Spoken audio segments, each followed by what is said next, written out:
Good afternoon. We are live from the chamber. Before we begin, I'll go over the emergency response plan for this room. In an emergency, everyone must evacuate through the nearest safe exit. Those seated in the gallery take direction from security to evacuate, and council takes direction from myself, the meeting clerk, to evacuate. After evacuating the room, please proceed to a stairwell. Take the stairs to ground level and evacuate the building through the doors marked emergency exit and go to the muster point. Do not take an elevator or walk through the city room.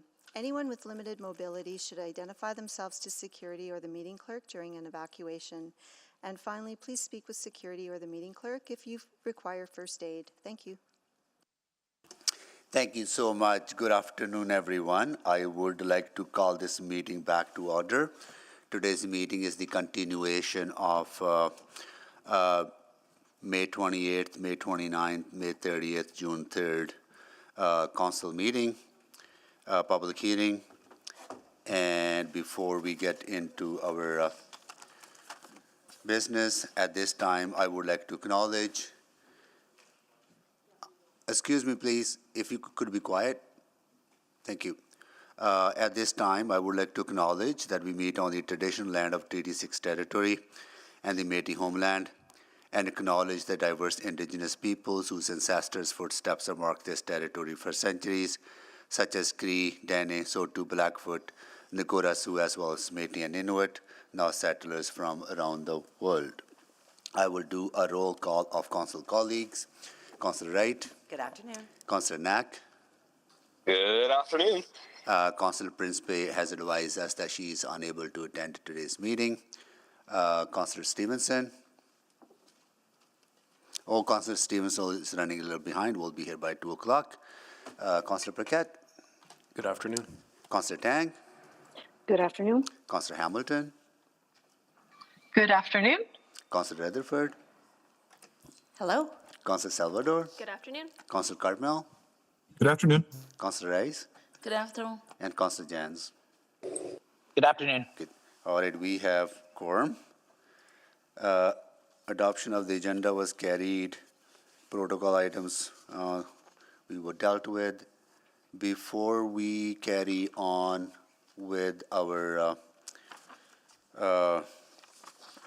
meeting on item 3.1, 3.2, I am going to go to City Clerk to advise us about the process that we will undertake for today's meeting and where we are in the process from previous meetings.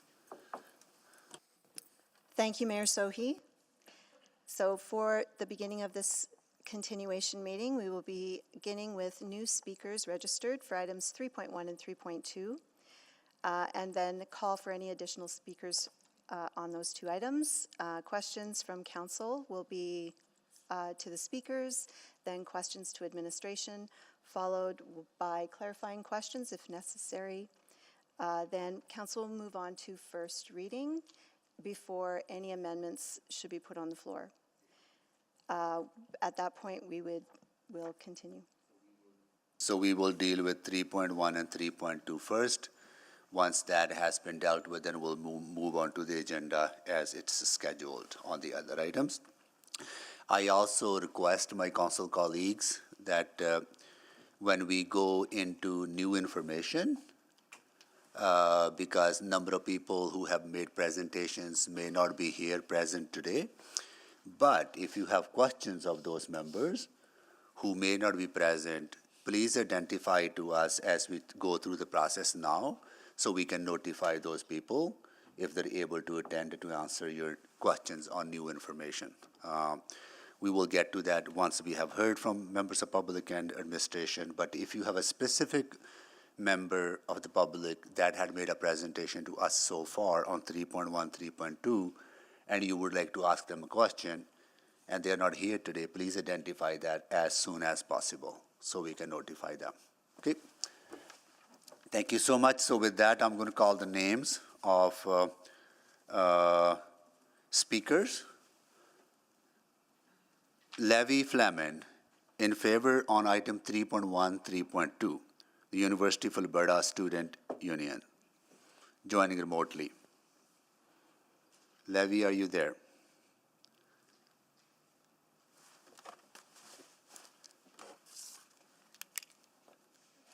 No. Lynn Odinsky opposed on item 3.1, 3.2 Glenora Community League, Civics Community Old Glenora Conservation Association joining remotely. Lynn, are you there? Yes, I am. Thank you. Lisa Shefsky opposed on 3.1, 3.2 joining remotely. Lisa Shefsky. No. Suzanne Liviel opposed 3.1, 3.2 joining remotely. Are you Suzanne? Yes, I am. So you want to make a presentation? Yes, so you're here in person? Thank you.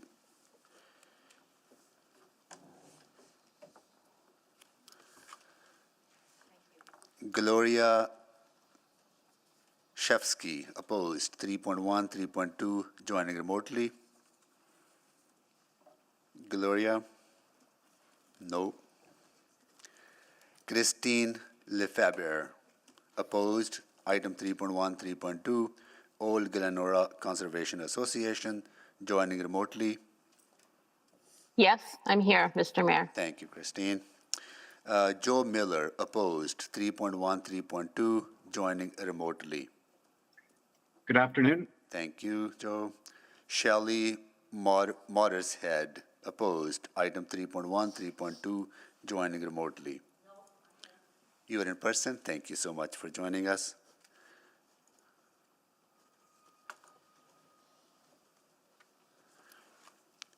Nancy Carvelis opposed item. Present, Mr. Mayor. Thank you. Alice Harkness opposed 3.1, 3.2 in person. Alice, are you there? Thank you so much. Dale Elton opposed 3.1, 3.2 in person. Thank you so much. Thank you so much, everyone, for joining us. So please come down, and I should have done that actually earlier on. Levi Flamini will be speaker 1, Leonard Diski speaker number 2, Lisa Shefsky is not. Suzanne Liviel, please come down. You'll be speaker number 4. Mr. Mayor? Yeah, please come down. You'll be speaker number 4. I'm not talking on that. Oh, you're not? Which item are you speaking on?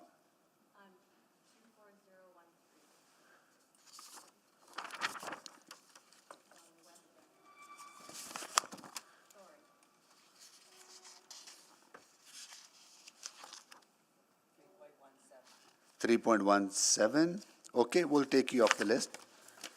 Okay. Yeah.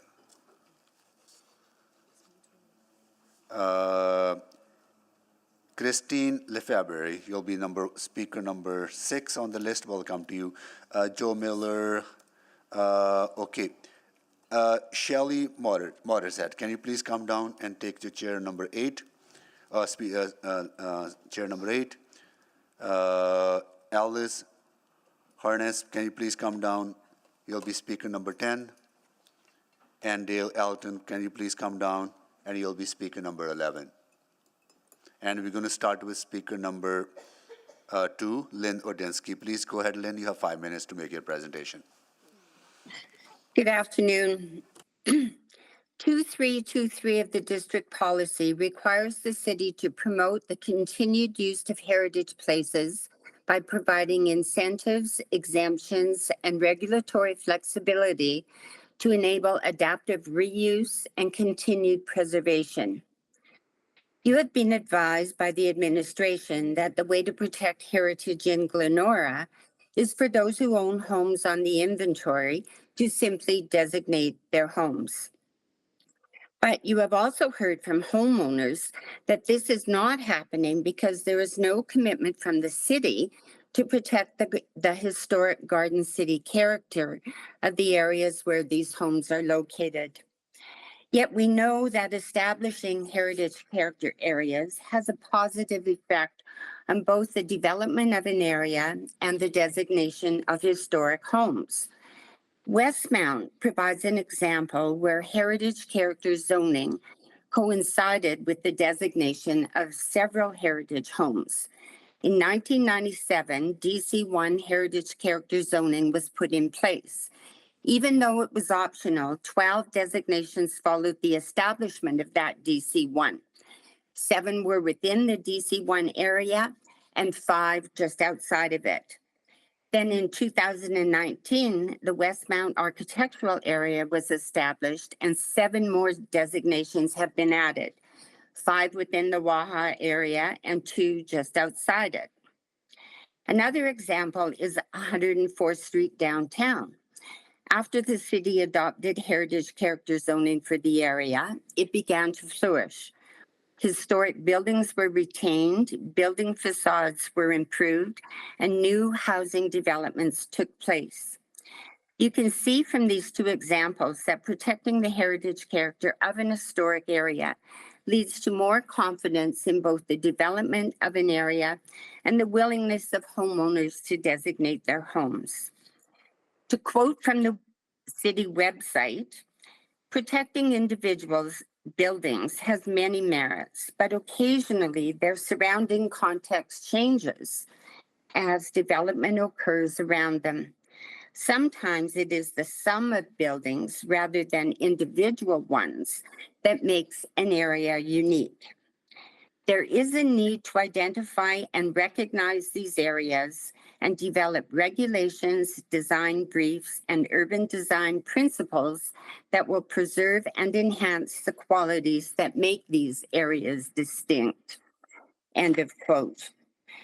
In June of 2021, despite the extensive work done by the city to establish 3 conservation areas within the Glenora neighborhood, the City Council rejected protecting this area at the request of the Infill Development Edmonton Association. We see this as an unfair exercise of discretion, which further jeopardizes the likelihood that homeowners will designate their homes in these areas. To make matters worse, the last-minute addition of 2526 means that 100 of the 137 heritage homes in Glenora will be allowed to become mid or high-rise buildings, some of which could be upzoned with the establishment of priority growth areas. We urge you to amend the Central District Plan consistent with the district policy and ensure the continued preservation of the 3 conservation areas recommended in the 2017 Glenora Historic Resources Inventory. Thank you. Thank you so much for joining us, please. Actually, I forgot one important step in the process, and I will do that now before we go to the next speaker, which is to kind of set the expectation for conversation. So before I want to share my expectations for the conduct of everyone participating to ensure a safe and inclusive environment and workplace. These expectations apply equally to both in-person and virtual attendees and everyone else, including ourselves. Hearing from the public is an important part of Council's process to ensure we hear the full diversity of opinions that exist in our community. As meeting chair, I have a responsibility to ensure the safety of all participants in today's meeting. As part of that responsibility, inappropriate comments or gestures will not be tolerated. If they occur, I will direct the clerk to immediately remove anyone engaging in such behavior. The type of behavior that will result in the removal from the meeting includes making disrespectful comments directed at individual staff members or other public speakers, or using profane language. Responsive behaviors to show support or dissent, such as shouting, cheering, clapping, or using the chat or emotion response features in the Google Meet are also not permitted. I will not provide any additional warnings. Once removed, the person will not be permitted to rejoin the meeting. This meeting is being live streamed, and everyone is welcome to view the live stream online. Again, my role as chair is not to moderate the nature of the content being discussed, but to ensure chamber behaviors are maintained to support a safe, respectful, and neutral space for my colleagues, city employees, and you, the public. I thank you in advance for your respectful participation in today's discussion. With that, I am going to go to our next speaker, Christine Lefebvre.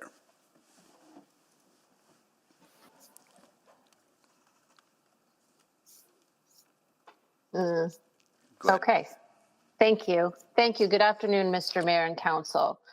The new district plan offers Edmontonians' mature neighborhoods increased densification and intensification of the built form. Today, I stand before you to address a critical issue that concerns the ecological health and sustainability of our city. The increasing impact of impermeable surfaces. I'm deeply concerned there's not enough attention in the district plan to preserve and protect our air and water. As our city continues to develop, we witness a significant rise in these impermeable surfaces such as pavement, concrete, and rooftops. While these developments may seem necessary for urban expansion and infrastructure, they bring a host of ecological challenges that demand our attention and action. First, the proliferation of impermeable surfaces has led to a dramatic increase in stormwater runoff. Unlike natural landscapes that absorb rainwater, impermeable surfaces cause water to rush quickly across these hard surfaces, overwhelming our drainage systems and resulting in urban flooding and erosion of our watercourses. With climate change, these instances of flooding is, of course, increasing. Secondly, the reduction of groundwater recharge is a grave concern. Impermeable surfaces prevent rainwater from seeping into the ground to replenish our aquifers, leading to declining groundwater levels. This poses a serious threat to our local water supply and ecosystem health. Moreover, the urban heat island effect has become more pronounced. Impermeable surfaces absorb and retain heat, causing our city to become significantly warmer than our surrounding rural areas.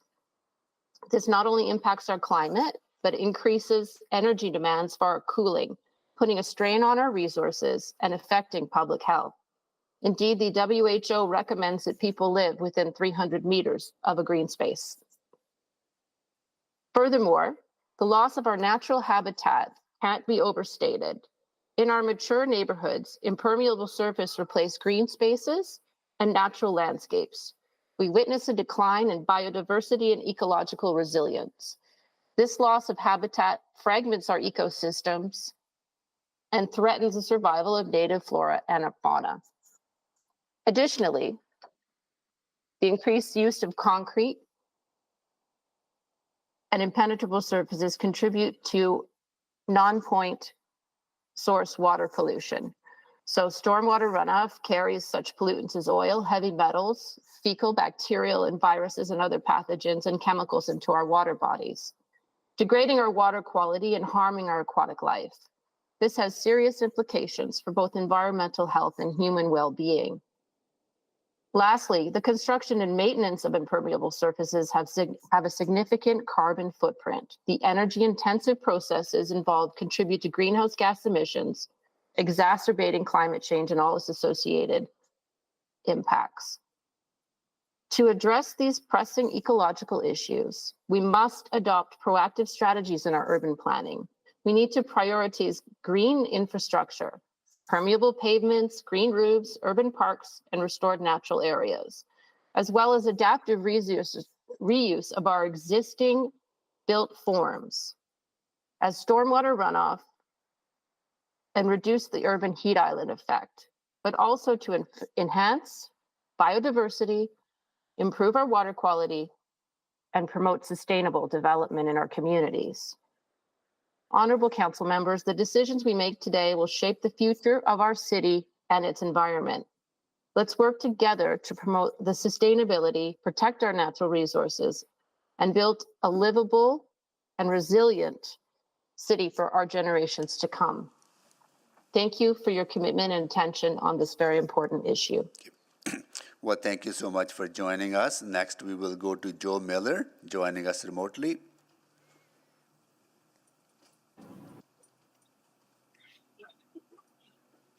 And Mayor Soy, I have a PowerPoint. I hope it's available. Where did you send it to Clerk? I sent it in last week. Okay, we'll get it going here. Here we go. Go ahead, please.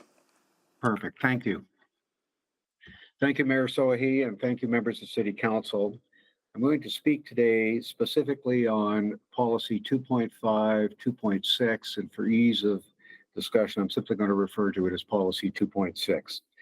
And specifically, how policy 2.6 negatively affects public trust in city administration and city council. Next slide, please. There are three reasons why 2.6 should be deleted from the district policy. Number one, there's been a lack of meaningful public engagement on 2.6. Number two, the inclusion of 2.6 and decisions under 2.6 raises uncertainty in neighborhood development. Number three, these both undermine public trust in city administration and city council. Next slide, please. It is fundamentally important that citizens have trust in city administration and elected councilors. There must be trust in the process, in how policy is developed. There must be trust in decisions made pursuant to a policy. New slide, please. The existing policies of the city require meaningful public engagement. That includes meaningful public engagement on 2.6. Next slide, please. Policy C513 reads, the City of Edmonton values public engagement processes. Next slide, please. And goes on to read that there must be engagement of people in an authentic way. It must be meaningful public engagement. Next slide, please. Many speakers have raised the point that there has been a lack of public engagement in 2.6. A lack of public engagement as required by the city's own policy raises issues of public trust in the process of developing policies that will have a significant effect on neighborhoods. Next slide, please. The other concern is that it raises an element of uncertainty. And as uncertainty increases, public trust decreases. Next slide. The What We Heard report for district policy, next slide, indicates that the public wants clear rules for what is allowed, an assurance of how neighborhoods will redevelop. Next slide. The district policy urban mix did have a degree of certainty under 2.5. Next slide. We knew that the policy called for city administration and council to support developments meeting the 2.5 criteria. Next slide. We knew what type of development would be allowed, low-rise, 4-story. Next slide. And we knew where, as set out in 2.5. Next slide. And there was even a map included in the district policy to show us where, in fact, there would be low-rise development supported by policy 2.5. Next slide. The problem is that 2.6 introduces uncertainty. Next slide. In two important areas. Number one, instead of the word should, as used in 2.5, it uses the word consider.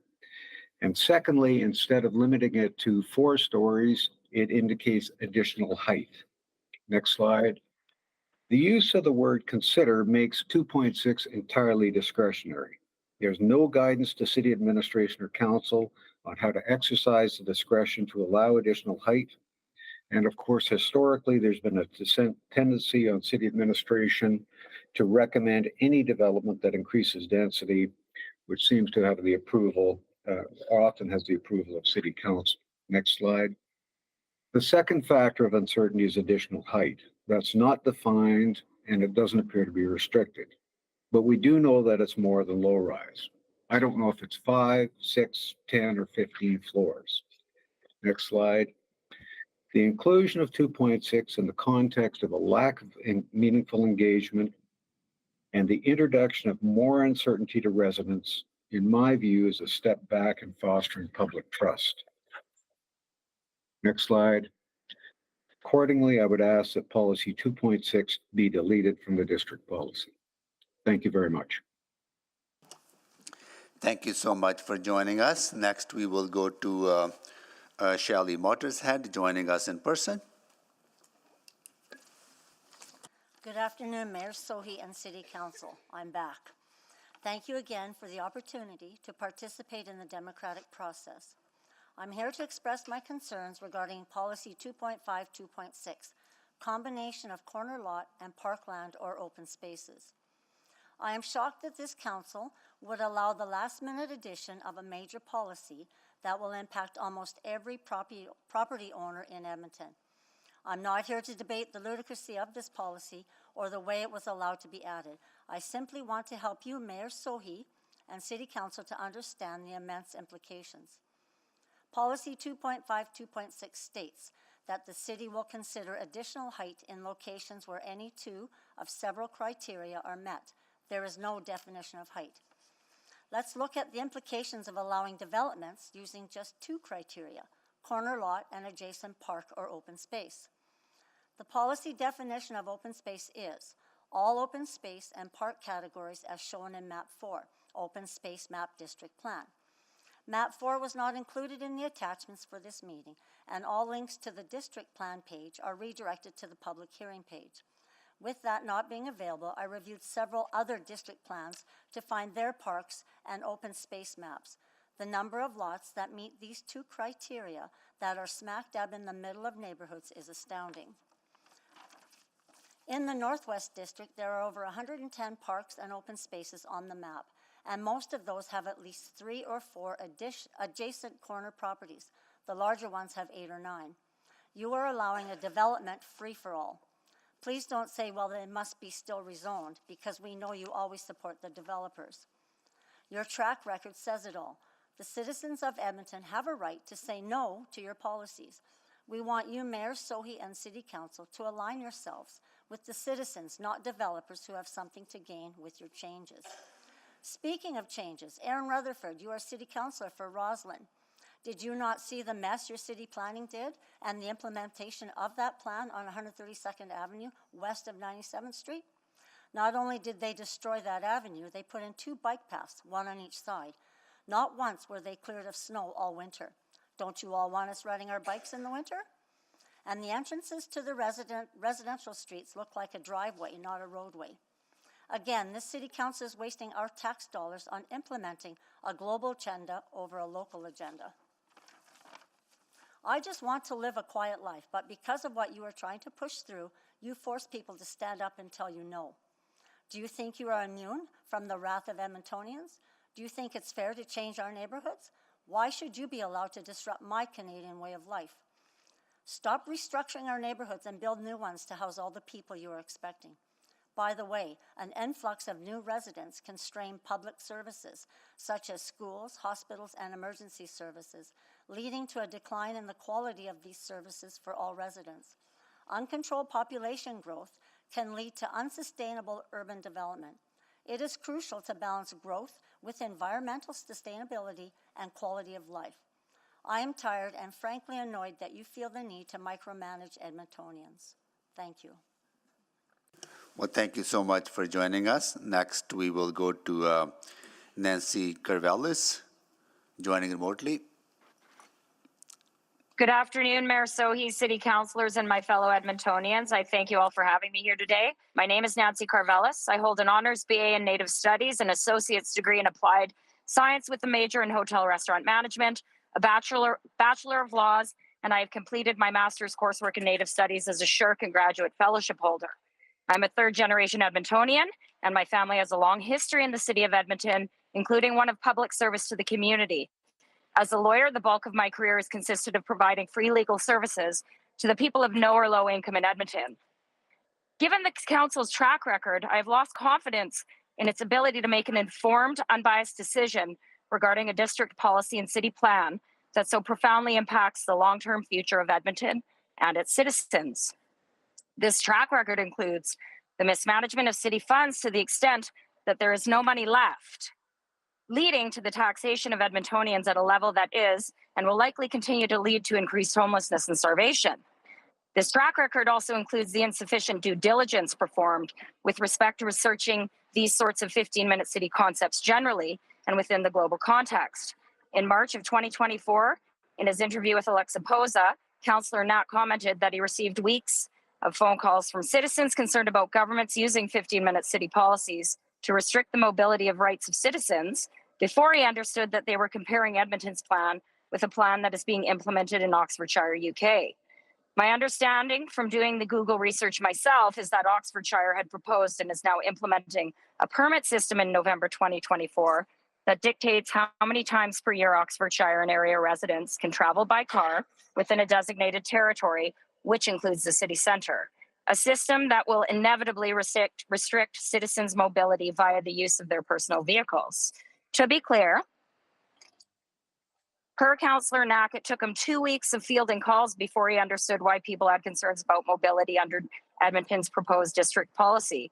Councillor Knack also commented on it being a coincidence that the 15-minute city term was being used by other governments with respect to their own similar city plans, which plans are also focused on climate change goals.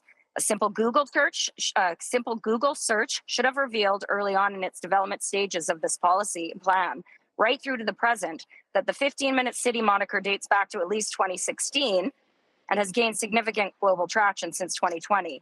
Even more notable, the mayor and a city councillor publicly dismissed citizens' concerns about mobility restrictions and the Oxfordshire situation, using terms like conspiracy theories to suggest these citizens are conspiracy theorists. You can call it a permitting system or any other name, but there are certainly mobility restrictions at play in that particular permitting plan. And that was the exact concern being expressed to you by these so-called conspiracy theorists. You called them names for doing the due diligence you should have done. And instead of having an open, honest, and informed public conversation about their concerns, you denigrated them publicly. I note that this practice not only causes people to lose faith in your competence, but it also incites hate, which could pose problematic for you under the federal government's proposed hate speech legislation. In conclusion, you have not done your due diligence on the full breadth of the concept on which this policy and plan are based. You have failed to recognize your own failures and instead expected to demean the people that actually performed the due diligence and brought the results to your attention because you didn't like what they found. And you've drained the city coffers to boot, partly if not fully in pursuit of being the first to the fence post with this pilot. Based on your proven track record, this council is clearly not competent to make a well-informed decision with respect to this district policy, city plan, and or any other plans associated with it on any level, which is why I'm asking you to abandon the same. Thank you for your time. Thank you so much for joining us. I will advise everyone, as I have said earlier, there's no warning. We'll all be lenient. You clapped once. If you clap again, I will ask you to leave the chamber. Expectation is very clear on all of us. So please let everyone make their presentations, hear everyone out. We're not here to agree with everything that's being said. We live in a very wonderful city where we accept different opinions, and we need to create space for that to be heard without any form of intimidation or applause. So thank you. Once again, please adhere to the expectation as I set out earlier in my remarks. Next, we will go to Alice Harkness, joining us in person. Please go ahead. Yes. If you don't mind, please, could you please move close to the mic so we could hear you? Can you hear me now? Yes, please. Thank you. Okay. Go ahead. Okay. In last October's public hearing and in the earlier portion of this public hearing, I heard many speakers commend you for the new zoning and district policies, believing that the changes you were making would usher in affordable housing. In response to one of these presentations, I recall a councillor asking the speaker if he understood that the non-market housing that the city could offer was 80% of market value. But since market value is not something the city can control, it cannot control the price of affordable housing. I don't think the speaker understood what the councillor was saying, which in plain language was that the housing market is soaring and affordable housing, whether as subsidized housing or rentals or starter and modest homes, are all disappearing. An article I read recently speaks of the 2023 Alberta budget assigning $481 million of capital spending over the next 3 years on affordable housing. However, the article goes on to point out that in 2021, an amendment to Alberta's Affordable Housing Act now allows private investors to apply for this funding. The article quotes Laura Murphy, a research coordinator at the U of A's Affordable Housing Solutions Lab, who said, You'll have real estate investment trusts, real estate operating companies applying for funding that really just privileges and benefits shareholders and doesn't actually reach tenants who are in desperate need of housing. What I'm seeing is that these district plans, along with our rapidly increasing population, have stimulated this escalation of the housing market, a dynamic which may be valuable to developers and to the economy of the country as a whole, but which is profoundly undermining to the well-being of this city. Consider the way that the district plans have been designed to preference the building of apartment complexes. This preference tips the balance of buyers towards real estate investment trusts and away from home-based ownership of property. And the result of this is a continuing loss of our collective, local, personal ownership of this city. Increasingly, there will be no way for Edmontonians who grow up here to enter into the housing market, which means that their monthly housing costs, instead of giving them equity, will be filling the pockets of their corporate landlord. As I look at this, I see a growing disparity of wealth. There's a very good book that I read years ago written by Richard Wilkinson and Kate Pickett called The Spirit Level: Why Equality is Better for Everyone. The book demonstrates in graph after graph, using data collected from countries all over the world, that social ills are directly correlated to the disparity of wealth in a given society, not to the average income, but to the relative equality of its citizens. What I see is that Edmonton is being thrust into the center of a very unstable and unhealthy world of investor-based housing, along with being targeted for massive population growth. The social cost of this is likely to be serious. The social ills referred to in Wilkinson and Pickett's data analysis include mental illness, including addictions, life expectancy, imprisonment rates, homicides, teenage births, children's educational performance, obesity, level of trust, etc. The adoption of the district plans will certainly increase the wealth of some developers, but at the expense of Edmontonians. To have more homelessness and addiction, more people dissociated and drawn into mis- or disinformation, more children affected by family and social stress is not good for any of us. You are the gatekeepers of this moment in the history of Edmonton. I understand how much pressure and expectation is on you, to my mind, to conform to the will of administration, to developers, and to the narrative of the housing crisis with its one and only solution: to build and build fast. I believe it is critical that you reflect on this decision from a broader perspective. I have mentioned just one aspect of this larger picture, but there are many. They are all critical and need to be addressed. You do have a right to say no to the approval of these district plans. You are our gatekeeper. We need you to hold to your commitment to listen and to learn and to serve the needs of Edmontonians. Thank you. Well, thank you so much for joining us. Next, we will go to Dale Elton, joining us in person. Thank you, Mayor and City Council. Your attention to the Community of Communities plan is truly appreciated. While I support high-quality, high-density living environments, I am troubled by the current lack of engagement and respect for those who would choose a different route. Not everyone wants to live in a high-density environment in Edmonton. This lack of public engagement in 2.6 has already been identified here today. I implore you to adopt a more sensible and inclusive approach, avoiding top-down theories that could hinder the organic growth of our city in order to foster a vibrant and diverse culture driven by the community you serve and increasing the trust in the process. The Rebuilding City Initiatives targets 50% new units through the citywide infill across 15 districts, reshaping your plan's approach and envisioning a vibrant future.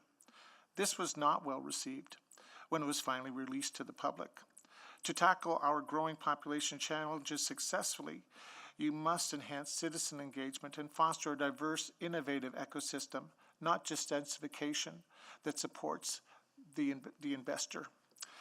The zoning bylaws already approved will increase densities on single-family lots that are double that of most other cities in Canada. Most cities are carefully focusing higher density redevelopment around transit and LRT stations to increase transit use. Most cities are using tools such as area redevelopment plans to increase densities while still respecting and engaging property owners, their taxpayers. Edmonton appears to be an anomaly, throwing out the norms. Do you honestly believe that this council is smarter than other cities and their experts? This is hubris at its finest. The vision of a warm, tight-knit community can swiftly unravel when arrogant experts disconnect from the heartbeat of the people and challenges of a northern city, imposing their will. Often it comes from the resulting economic hardship caused by choices based on ideology, as we've identified in the 15-minute city policies. A glaring instance of prioritizing abstract environmental ideals over the welfare of the city and practical economic sense was the catastrophic misstep of city planners. Their top-down approach, devoid of proper community input and collective wisdom, have resulted in colossal blunders, like the squandering of over $60 million on electric buses that now lay as costly relics of failed foresight. Let's acknowledge the importance of community character and wisdom and avoid hubris. The dream of connecting community can unravel when experts and politicians impose their will without understanding local wishes. Prioritizing citizens' welfare, lifestyle, and the need for a prudent economic approach over costly abstract and theoretical ideas around densification is crucial and requires a higher level of civic engagement. Together, we can create a thriving, balanced city that respects its people and the environment. In closing, my recommendations are the council needs to engage Edmontonians more fully and entertain a more creative level of collective planning and focus on diverse and robust education of citizens that you serve. What appears to be needed is for council to do better, or I fear you will not make it through the next election cycle. Thank you for your consideration. Well, thank you so much for joining us. I would also call on Marianne Davis, who is joining us in person. So please take a seat. You'll be speaker number 13, just by where Dale Alton is sitting. Opposed to on 3.1, 3.2.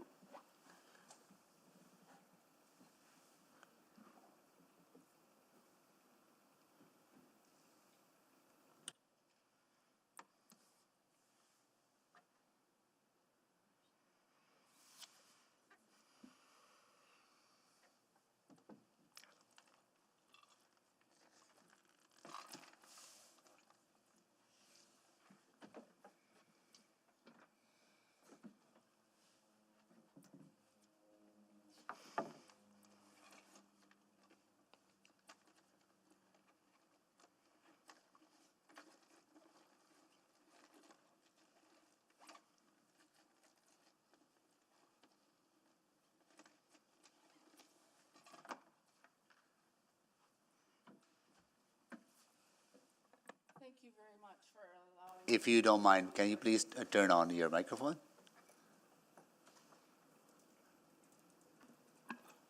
All right, thank you so much. Go ahead. Thank you. Yeah. You may have guessed by now, this is the first time I've ever done this.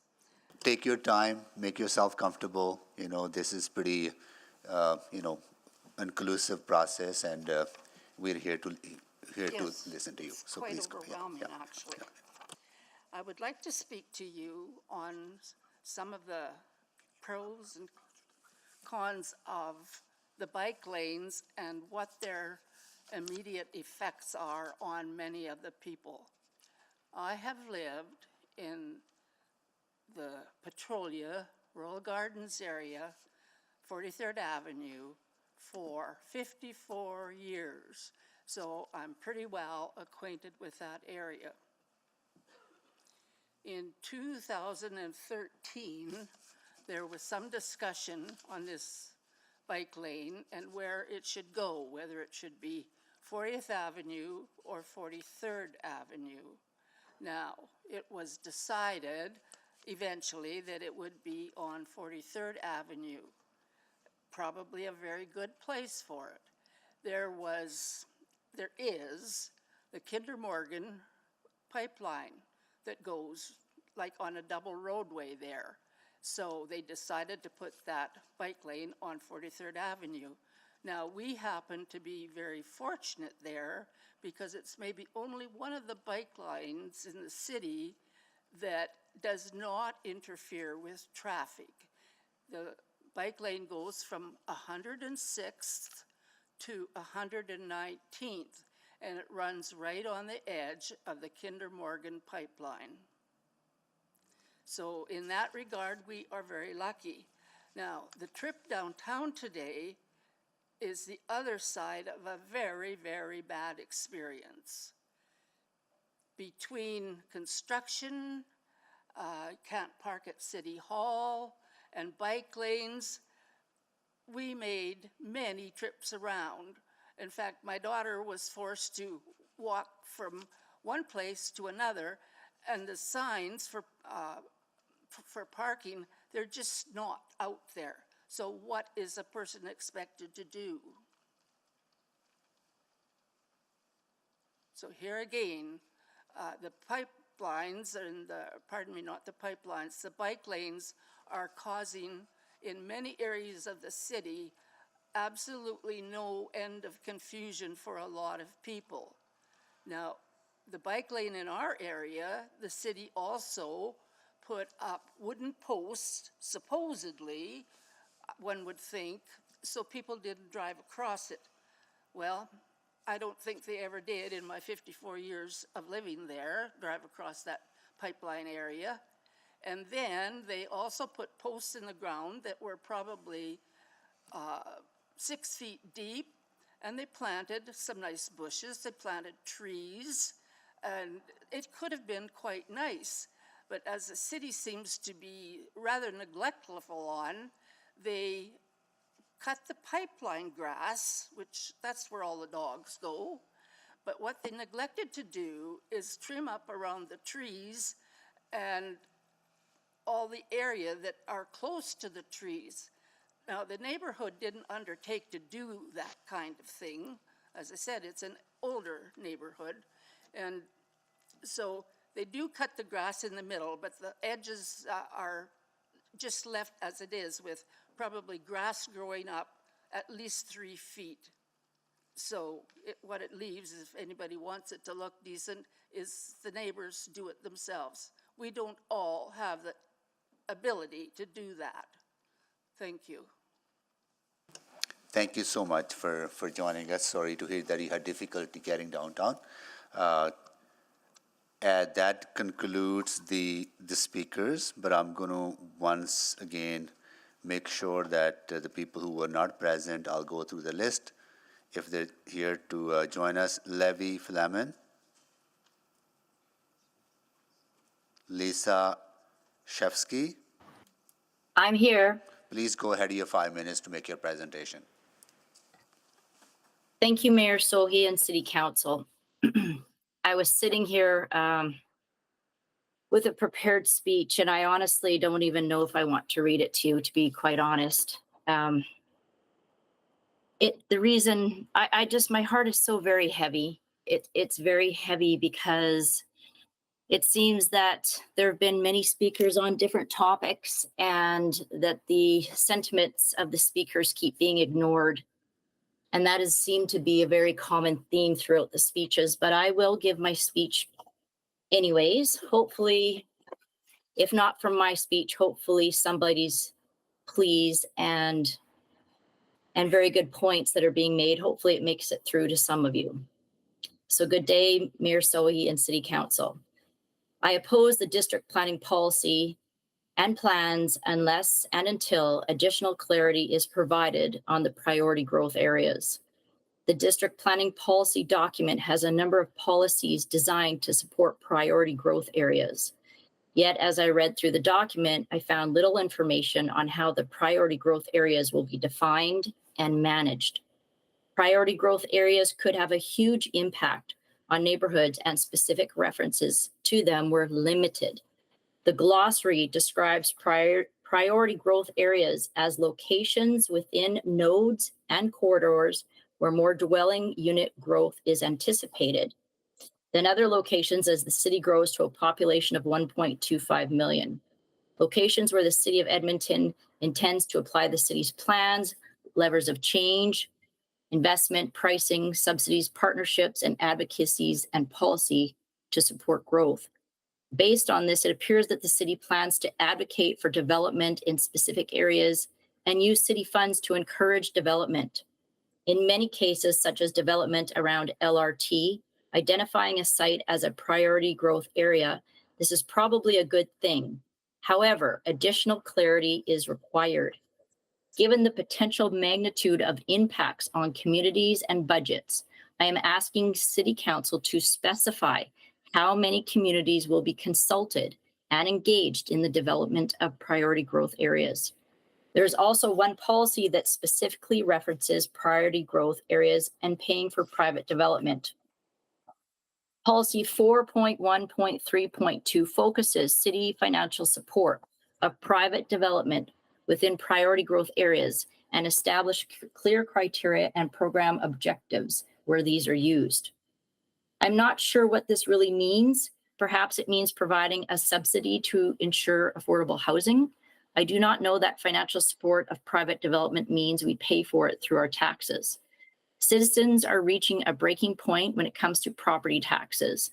We are asking council to refrain from making commitments in the district policy and plans that will greatly increase our taxes and drive business away from Edmonton. Priority growth areas appear to make sense, but clarity on community participation and the funding policies must be provided. Thank you. Thank you so much for joining us. And I will see if Gloria Shevsky is joining us.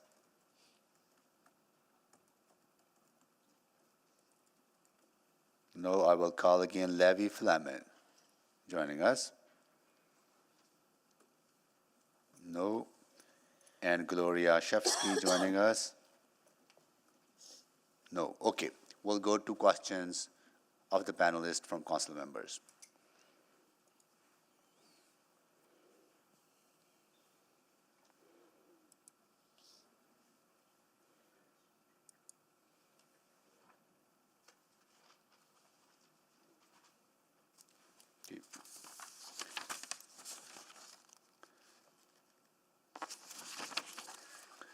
Thank you so much for joining us.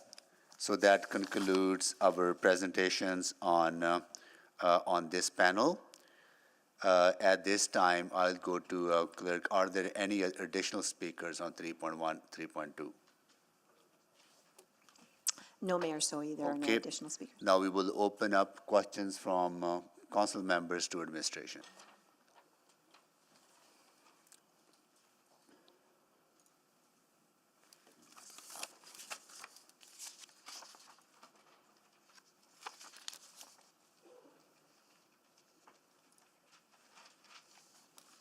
Councillor Salvador, go ahead, please. Yeah, just very briefly, just wanted to get some clarity around one of the points the speakers raised around the priority growth areas.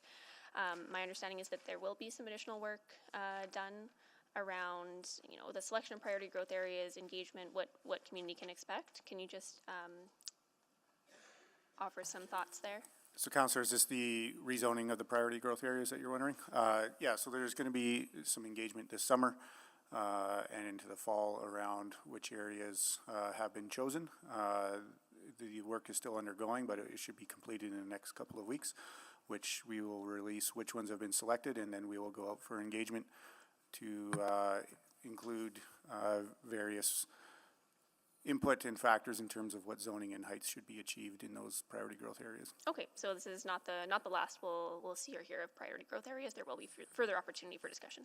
Correct. Thank you. Councillor, could I also just layer into that that answer? So this is the general policy about priority growth areas. Within each of the individual plans on map 2 shows the boundaries of the priority growth areas. So then additional work, as Travis mentioned, and consultation of what areas will be activated first, but there is even more information within the plans about priority growth areas. Excellent. Thank you. Thank you, Councillor Salvador. Councillor Paquette. Yeah, thank you, Mr. Mayor. And also thank you to the speakers. I think there's no questions because the presentations were very comprehensive and clear. But for administration, the concern was raised about 2.5.2.6, which we heard before, but you had already given an answer on that. I'm just, for those who didn't hear it, you had a plan there. Policy 2.5.2.6 was a result of the engagement that we did in the fall and the feedback that we heard from the community as well as the technical analysis that we did, that there was an aspect of intensification or redevelopment that we were missing. And so it was added as part of that, or part of the feedback that we heard in 2023. And then it informed part of the information sessions that we held in April once the draft plans were released. And it was also highlighted in our overview of changes document. Right, and as I recall, you committed to also take a look at that one more time with some more conversations, is that right? Correct, yes. Yeah, okay, good. Which follows the process of the fact that these plans are iterative and evolving. Yes. Yeah, okay. So, and then some people were worried about level of detail, but the detail that some people are looking for, that actually comes in the area structure plans and the neighborhood structure plans that are to follow. Am I correct on that? Where they exist, yes, that additional direction is there. The iterative process of 2.5.26 is that as development occurs, we can't necessarily map it out clearly in terms of what is expected when, just because of the iterative process of development. Right, so there is more work to be done. This is one part of a ongoing body of work. The policy provides direction as to how growth in general, I'm talking about the district plan in general. You don't. Yes, yeah. district plans in general are iterative. They're not one and done. Yeah. Okay. And this is what we experienced all along. Just to clarify, when was the last time we did this level of work on district planning? The city plan, but we've never done district plans before, so. Right. Yeah. Yeah, and so this is part of clarifying what the city plan is. And there was some concerns that adding densification is going to raise taxes. But the two actually don't have anything to do with another. And in fact, if anything, densification would help to lower taxes, all things being equal.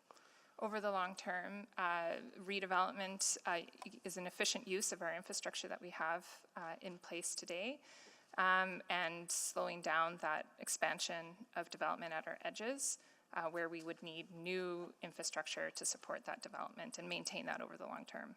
Right, because Edmonton is not a very dense city, and so therefore our infrastructure and maintenance and service costs tend to spread out over a larger area without the population densification to support those expenses compared to other cities. Is that correct?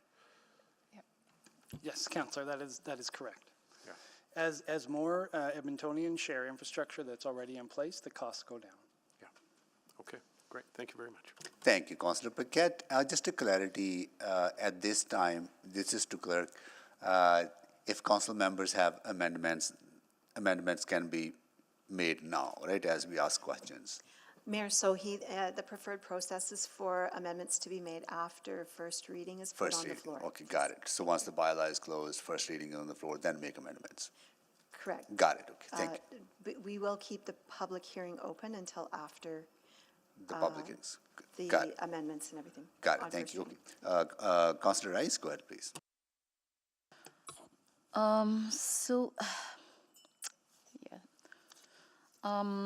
We heard from previous speakers and also from today's speakers.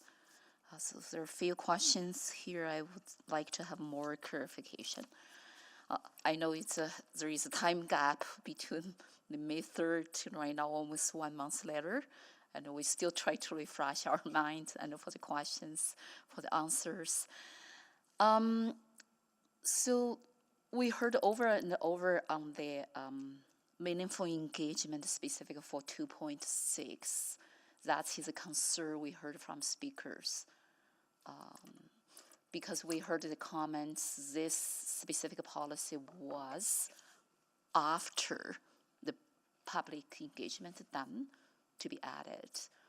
And so can you provide a little bit more clarification and to help the public understanding, so what's a meaningful engagement really has been done on this specific piece, or what are we going to do more on this piece?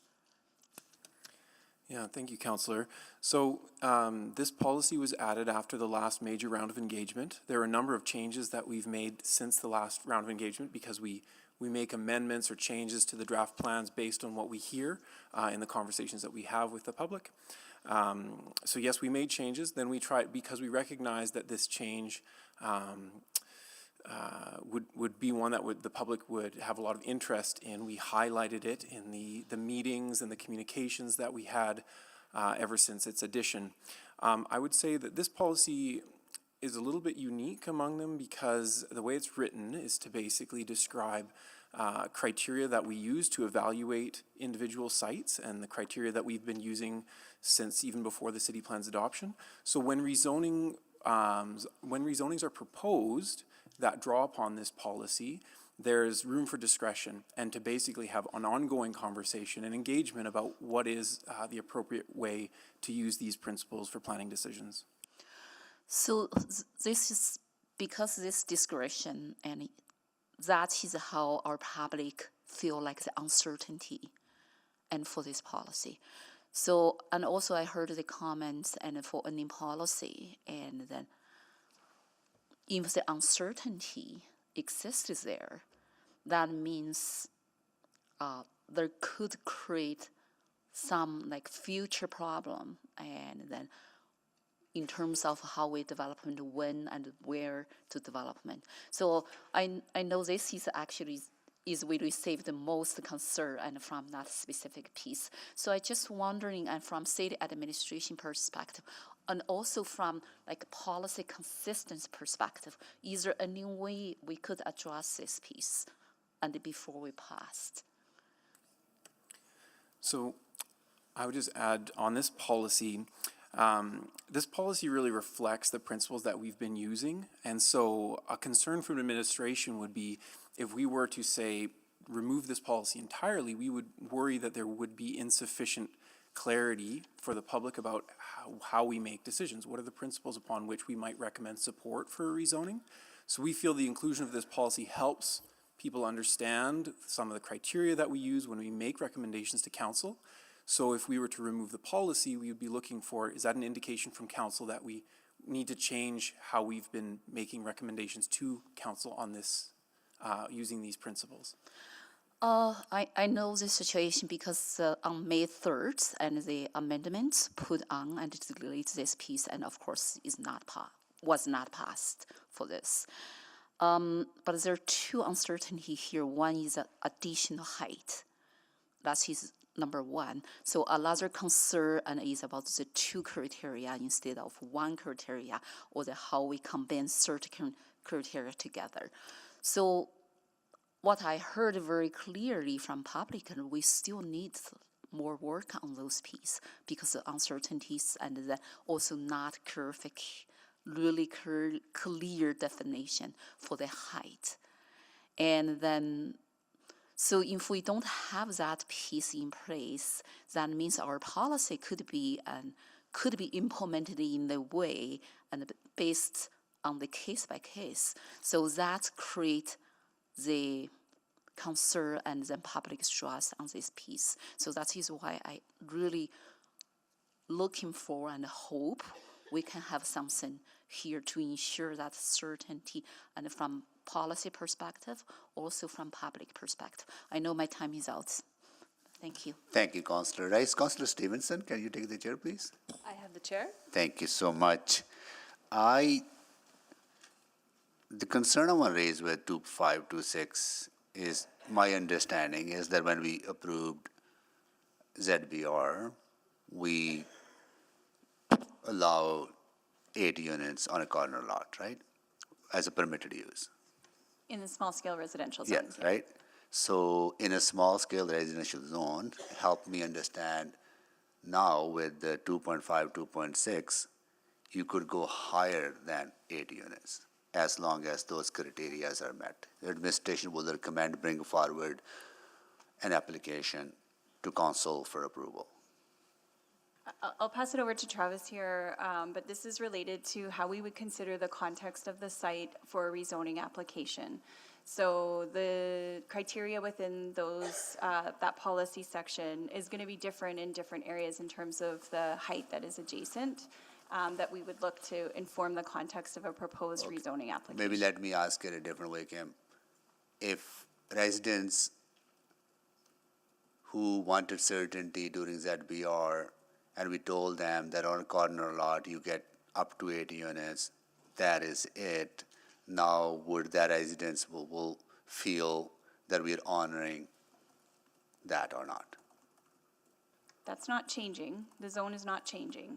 The future development potential, if a developer or an applicant submitted a rezoning application to change it from the small-scale residential zone to something different, like a multi-unit zone or something else, then we have a process for that in terms of public engagement. But that process will allow administration to assess the application, and if this criteria is met, probably support the application. Potentially. I'll look to the team to complement that if there's more to add.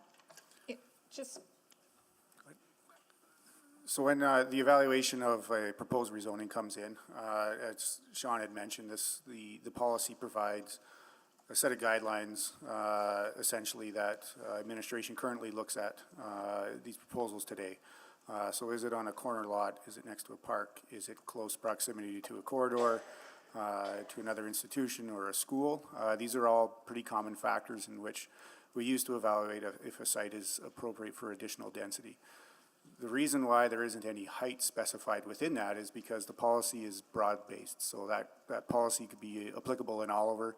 So the height is different than, say, in a single-family area or a low-scale family. So that additional height may be an extra 10 stories in Oliver, where in a low-scale zone, maybe it's an extra 2 meters, which is the increase in our different zoning categories. Okay. So what is your thoughts on the EFCL's proposal of combining some of those requirements into a minimum of 2 requirements? We can absolutely work with the recommendation that EFCL has made. What it would mean is that sites would need to have more than just be adjacent to a park or an open space and on a corner. Yeah. We feel like that also does a good job of reflecting the recommendations that we've been making. So I'd say we're supportive of that change.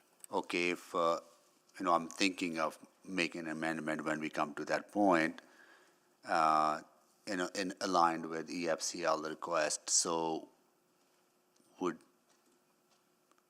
let me understand again. Then you would be fine with such an amendment because that would allow kind of more clarity or less confusion. Like Their proposed, what they have proposed would tighten up the criteria. Would tighten up the criteria, Yeah. but we feel like that tightening is not out of line with the principles that we're using to support rezoning decisions. Got it. Because they're withholding their support because of that, and they've been, EFCL worked with communities quite extensively during ZBR discussions, right? So, okay, got it. Okay, I'll take the chair back. And we'll see if council members have any further questions to administration. No? Okay, at this time, I will ask if council members have any questions on new information, right, Nancy? Clerk, sorry? Right? Yes, Mayor. Okay, so I will ask council members if you have any questions on new information arising out of the previous conversation, questions either to the members of the public who made presentation or to administration.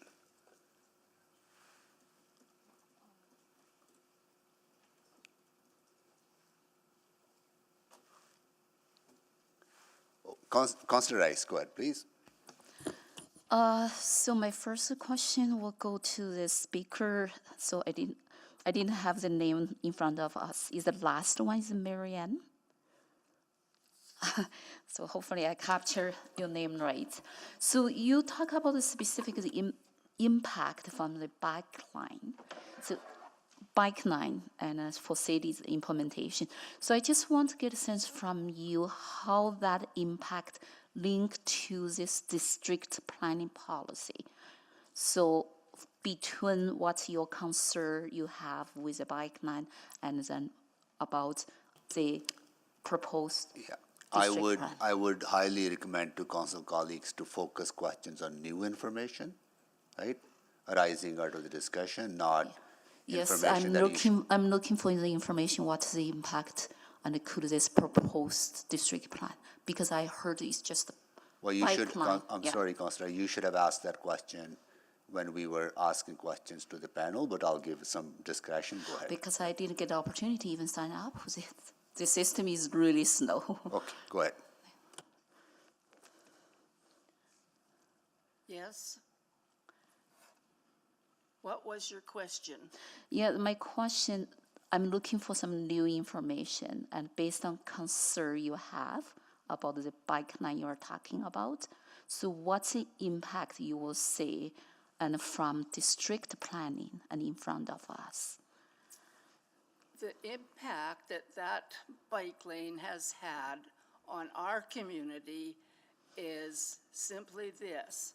The cost of all of these new amenities, as some people would like to think, affects us all very much, our taxes and everything like that. Now, the pipeline area is quite spacious, and who uses that?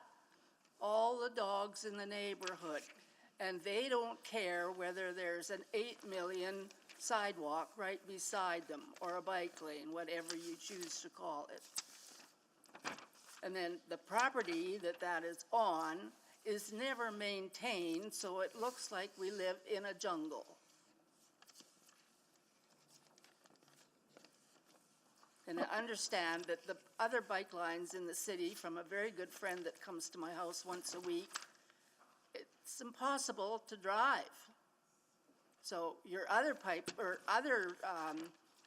bike lanes are causing other people grief.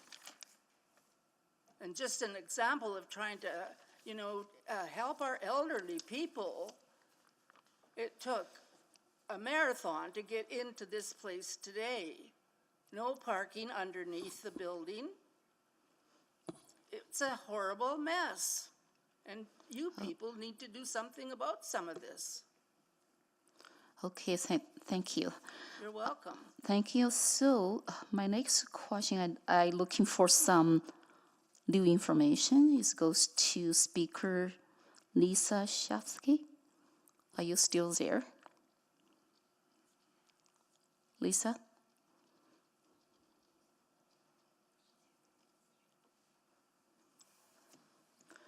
So it seems Lisa is not there. So that's my question to Lisa. So then my next question will go to Speaker June Miller. So I'm looking for Jude. Okay, thank you. You're still there. So you made a suggestion to delay the 2.526. So without that delation, do you have any suggestion and could add additional clarity and also could add any sin and then to address the concern we heard? So I'm looking for the suggestion. So, but I heard you said delay this, but after delay this, what we could do? Okay, so I think my concern was with lack of public engagement, which we talked about, but also with the lack of certainty. So as a resident of my neighborhood, I would really like to know what exactly could be built to what size and where. And under 2.6, it's entirely discretionary, so I don't know what the criteria is to authorize a building in excess of 4 floors on a collector roadway. And I don't know what the height is. And I think that without giving some restrictions on that, you're going to have this ongoing uncertainty. And the point I was making is this uncertainty creates a mistrust in city administration, who quite frankly will approve any project that vaguely meets the criteria that increases densification. Thank you so much, Speaker Miller, for answering that question. Any other questions, colleagues?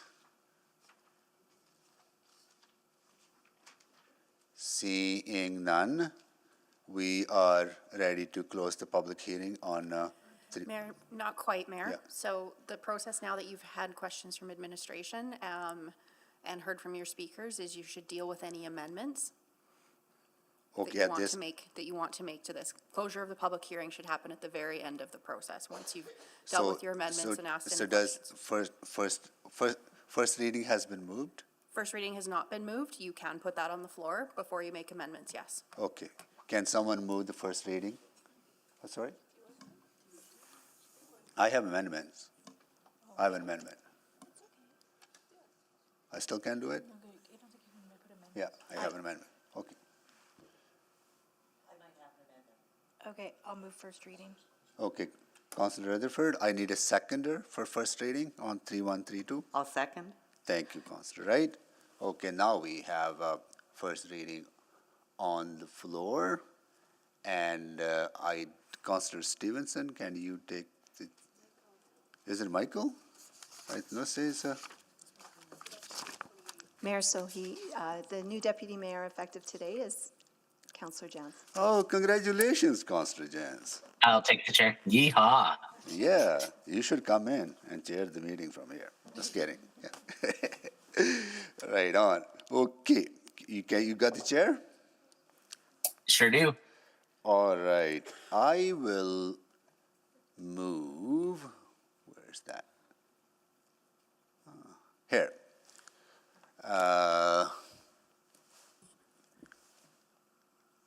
That administration consider additional scale in locations that meet at least two of the following criteria.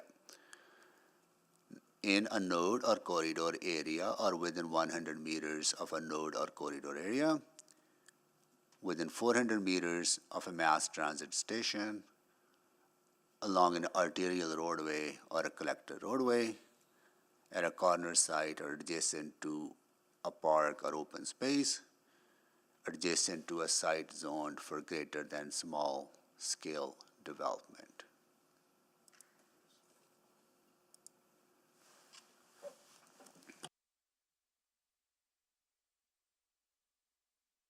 Mayor, do we have a second?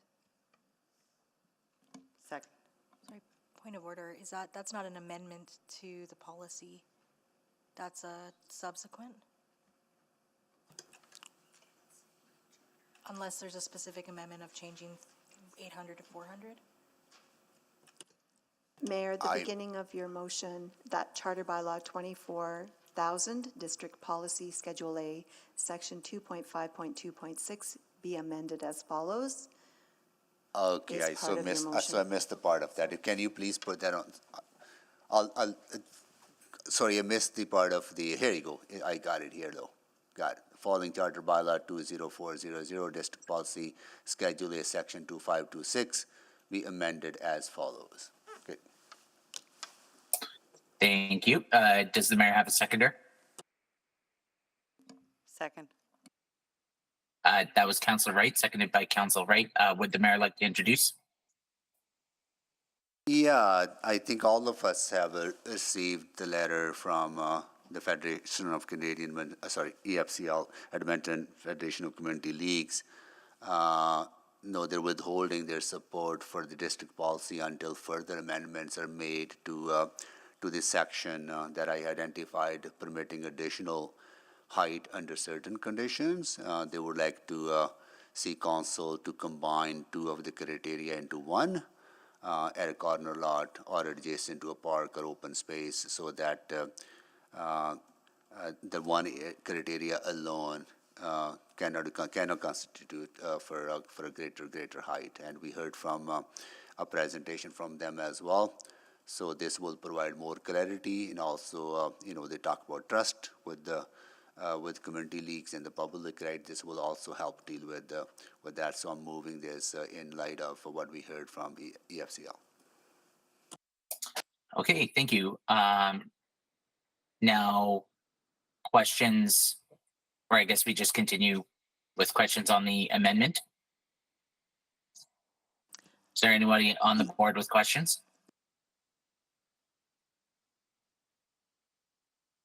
Okay, Councillor Rice. Thank you. A question to administration. So because this is this section of policy specifically stated the criteria for the additional height, with this amendment is to increase the opportunity for additional height or limited opportunity and for additional height. So can you? The opportunity for additional height would be limited and further limited than what was proposed in the drafts. So further limited. So I just want to get this in the public records and then for public to understand. So this is further limited. And if original proposed policy and it will be allow more location, more scope, and for the additional height, right? So yes, as the mayor mentioned earlier, this tightens up the conditions under which additional height would be allowed. Specifically to the open spaces in the park. Correct. And then the corner lot. Correct. So if the site at the corner lot at the same time and then is adjacent to a park and open spaces at the same time. So that means they have to meet another criteria listed here. Correct. Those two things alone, being on a corner site adjacent to a park, is not sufficient to meet the criteria laid out. You'd have to have something else on this list. Okay. So I heard public concern about the 2.5, 2.6 is specific for this section, but this change will actually to partially address some concerns. Is that right? Yes, as raised by the EFCL. Correct. Yeah. Okay. Also, the partially address the general public concern for the additional height as well. Yes, it further restricts the conditions under which additional height would be permitted. Okay. Thank you. That's my question. Thank you, Councillor Rice. I thought I saw Councillor Hamilton on the board. Was that an error or was your question answered? My question is answered. Thank you. Oh, excellent. Thank you. Okay, seeing no further questions on the amendment, we'll open the floor to debate. Actually, Clerk, should I confirm we should deal with the amendment right now first? Is that correct? That's correct, Councillor Jans. Okay, so there's no further questions. Then we'll open the floor to debate on the amendment. Councillor Knack, you have 5 minutes. Yeah, thank you, Councillor Jans.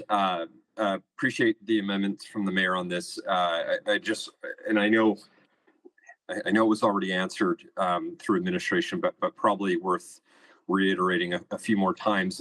And because I know how many people sort of particularly highlighted that particular policy, but what is listed in 2526 with this amendment is actually what our city administration have been doing for longer than I've been on city council. So when I used to serve on my community league before I was a councillor, these criteria that they were using were already built into the work that they do every day. And so I hear and I heard concern, and I've often agreed at times with Mr. Miller, and I know he had presented. I'm not worried about this particular policy being in the district policies. I have a whole other host of things that I will chat about the district policies. But in terms of this specific item with this change, this is how the city has done it for years and years and years. This just puts words to what they have been doing for that time. Now, would I like to potentially see greater clarity about scope and scale of what additional change that would look like? You know, that they've always considered additional height. To what degree can we put some more specificity? That might be a separate question in a separate motion. But these criteria are very clear, have been used over and over again.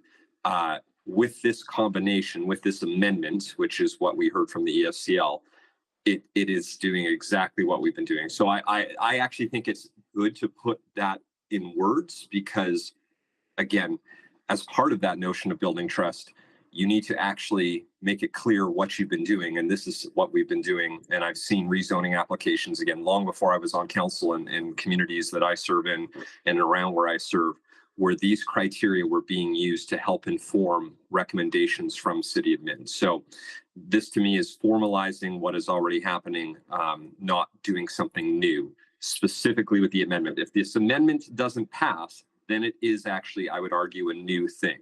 And that's why I think it's important to combine D&E versus having them as two standalone items. Thank you. Thank you, Councillor Knack. Mayor Sohi, would you like to close? No, we heard point of view from EFCL. I'm just trying to reiterate that and to bring more clarity. That's all. Okay, thank you. Then, Clerk, may I call the vote? Yes, you may.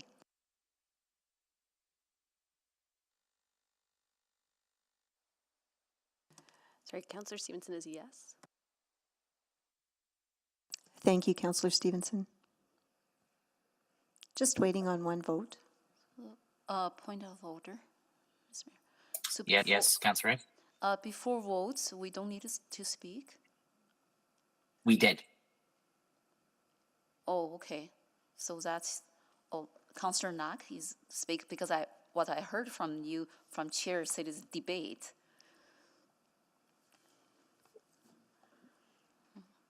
So nobody put their name on the board. Councillor Knack did. I offered a chance for Mayor Sohi to close, and he gave a sentence, and then we called the vote, and now the vote's open. So there's just one vote remaining, I believe, Clerk. So That's correct. Councillor Rice's vote. We're waiting for Councillor Rice. So I was a little bit shocked because I didn't heard call for speak. I heard chair call debate. Let's put it debate. So that is why I missed the opportunity to speak. Yep, and then I gave Mayor Sohi the opportunity to close. I missed the opportunity to speak, and then I will vote no. Okay, thank you. Clerk, when you have the votes, please display them. Thank you, Councillor Rice. We have all the votes. Please display the vote. And I will return the chair to, that motion is carried. I'll return the chair to Mayor Sohi. Okay. Thank you, Councillor Jans. So we have first reading on the floor with amended. Carry on with questions on that amendment. Councillor Salvador, you have further another amendment. Please go ahead. Yeah, thank you. So I'll move the Charter Bylaw 24000, District Policy Schedule A, be amended to reflect a name change of the 118th Avenue District to the North Central District throughout. Second. Thank you, Councillor Salvador. Can you please make the introduction? Sure, yeah. You know, I really appreciate the opportunity to put this on the floor. I think we heard clearly from speakers and representatives from the Alberta AVBIA, both here in chambers as well as in a letter that was sent to all of council, that there is a desire to make a fairly simple change to reflect North Central District as opposed to 118th Avenue. You know, there has been some longstanding stigma, I would say, that folks feel is attached to the 118th Avenue name. So this is just an opportunity to further reflect the evolving character and nature of that area of our city. And again, really just trying to directly bring forward what I'm hearing from community members as well as businesses in this district. Thanks. Thank you, Councillor Salvador. Councillor Rutherford, questions? Yeah, just I guess a question. The 118th Avenue name came from the city plan, right? So is there, with this motion, should there be two parts, I guess? Or is there a subsequent, how do we clean up and make sure that the city plan and the district plan align? If this motion were to pass, we would understand it as a direction for district plans, and then through a future omnibus amendment. Bring back that amendment to city plan? We would bring it back, or at an opportunity that we have to amend the city plan, we would reflect that. Okay, perfect. That was my only question. Thank you. Thank you, Councillor Rutherford. Any further questions on this amendment? Okay, can someone move the second round, please? Oh, you only introduced, okay, got it. Please go ahead, Councilor Salvador. Maybe just for expediency and efficiency, I'll ask this question now. Recognizing that this would apply to the district policy, will this have to be made for every individual bylaw as well?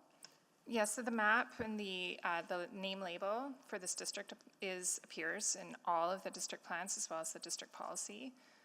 So to be comprehensive, I would turn to law. It should reflect all of the items on the agenda. Okay. Yeah. Okay, so maybe that's just a heads up for colleagues that this might be a little repetitive, but I'll try to be as efficient as possible. Thanks. Thank you, Councilor Salvador. Any other questions on this amendment? I am not seeing any further questions on this. So now to speak. I'll open the floor to speak. Councilor Stevenson. Thank you very much. Just briefly wanted to say thank you to the mover for bringing this forward. This may seem like a small thing, but in addition to directing land use and investment in our communities, I also hope that our district plans help create a sense of place and connection as well. When we're doing that, it's important to have some of the feedback and reflect what communities, how they want to be reflected in their names. So happy to support this, and again, appreciate the mover bringing it forward. Thank you, Councilor Stevenson. Councilor Rutherford.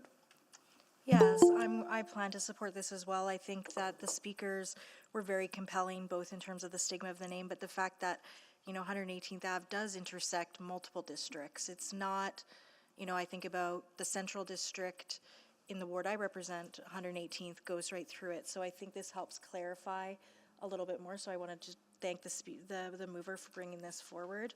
I think it does respond to community and the concerns that they brought forward and help to provide that clarity as we go forward. Thank you. Councilor Rutherford, thank you. Councilor Jans, can you take the chair, please? Taken. Thank you. And very quickly as well, I want to extend my appreciation for members of the community who came and engaged and raised this issue with the council, and appreciate the amendment. And I absolutely agree with Councilor Rutherford. There's a level of stigma attached to the area, and people have different impressions of 118th Avenue, which does stretch a number of districts, and engaging with the community to how they envision this area, which is such a phenomenal, thriving community now that has community worked so hard to turn around this neighborhood to be more multicultural, more vibrant, more business are opening up there. And it's so I think they'll look forward to that conversation, what they come up with. So really appreciate this happening. With that, I will take the chair back, and I'll go to Councilor Salvador to close. Yeah, thank you so much to my colleagues who spoke to this and appreciate the support, and just want to again extend my gratitude to the communities who brought this forward. Looking back at the letter, there are 10 communities that are represented here, as well as 3 BIAs that are behind this change. So would appreciate support from my colleagues. Thank you so much. Thank you, Councilor Salvador. So please vote.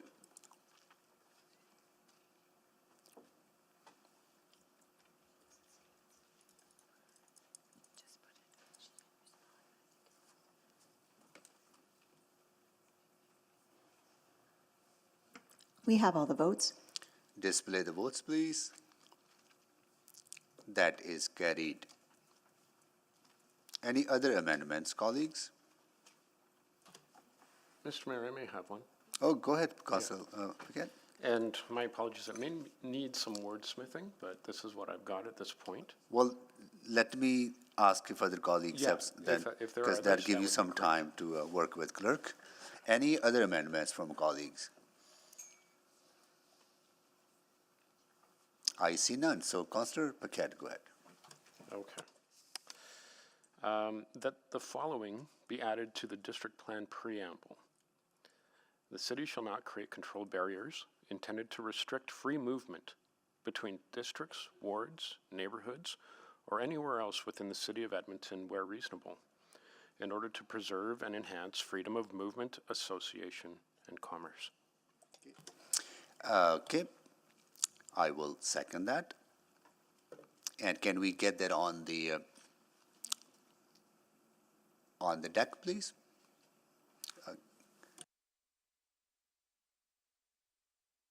Here we go. It is on.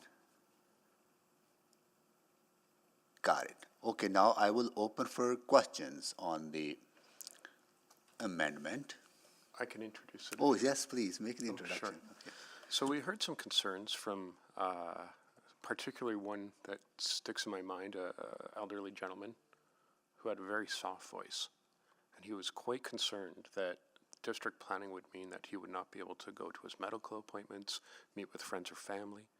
And of course, this is absolutely not the intention of the district plan. So I think it's important to just make that very clear and very explicit so that gentlemen like him or anyone else who's concerned can have peace of mind.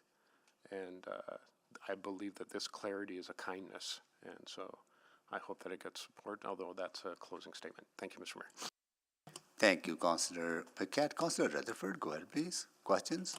Yeah, I guess first to the mover, did you run this preamble statement by legal? Because I know the other amendments have kind of been discussed previously in terms of no substantial changes. So I just wanted to get a sense of the consultation you did with legal on this. I did not. If legal has a problem, they can probably speak up. I think that adding where reasonable makes sense and covers that ground simply because obviously we don't want people walking into tipping floors at the waste service center, things like that. Like we just, there are some areas where obviously unless you have a hard hat and boots and have a reason to be there, you can't go into certain areas of the city of Edmonton.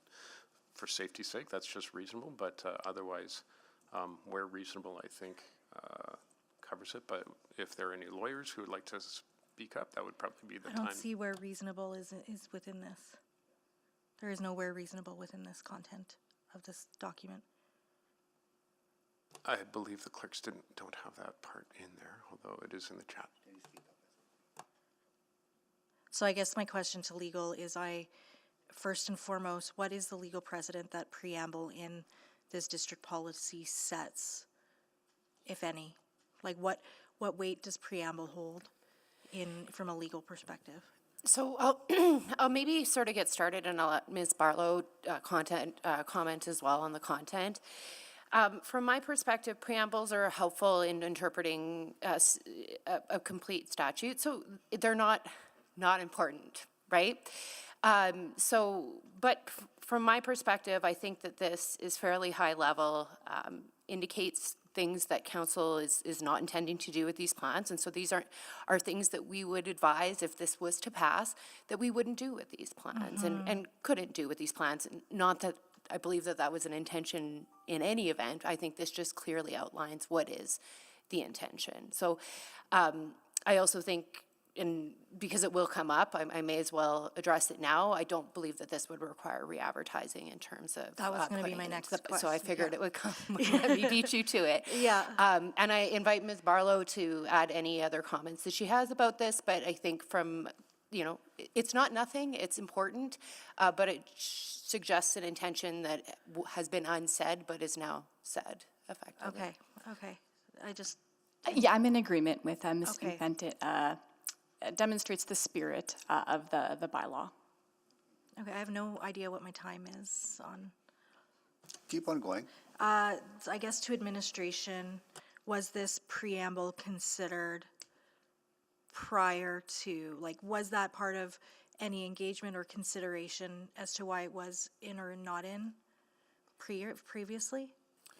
We've had many conversations with people who had concerns about limitations to their freedoms, but similar to conversations we had previously in this public hearing when we discussed, would certain language address their concerns, we were basically told no, and so we didn't make any of those statements. We stand by what we've told people, which is that we know we don't have the ability nor the intention to do any of these things anyways, and we don't include in the plans language about all the things that plans don't do. They just talk in positive terms about what they do. That's the experience we've had around this conversation with the public through the project. Sure, and again, I don't know my time, but just, is it typical to either legal, if there is a higher order policy, that would direct that we would still write something in the preamble?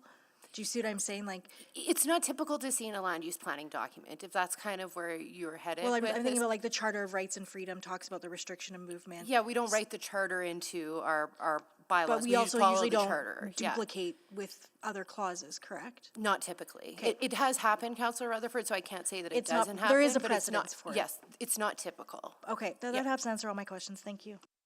Thank you. Are there any other questions? Just refreshing. Mayor. Okay, thank you. Here we go. Councillor Salvador. Yeah, thank you. I guess I'm just maybe a little confused around the inclusion of something like this, given that these are, I mean, freedom of movement, freedom of association, these are protected under higher orders of documents than we're talking about today. Like, it seems strange to me. Maybe to form that into a question, I mean, is this the best place to enshrine the protection of freedoms that we're discussing today? Like, yeah. It's difficult for me to opine on, is this the best place per se, but I can tell you that these sorts of freedoms and rights are all enshrined in higher order. So regardless of what we put in here, it has no bearing on... We have to follow it anyways. Right. Okay, I guess my concern is that if we're going to start including these types of things that are already enshrined and protected, what other things should we be looking at? I think that that's a reasonable question to ask yourself in this circumstance, but also I would say you have heard representations at a public hearing that these specific things are things that folks are concerned about. So although I agree with your statement, I think playing devil's advocate, that would be the other side of the coin. Okay, that's really interesting. Thank you so much. Thank you, Councillor Salvador. Councillor Knack. Yeah, thanks, Mayor. So he just one remaining question to legal. Appreciating that we do a lot of work on traffic safety, and I have some communities that view a curb extension as a restriction of movement. I'll be very clear. I have some small number of individuals within a community that might view a curb extension as a restriction of movement, albeit I think most people view that as traffic safety and traffic calming, in part because they're the ones that ask for it. But I just want to make sure this, by including this doesn't prevent us from continuing the great work we've been doing on traffic safety, being able to ensure that, people are safe within the community when traveling. Is that a question to legal, Councillor Nash? Yes, it is. Yeah. Yeah, so well, first of all, I think those are two separate programs, but I think it would be a very far stretch to say this isn't about restricting movement is tantamount to saying the city can't go about and operate its traffic controls and providing the infrastructure that we need to in order to create a safe city. I think that's quite a stretch. Yeah, and I'll give one other very specific example because I want to make sure I've asked it so that there's no sort of unintended consequences. I think about in the community of Kenora, probably about 15, 16, 17 years ago, when they went through neighborhood renewal, they actually created, so one of the avenues, 104th Avenue, used to be a straight shot from 149th to 156. What they did is they actually put in, essentially you can only go right at 153rd Street coming either east or west. So if you're driving, you can't just fly through the community. There's an opening for pedestrians, for people biking. That was done at the request of the community to help address traffic safety. It technically means somebody has to, go a further block if they're looking to shortcut through the neighborhood. But again, that would not be seen as in violation of something like this if this were included. Is that correct? I wouldn't see it as in violation of something like Great. this. Just wanted to ask that question because that's important work. Thank you. Those are all my questions. Thank you, Councillor Knack. Any other questions on this? Councillor Knack, can you take the chair, please? Oh, Jans, sorry, Councillor Jans, take the chair, please. Taken. Thank you. I just want to make sure that I understand the intent of Councillor Paquette's amendment. You know, clarity is kindness. The more clarity we can provide to the folks around 15-minute cities, if they feel it that way, their movement will be restricted. But I'm a little worried about when the wording, the city shall not create control barriers, right? Is that too prescriptive? Control barrier, as Councillor Knack has identified, could be perceived. I think that's, we start to get into a realm here, Mr. Mayor, when we get really prescriptive like that, it's difficult to think about the unintended consequences on the fly. Right. Yeah. Whereas So would it be more broad if we just say the city shall not restrict? Right? I think that there may be unintended consequences to saying the city shall not restrict, because there may be situations where we look to restrict development or. Oh, no, cities shall not restrict lawful and free movement. Keep the rest, but take out that part that says create control barriers. Would that be more high level? Just I want to keep it as high level as possible instead of being more prescriptive. So, just so I'm clear, you're wanting to do what? Shall not create control barriers unintended to restrict free movement? So what I'm thinking, if we take out the word that says create control barriers, it would read, the city shall not restrict lawful and free movement between districts, wards, neighborhoods, anywhere else within the city of Edmonton where reasonable in order to preserve and enhance freedom of movement, association, and commerce. Yeah, I think that would be a reasonable amendment in this particular Would that be friendly, circumstance. Councillor? And you know, something else you can consider, and just a thought as I look through this on the fly, we can actually outline what district plans are not about, right? And we could say these are not about restricting free movement between districts, wards, neighborhoods. Like, we can outline sort of more, it as more of a purpose than a directive statement. Okay. So something to consider. Okay. I will take the chair back. And I'll go to Councillor I will return the chair. Go to Councillor Cardinal. Thank you. I completely support what Councillor Paquette is trying to do. Here is my question. The motion as presented includes the word free. Could that be interpreted as we won't create a toll road? That roads will always be free? Like, is that a literal interpretation, or are we talking about free in the context of freedom of? Yeah, I think that's a fair risk to identify, Councillor Cartmel, and as free could be interpreted in several different ways. Yeah, because my next question then is charging a bus fare a toll to use the bus system and equivalent to a toll on a road? Yeah. Now are we talking about free transit because we are writing this into the preamble? Right. I think that's a bit of a stretch, but something that this assembly could consider is providing this as subsequent work to administration to look through it and do it as sort of a comprehensive piece in an amendment where law has a substantial amount of time to sit down and look at it and think through all those unintended consequences. It's just a suggestion, Councillor Cartmel.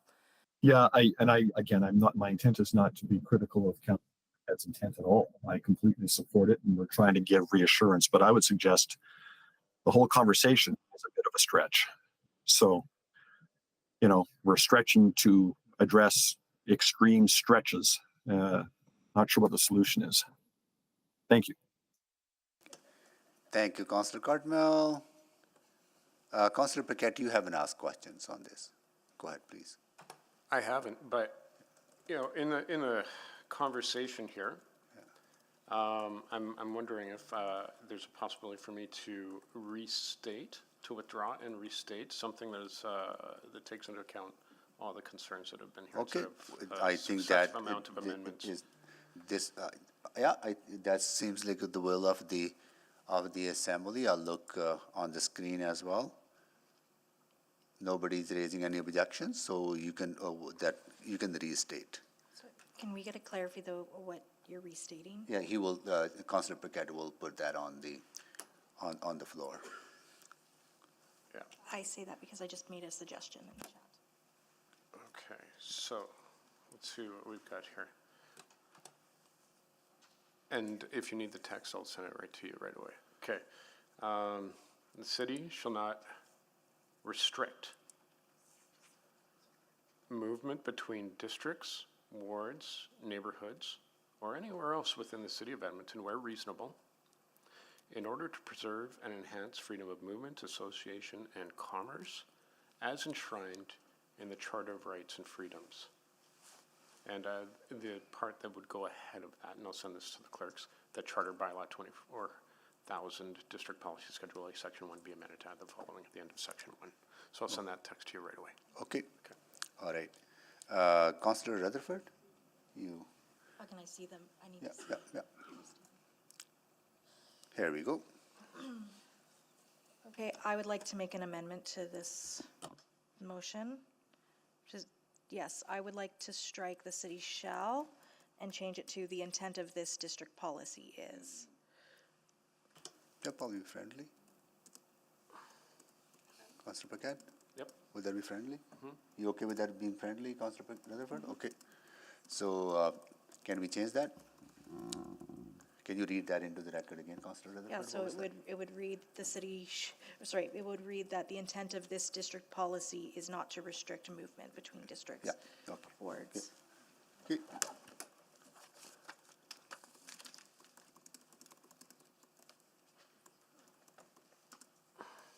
Okay. Any other questions? One more. Councillor Rice, go ahead, please. Okay. Thank you for the motion put. I'm going totally support this as well. So one question to amendment. So if we change city shall not to the intent of this district policy, does this amendment will reduce the scope of the restrict? Because the concern we heard from the public overall at the high level is not only about the district policy, overall is concern about the freedom. So for this amendment, and will reduce the scope of the good intention to address the concerns and from the public. I think, Councillor, what it does is clarifies that scope, and recall that this is going into a purpose statement of the legislation. So this is basically telling the reader what the intention of the district policy is not. So I don't see it as necessarily reducing the scope, but clarifying why we have such a statement in our plans.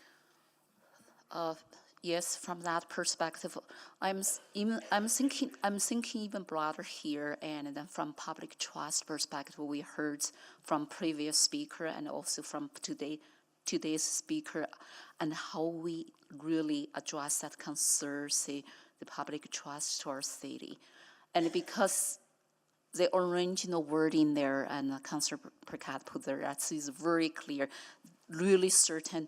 And to our Edmontonians, our city, and will not create that control there. No, no, not question. I'm just asking. I'm a little bit concerned about this is reduced from public trust perspective. Reduced that certainty. Say our city committed to that. So I actually like the original word better. But I appreciate my colleagues put on this. Thank you, But thank you for the answer to my question. Okay. Thank you, Councillor Rice. So that concludes the questions on the amendment. Oh, sorry, Councillor Rutherford, you have more questions? You have more questions, right? Then would somebody need to move the second round? So moved. Second. Okay, moved by Councillor Stevenson, second by Councillor Rice. Okay, please vote.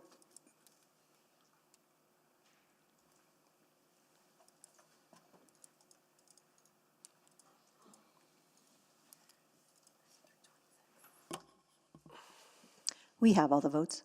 Display the votes, please. That is carried. Councillor Rutherford, go ahead, please. Yeah, sorry, thank you for my colleagues for the second round. This was not, when I did my first round, before this was withdrawn and restated, this wasn't in there, so I do have one more question to legal. So I'm a bit concerned about the term "where reasonable" within this preamble, because I think it can also infer that there might be restriction of movement in some contexts.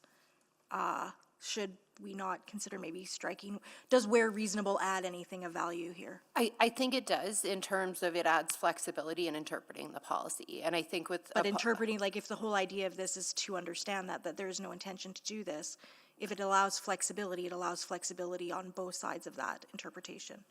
I agree, but I think my best advice to you is to allow, with something like this, to allow a degree of flexibility so that we don't run into unintended consequences where we have absolutely no wiggle room, where it's not about restricting in the strict sense that is in everybody's mind right now, but in another sense that we're not necessarily thinking about right now.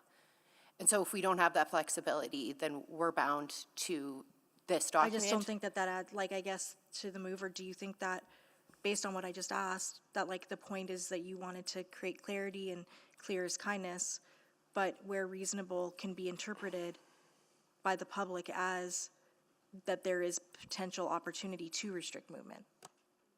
I would just refer back to Councillor Knack's question about curb cutouts. Someone might say, hey, that's not reasonable. But obviously it is reasonable, especially for people with disabilities, to get across the street. Right? So I see what you're saying. It would be great if we could just do away with it, because also in there is the Charter of Rights and Freedoms, but there's also the situation where we might have a state of emergency. Let's say there's a terrible wildfire in the river valley and we need to restrict movement in that case. If we remove that in our language and city policies, then suddenly we can't tell people not to go into a burning river valley. Yeah, that's why I'm concerned about, and this is why I go back to that first question I asked you about, had this been vetted through legal? Like, we've had a huge gap in the public hearing between our last continuation, from this continuation of this meeting, and I'm very concerned about unintended consequences of this preamble. So I guess my question to the mover is, how come this wasn't further, flagged to council or legal prior to today? I didn't think of it until today. Okay, thank you. I am like you in that you would assume that this would be understood, but then today as we were deliberating and heard the final speakers, I was like, you know what, maybe we should just make this explicit. Okay, thank you. So that concludes the questions on this. We have a motion on the floor. Anyone to speak to this? Okay, I'll get the list, then we'll take a break. So now we are signing up to speak to this item. Questions have been concluded. Councillor Ruther will start first, then we'll go to Councillor Jan second, and we'll take a break here now, and we will start at 3:45.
Okay, I would like to call this meeting back to order.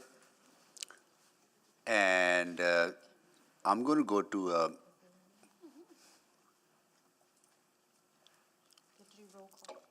I will do a roll call first, actually.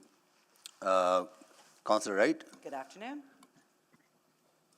Councillor Knack, Good afternoon. Councillor Prince Bay is away, Councillor Stevenson, Good afternoon. Councillor Paquette, Good afternoon. Councillor Tang, Hello. Councillor Hamilton, Good afternoon. Councillor Rutherford, Hi. Councillor Salvador, Good afternoon. Councillor Cartmel, Good afternoon. Councillor Rice, Good afternoon. and Councillor Jans. Good afternoon. Okay.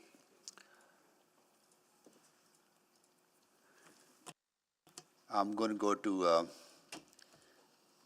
City Solicitor, Legal Counsel for some advice before we move forward on this. So, Mr. Mayor, what I can tell you about this is it hasn't been fully vetted as a potential amendment to the plans by legal. I don't think it's a high-risk proposition, but I certainly can't say that there's no risk associated with it. But one of the things that I could offer as a potential adjustment is perhaps a new motion that captures the spirit and intent that Councillor Paquette was speaking to, that we as legal feel like sort of sits within the box where we feel comfortable with there being very, very, very low risk. Okay, what would that be? I think we have the wording, and we've tagged our clerks as well, and I want to get them a chance to get online with this because they're an important piece of getting these motions up and on the screen. But the district policy and district plan shall not restrict freedom of movement, association, and commerce as enshrined in the Canadian Charter of Rights and Freedoms. And that basically says these plans aren't gonna, we're not gonna run roughshod over the Charter of Rights and Freedoms. We're not gonna do that anyways. It's binding legislation on us as a city, but this boldly says so within the plan. Okay, so has that been, the wording is finalized? It's finalized as vis-a-vis law. I would just want to check with our clerks as a courtesy to make sure that they're on the same page and they have had the opportunity. And of course, we would want it to amend the appropriate. Why don't we do it this way then? We'll pause this because we have additional speaker. I can go to the speaker, hear from the speaker, we'll come back to this. They'll give you 5 minutes to, or whatever time that will be taken by the speaker, and if there are questions to the speaker, they'll give you some time. Point of order. Yeah, sorry. Point of order. Yeah. Didn't we close the public hearing on this item? No, we haven't closed the public hearing on this item yet. First reading has been moved. Once we dealt with first reading, then we'll close the public hearing.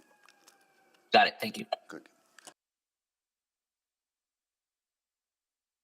And also on this, would you prefer that as what are you suggesting, as a subsequent motion, or would you or preamble as suggested by Councillor Paquette?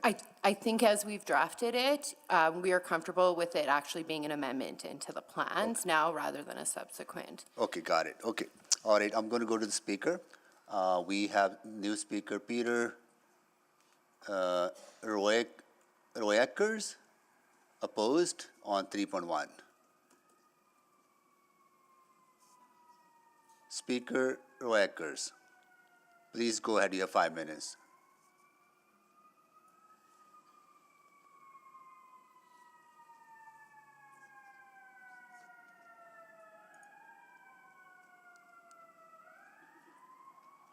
Mayor, he's supposed to be in person, but he's not present.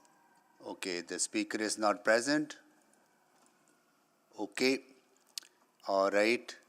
Can we put the new wording in the, can you reinstate, Councillor Paquette? Yes, Mr. Mayor.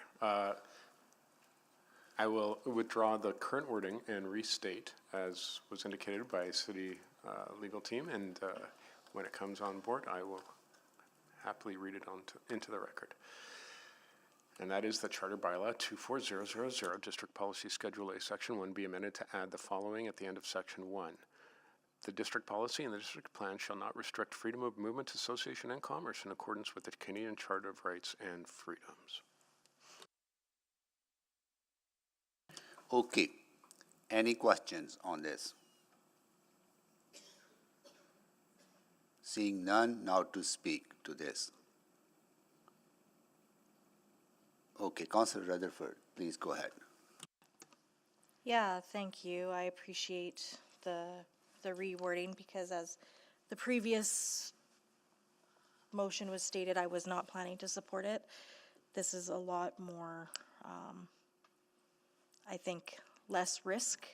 My concerns were around process and governance and proper legal vetting. I know that, you know, when we have bylaws and policies that come before us as council, there have been weeks and months of back and forth on the smallest of words like and versus or as we had highlighted to us, the use of the word consider versus shall.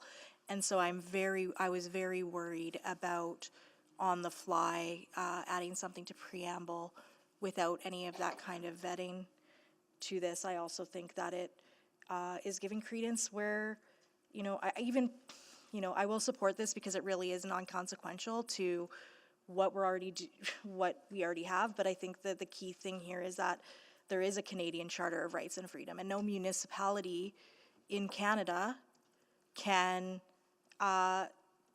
go against the Charter of Rights and Freedoms. It is literally the right to assembly, the right to free movement, the right to freedom of speech. All of those things are protected grounds, and a municipality can and has been sued for doing those things.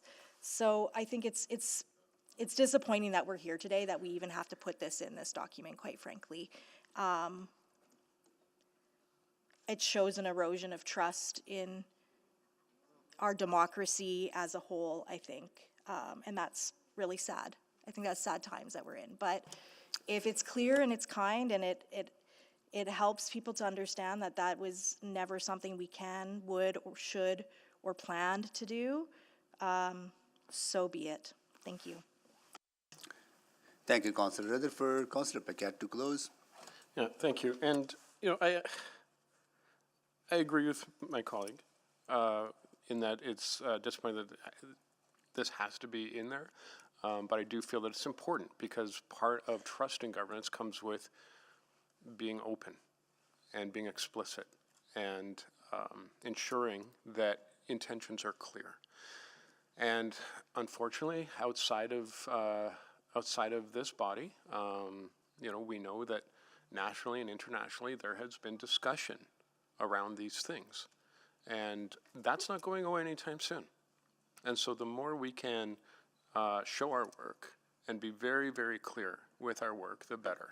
I don't want to have to hear another senior come with their voice shaking in fear over what the intention of their city is. So if this helps to allow people to have some peace, then that's why I brought forward the motion. Of course, everything we do will be in accordance with the Canadian Charter of Rights and Freedoms. And of course, it seems redundant to have to say so, but there are some situations where those things do have to be said. And that's what we're saying today.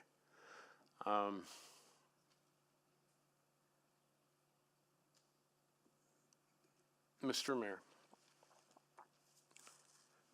we're coming out of a very tumultuous time through COVID, through the actions that people experienced then, through changes in how municipalities are building. And when you pair those things together, sometimes what happens is that a narrative comes out that there is a desire by local governments to restrict movement or to be part of some larger organization. But the fact is, we're just here to try to do good work for the city, to try to find ways to reduce taxes, to operate in a more efficient way. Some developers do not like what we're doing. Some developers love what we're doing. Some of the public don't like what we're doing. Some of the public love what we're doing. That's part of the process. And hearing from people and being responsive to them in the ways that we can is why we have public hearings in the first place, to engage with the public, to hear what they have to say so that no one can ever say, you're not listening. Now, it should be said that some people come and they have a particular point of view, and that point of view is not reflected in what is ultimately decided, and they will go away feeling like they have not been heard. But they have been heard.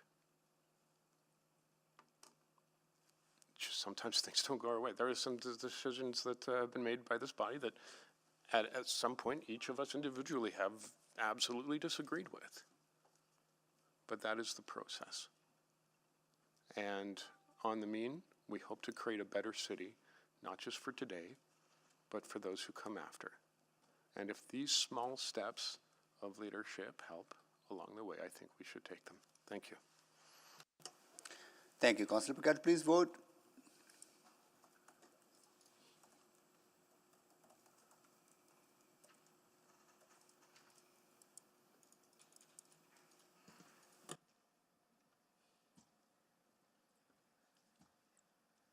We have all the votes. Display the votes, please. That is carried. Are there any other amendments? Are there any other amendments? Okay, seeing none, we have the first reading of Charter Bylaw 24000 and Bylaw 24100 on the floor. Right? Clerk? Yes, Mayor. And now I'm opening the floor. Oh, well, before I do that, do we need to go back for new information? Just want to confirm, do we have to go back for new information from council members to ask questions to the administration or public? No, you can continue. Okay, which would be now to speak. To the motion. Okay, got it. Okay. Do we have to close the public hearing? No, we will close the public hearing after first reading has been, if approved, right? Yeah. Okay. Once first reading has been dealt with. Dealt with, yeah. Okay. All right, now to speak to the first reading on the floor.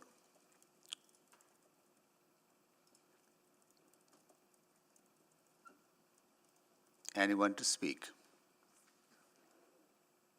Councillor Rutherford, please go ahead. I would be closing. Okay. Councillor Knack, go ahead, please. Thanks, Mayor Sophie. Can you hear me? Yes, go ahead. Yeah, thank you. Sorry, I'm back on the phone. Long before this public hearing was extended, I had scheduled myself to be in Southern Alberta in my role on Alberta municipalities. So I'm just in between municipalities right now doing some visits. So to speak to this, as you know, when we had our debate on the referral motion, I have struggled with this for a few reasons, and many of those aren't actually to the points we heard from those in opposition. I think there are a number of good things in this. I think what we need to start at from sort of reference right at the start is that this doesn't take it beyond what was already approved in the city plan after many years of engagement. The district plans were meant as sort of an extension of the city plan. So I'm going to be the first to say, and actually this is part of my challenge with it, this doesn't even go as far as the city plan, in my view. And that's actually why I'm struggling in this. Because I think the city plan actually set out some very clear expectations around where development will occur across the city in the nodes and corridors. It clearly identified the width of those corridors, where you would see that, the criteria we should be using. And I am still struggling to see that referenced in full within the district policies, and then we'll get into the district plans individually a bit later. I am worried that this actually, because of what I feel, that this is more restrictive than the city plan, is it's going to create false expectations. We are growing rapidly, as we have all been discussing. we are seeing that need for more housing in every community. And much of what we have been approving as a council aligns with what is in the city plan. And so I think the adjustment to 2.5.2.6 really helps. But I am still worried that with what I believe will need to be a number of subsequents to address corridor width, to address a variety of other elements and the refinement that I think is needed, I worry between now and the time that work comes back that we're going to create some really challenging situations where the public is expecting one thing and most of our other policies say we're going to be doing something else. So I'm going to listen closely to the rest of my colleagues on here, but I from the start have worried about saying yes now. And again, that's because I view this differently than I view how we handle the zoning bylaw. I think about what we heard in the zoning bylaw conversations, and most of what needed to be addressed very much could have been and was subsequently. I'm not sure the things that need to be worked on are easy enough to fix in a short amount of time that we don't create that trust deficit. So where I'm at today, pending the feedback of my colleagues, is that I don't think I can support this as is, because I actually don't think it goes far enough overall, nor does it provide certainty in some of the specific areas. And I think that will create misalignment with what we've put in the city plan. And I wholeheartedly supported the city plan a number of years ago. I believe in the city plan. I believe in how we need to develop and needs to be directly in line with the city plan. And I'm not sure we're there yet. And I know the comment of don't let perfect be the enemy of good, and I agree. But I don't think we're good enough yet to say yes today. When we have, if we say no, the city plan still holds firm, and that will serve as our guiding principle. And I'd be more comfortable with that right now than I would be approving these. Thank you. Thank you, Councillor Knack. Councillor Jans? Yeah, thank you. I think this is interesting. It's a combination of a bit of art and a bit of science. I will vote in favor. I share some of the concerns that Councillor Knack has, but I think that there's a sense of reasonability that we can expect of community, of our administration, and of future councils decades from now, that will be able to look at projects on their merits and decide, is this the right fit? I think that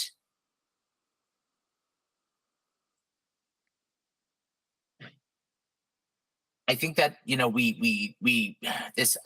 going back and forth on this question of predictability, and I just don't think there is a level of predictability that we can truly provide people. I've been struggling exactly how to do that, because we look at the uncertainty around climate change and mitigation of extreme weather events.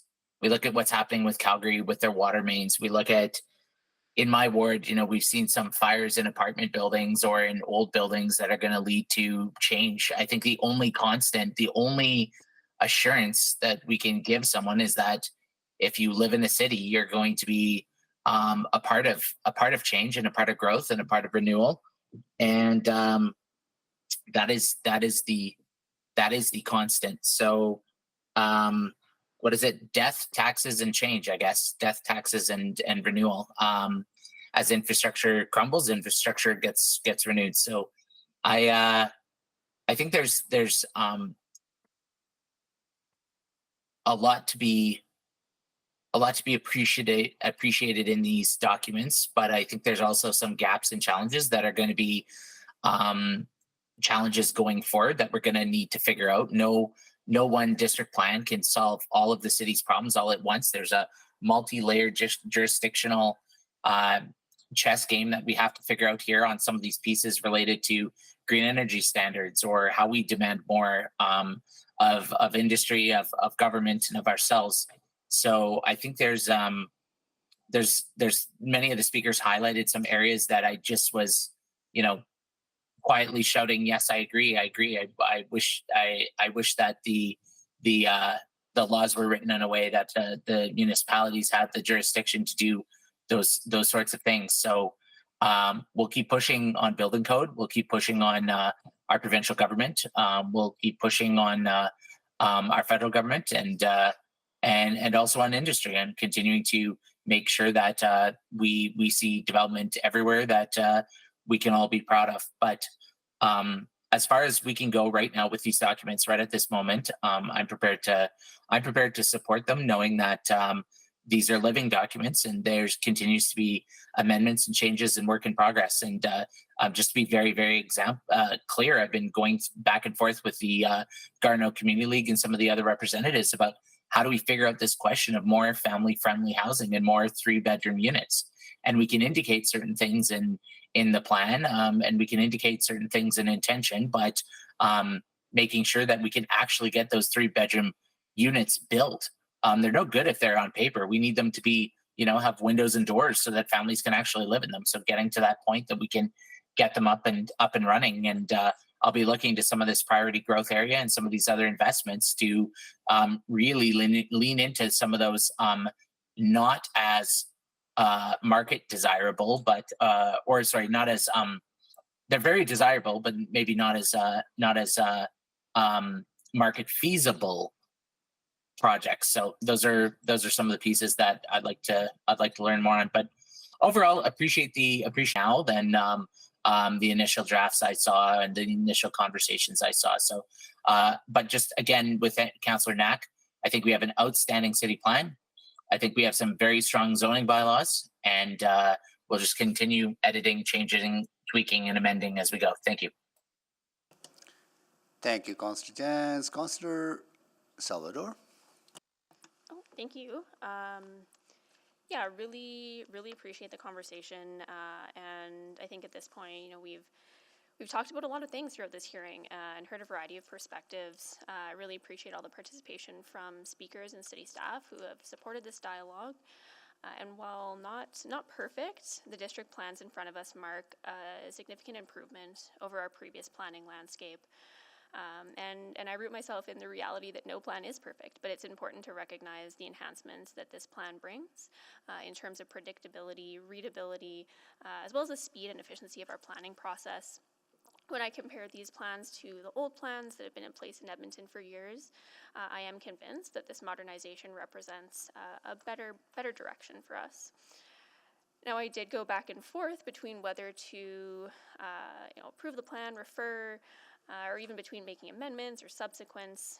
I think I've expressed my concerns that these plans don't go far enough, and I think further work can be done around providing that visual clarity as to where Edmontonians can expect to see development, particularly around nodes and corridors and around mass transit. However, I still believe they go farther than the current system of smaller plans, which we are repealing, and I'm confident that there will be an opportunity to have further discussions and considerations around how to improve that through subsequent work and subsequent motions. So I'll just reiterate that I am interested in a subsequent that would look at further opportunities to enhance development around transit, mass transit, as well as along nodes and corridors. I also just want to take a moment to express my appreciation for the challenges faced by administration in preparing these plans. Not only is the preparation of the plans themselves really tough and hard, but trying to do so in an environment that is quite frankly filled with a lot of misinformation and false narratives around the purpose of this work. I just want to thank you for your commitment and determination in following through on this, and your commitment to delivering on the city plan. So I do intend to support these plans and encourage my colleagues to consider the long-term benefits they offer to our community and to consider that this is a solid foundation from which we can evolve and grow. Cities, like planning documents like this one, will evolve and change over time. So I think that gives me comfort. And again, I think this was a really, really enlightening conversation. Thank you. Thank you, Councillor Salvador. Councillor Stevenson. Yes, thank you very much. Really appreciate the opportunity to speak to this significant body of work. I just want to start by thanking administration for their persistence in what was a long slog. Lots of important conversations about how we build and grow as a city. I'm reflecting on the fact that, as others have mentioned, we have a really solid policy set out in city plan. And for me, I was really looking to the district plans as, again, not relitigating that policy, but helping with a communication tool, helping people see how it lands within their neighborhoods. I think, in some ways it has provided greater clarity, but I think there are opportunities as well to strengthen the role that district plans can have in that communication piece. For me, the worst case scenario that I worry about is at public hearing, when communities understand one thing from the plans, there's maybe a recommendation that goes against the community's understanding, and that leading to a sense of broken trust. I think there's also a risk of plans being amended, and again, a sense of the goalposts being changed. But I think there's two remedies to this. I mean, I think the first is, I'm open to some potential work around mapping clarity, just providing some greater opportunities in key areas like the downtown and Wequentuin, where I think there is opportunity to expand. And I think it's also being clear and consistent in our explanation of these plans that they are living documents, that they are subject to adaptation and growth and change as they continue to move forward. I think one significant gain in clarity is the repealing of older plans that are no longer in step with our current realities and our policy framework. So again, happy to support them moving forward today in recognition that they will continue to evolve and that we can provide some further direction around maybe some of those areas for greater clarity. Thank you. Thank you, Councillor Stevenson. Councillor Rice. So, thank you very much, and for the city administration's work and to prepare all these policy and plans. I heard this is the first time we have the district plannings and with this comprehensive. Also, I would like to take this opportunity to thank all the public speakers, and from May 28th to now so far, we are already have like close to 200 people and come to City Hall and to express their opinions, their thoughts, their inputs, and take that responsibility as a citizen to share their thoughts, how they would like to see our city be developed. I think this type of spirit should really demonstrate, and we have wonderful citizens want our city to be built the way, and everybody can call their proudly home, and everybody can enjoy life here. So, but I do have the few concern, and then based on what I heard through those public hearing, I understand our city and we care about our citizens' inputs. We have public engagement policy process in place, but the challenge, the piece I am struggling is, I heard over and over our public speaker come to the chamber say, there is no meaningful engagement. And even though we have the public engagement policy in place, we have a public engagement process in place. You can look at how much time and effort we put to try to make sure every public members have the opportunity to speak in front of council. But we still heard that concern. So then I ask myself, and since I become councillor as first term of councillor, and I heard many my constituents told me they did not get opportunity engage in city plan, and even they do not know the city plan. And then for rezoning bylaw, or for the zoning bylaw renewal initiative, our city did the public engagement, but we still heard, and back to the last year, there's so many people come to say, no, this is not enough, this is not meaningful. And even today, we still repeatedly heard this same concern. So as a governor and for the city, I ask myself, and where is that gap? Where is that?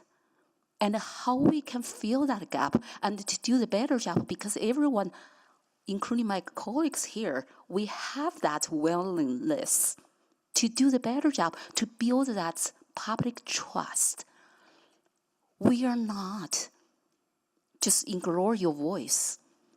We really want to make sure your voice to be heard in the way and everybody feel comfortable and that public perception say, yes, our voice be heard.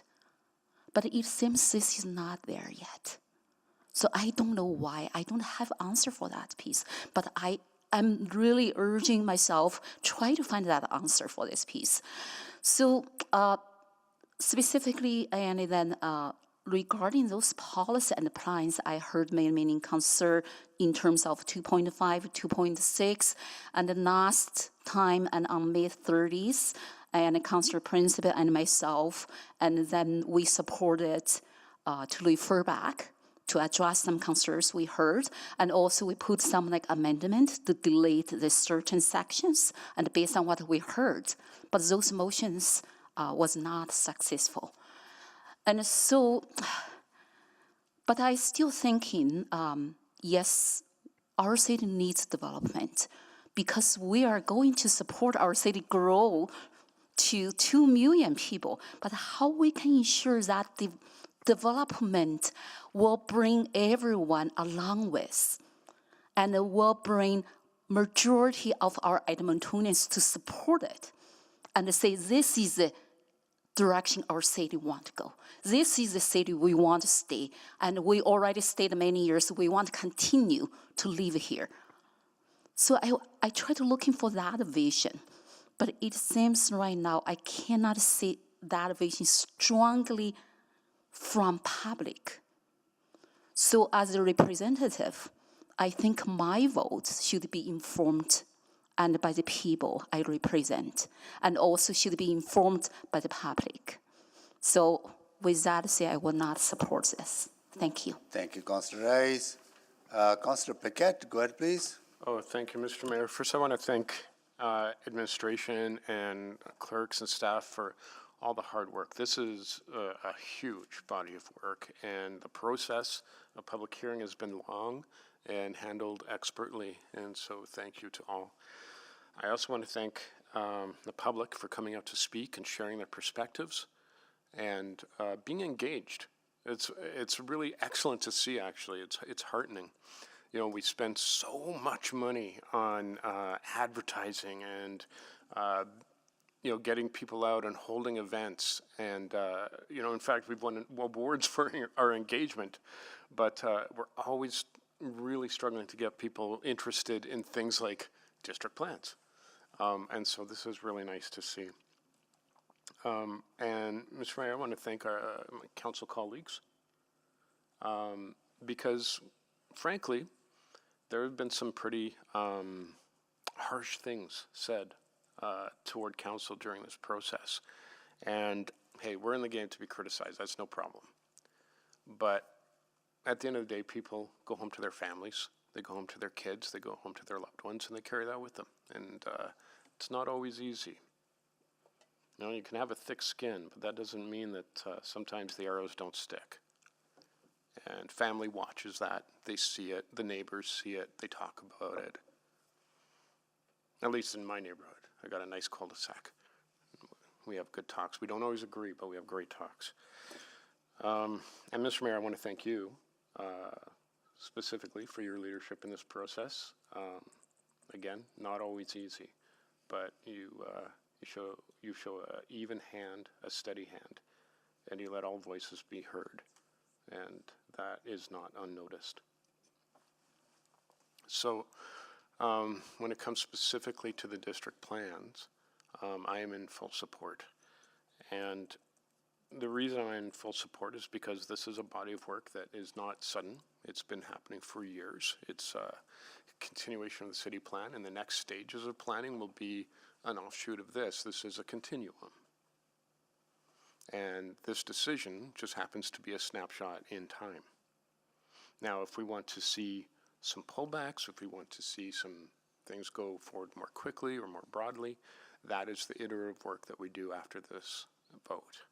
And it's important work, and it's the work we were doing before this vote. So with that in mind, I would say that this city needs this plan, and it needs it now. This council has declared a housing emergency. We are currently the most affordable big city in Canada, and we want to keep it that way. We want to make sure that kids have access to not just somewhere to rent, but somewhere to buy. And that happens in cities. You know, there's a prominent political figure on the national scene who was saying that cities were the gatekeepers that stopped housing from being built. Well, I think Edmonton is the example that proves that wrong.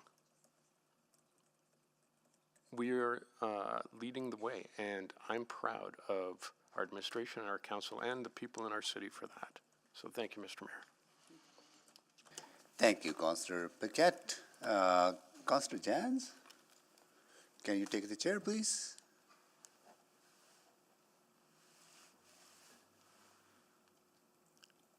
Councillor Jans?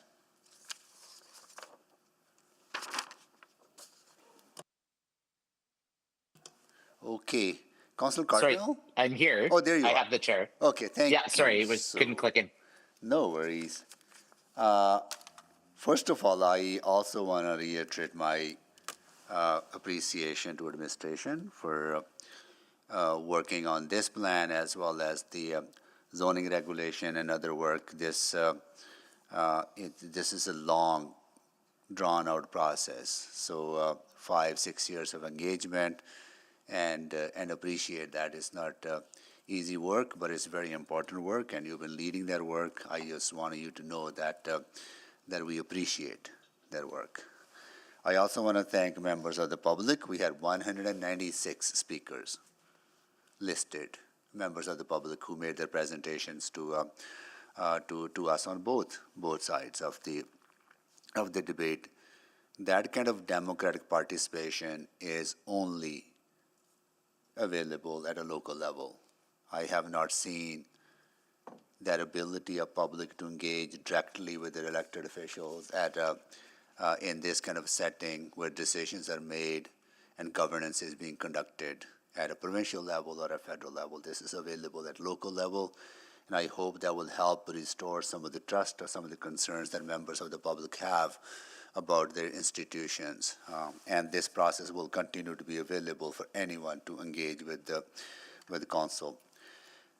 Edmonton is one of the most affordable cities to live in when it comes to market affordability.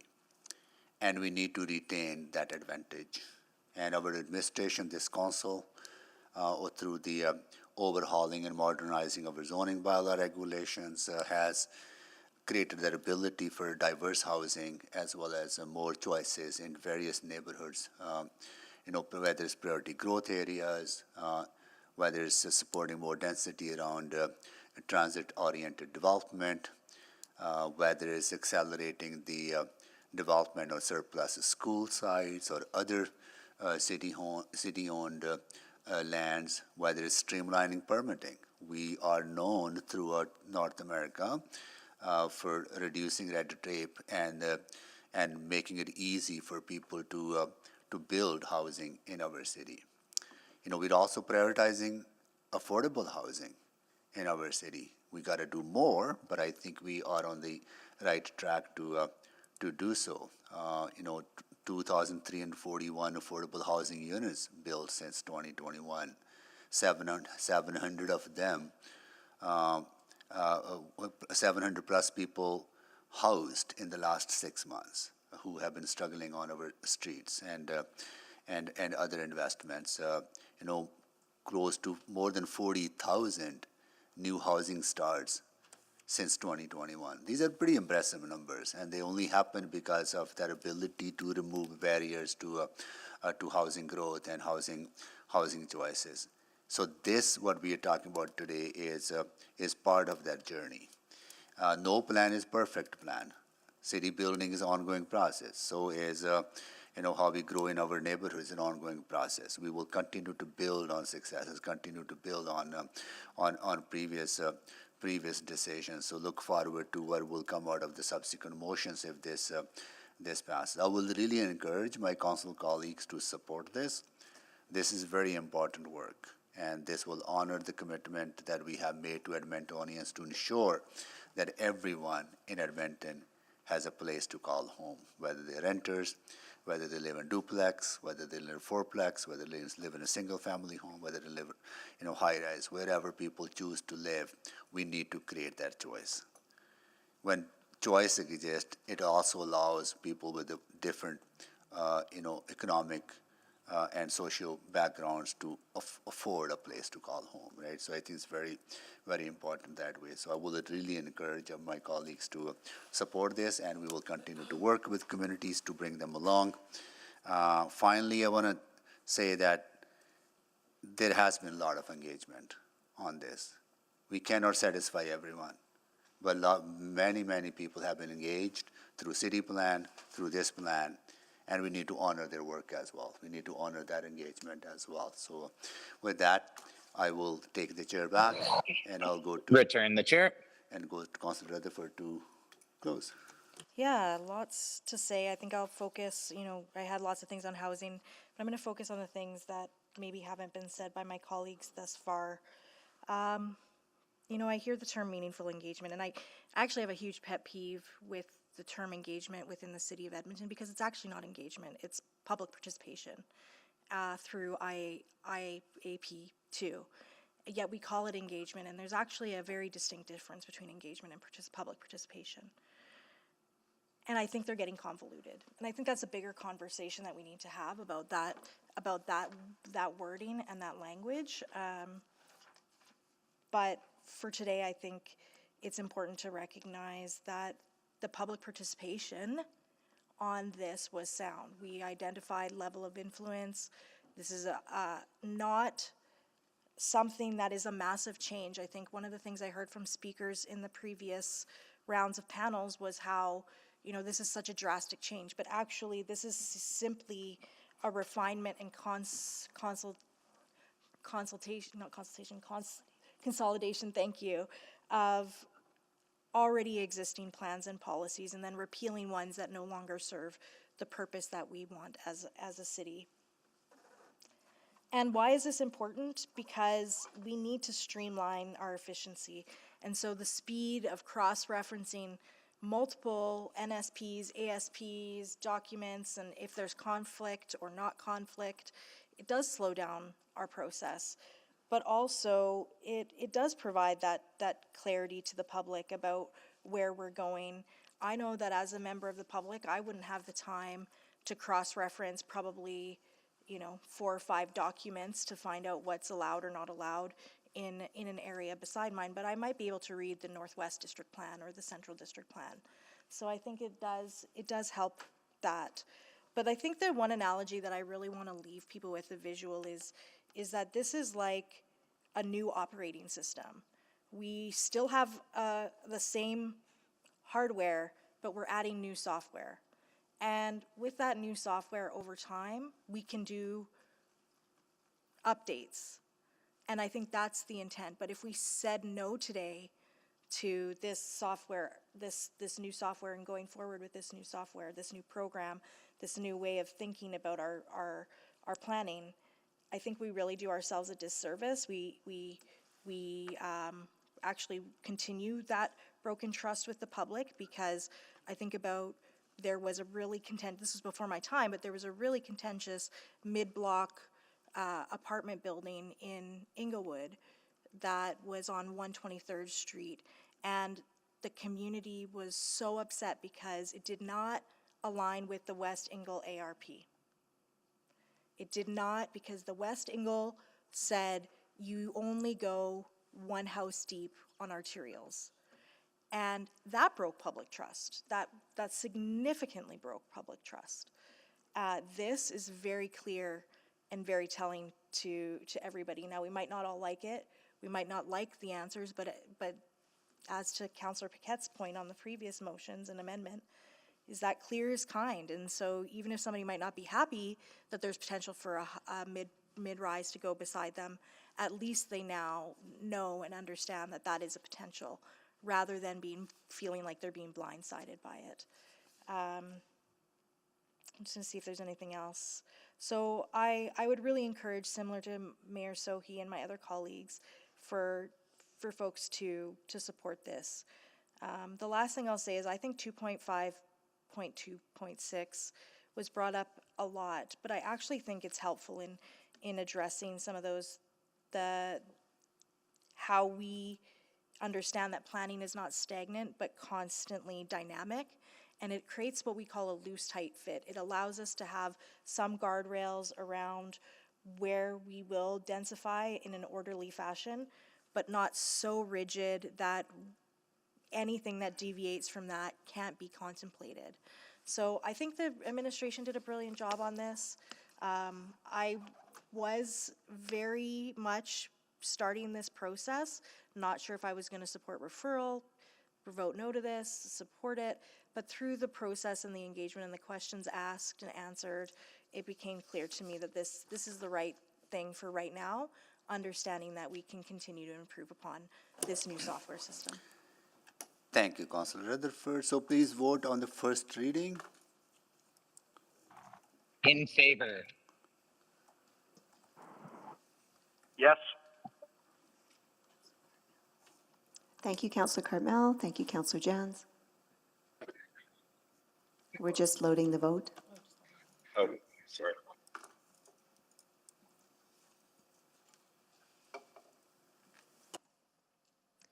We have all the votes. Display the votes, please.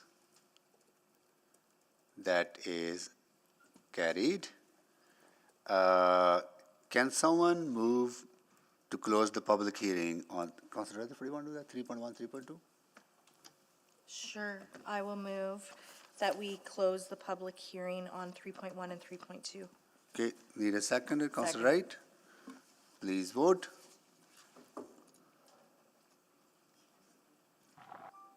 In favor.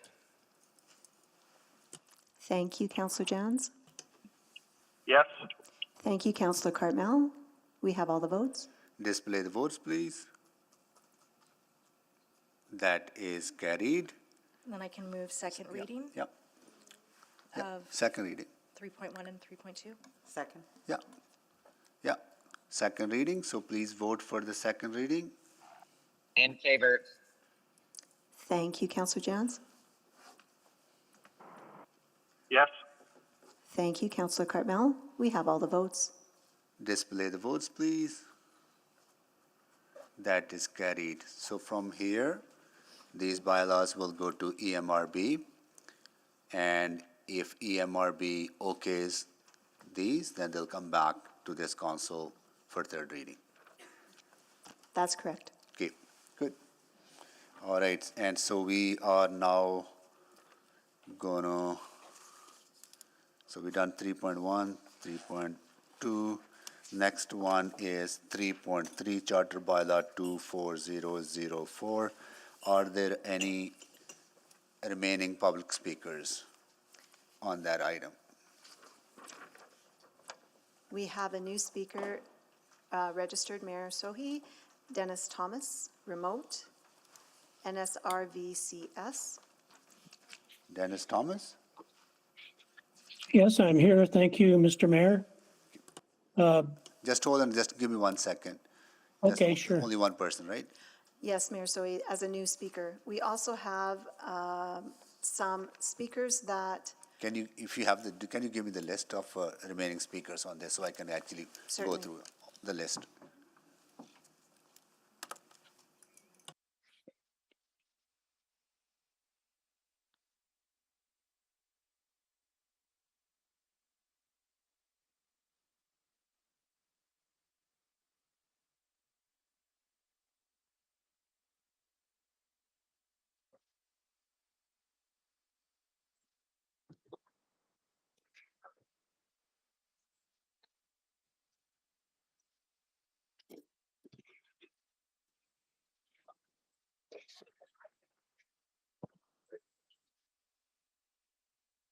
Yep, colleagues joining virtually, I'm just consulting with Clerk on how to proceed ahead on some of the speakers. So give me a couple of minutes, please, if you wonder why there's silence. Thank you.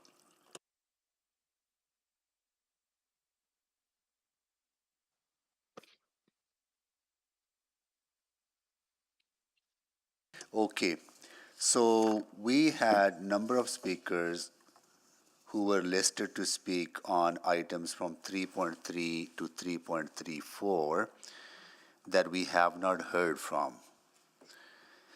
So I want to go to our legal counsel to advise us what process we take to ensure that we are being fair and procedurally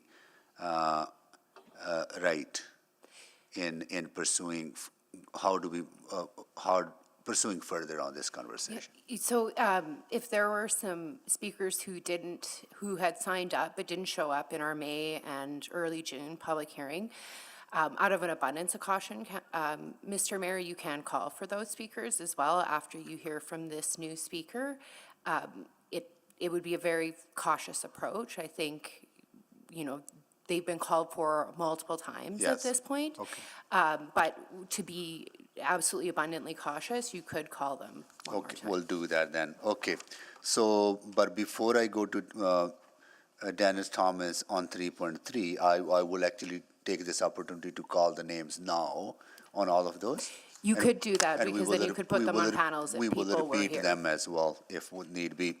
So Wanda Banaz, opposed 3.3 in person. Are you here?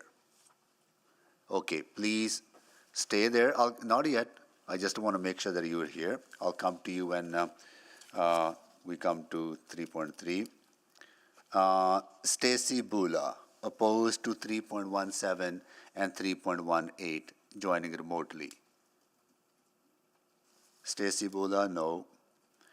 Sheila Pimster, opposed to 3.9, 3.20 in person. Okay, thank you.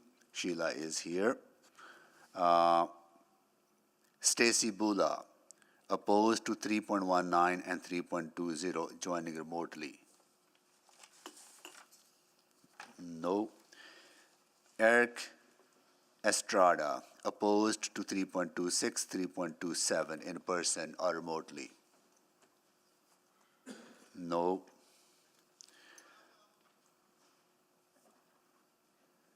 Raquel Firo, opposed to 3.30, 3.32, Edmonton River Valley Conservation Coalition remotely. No. Heather Swain, opposed 3.30, 3.32 in person or remotely. No. Lindsay Sturton, opposed to 3.30, 3.32 in person or remotely. No. Gregory Reimer, opposed 3.30, 3.32 in person or remotely. No. Colette Stang, opposed to 3.30, 3.32, remote or in person? No.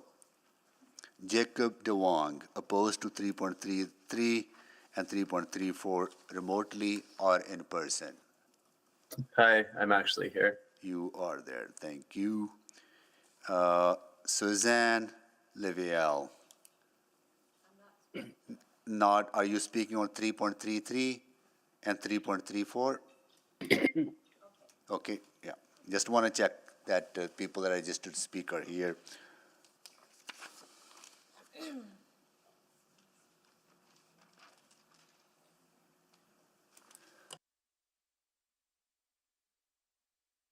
Just give me another 30 seconds, please.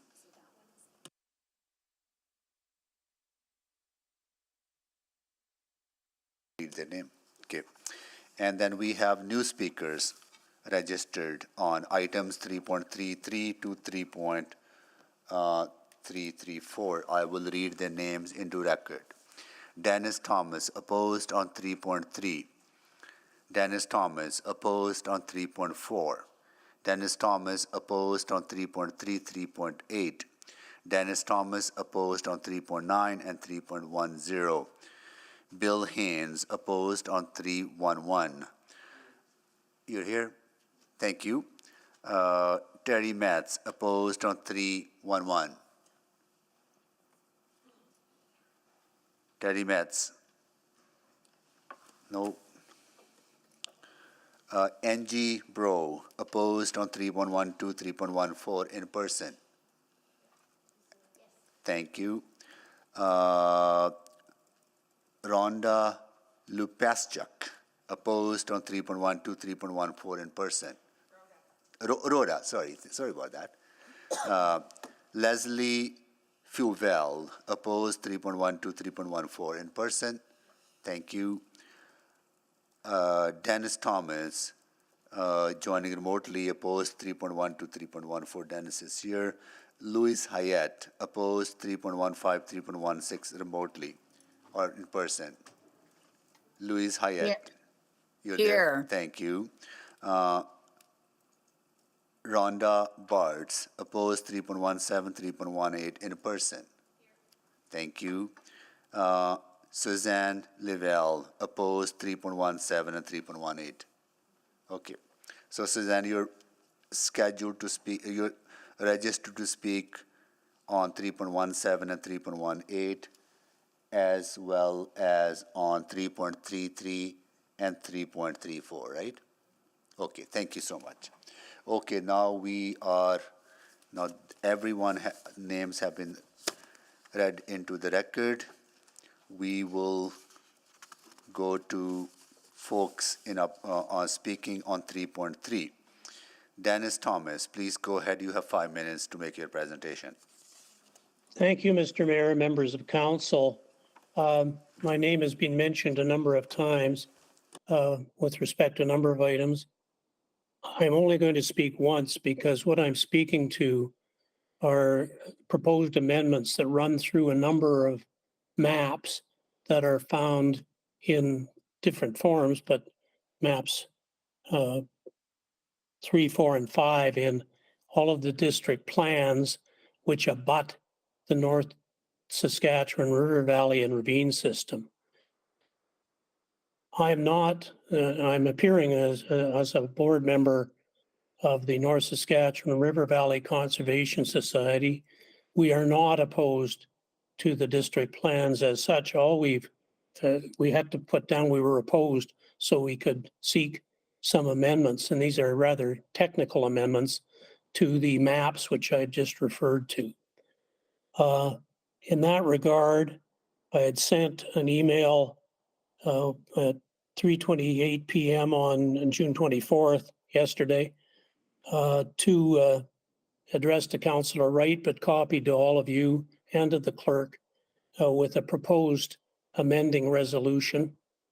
I'm also referring to a letter which I wrote on behalf of the Society on May 27th, which asked for the proposed amendments. In summary, the proposed amendments relate to in the various maps, which I've just spoken to. They express an intention to facilitate development which would intrude into or overlap with into the boundaries of the North Saskatchewan River Valley and the ravine system.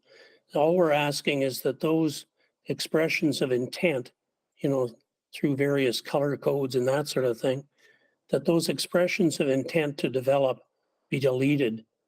I believe that I've been going back and forth with Councillor Wright on a draft resolution, and I'm just speculating, but I think she's been talking to people in the administration about this amendment. This is really just a cleanup to make sure that there's no misunderstanding about the intention of council when it comes to development within the limits of the river valley or the ravine system or the setback areas right at the very edge of the riverbank and ravine systems. So that's it. I'm simply going to ask that if Councillor Wright will be kind enough to put that motion for amendments forward, that it gets seconded and gets supported. I think it'll clean up any misunderstanding, and that's all I'm after, or we're after, is we don't want there to be any misunderstanding that council intends to promote development within nodes and corridors that for some reason have overlapped into the river valley or ravine system in the various plans which abut the river valley and ravine systems throughout Edmonton. I think that's, I'd be glad to answer any questions about it. It's somewhat technical. And as I say, it's not, we're not here to oppose the district plans or the notion of nodes and corridors. We just don't think they should be flopping over or overlapping into the river valley and ravine system. And that's our request. Thank you, Mr. Mayor, members of council. Thank you so much. Wanda Benas, please come up here. Take a seat anywhere you want to sit. There's enough space there. So yeah. You can be any among 14, right? So any seat that you, yeah, that's great. It's great. Thank you.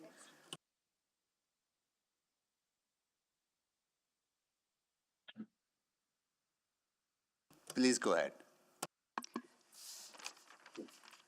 Mayor Sohi and councillors, thank you for this opportunity to speak, and I've chosen to speak at this time just because I want to speak.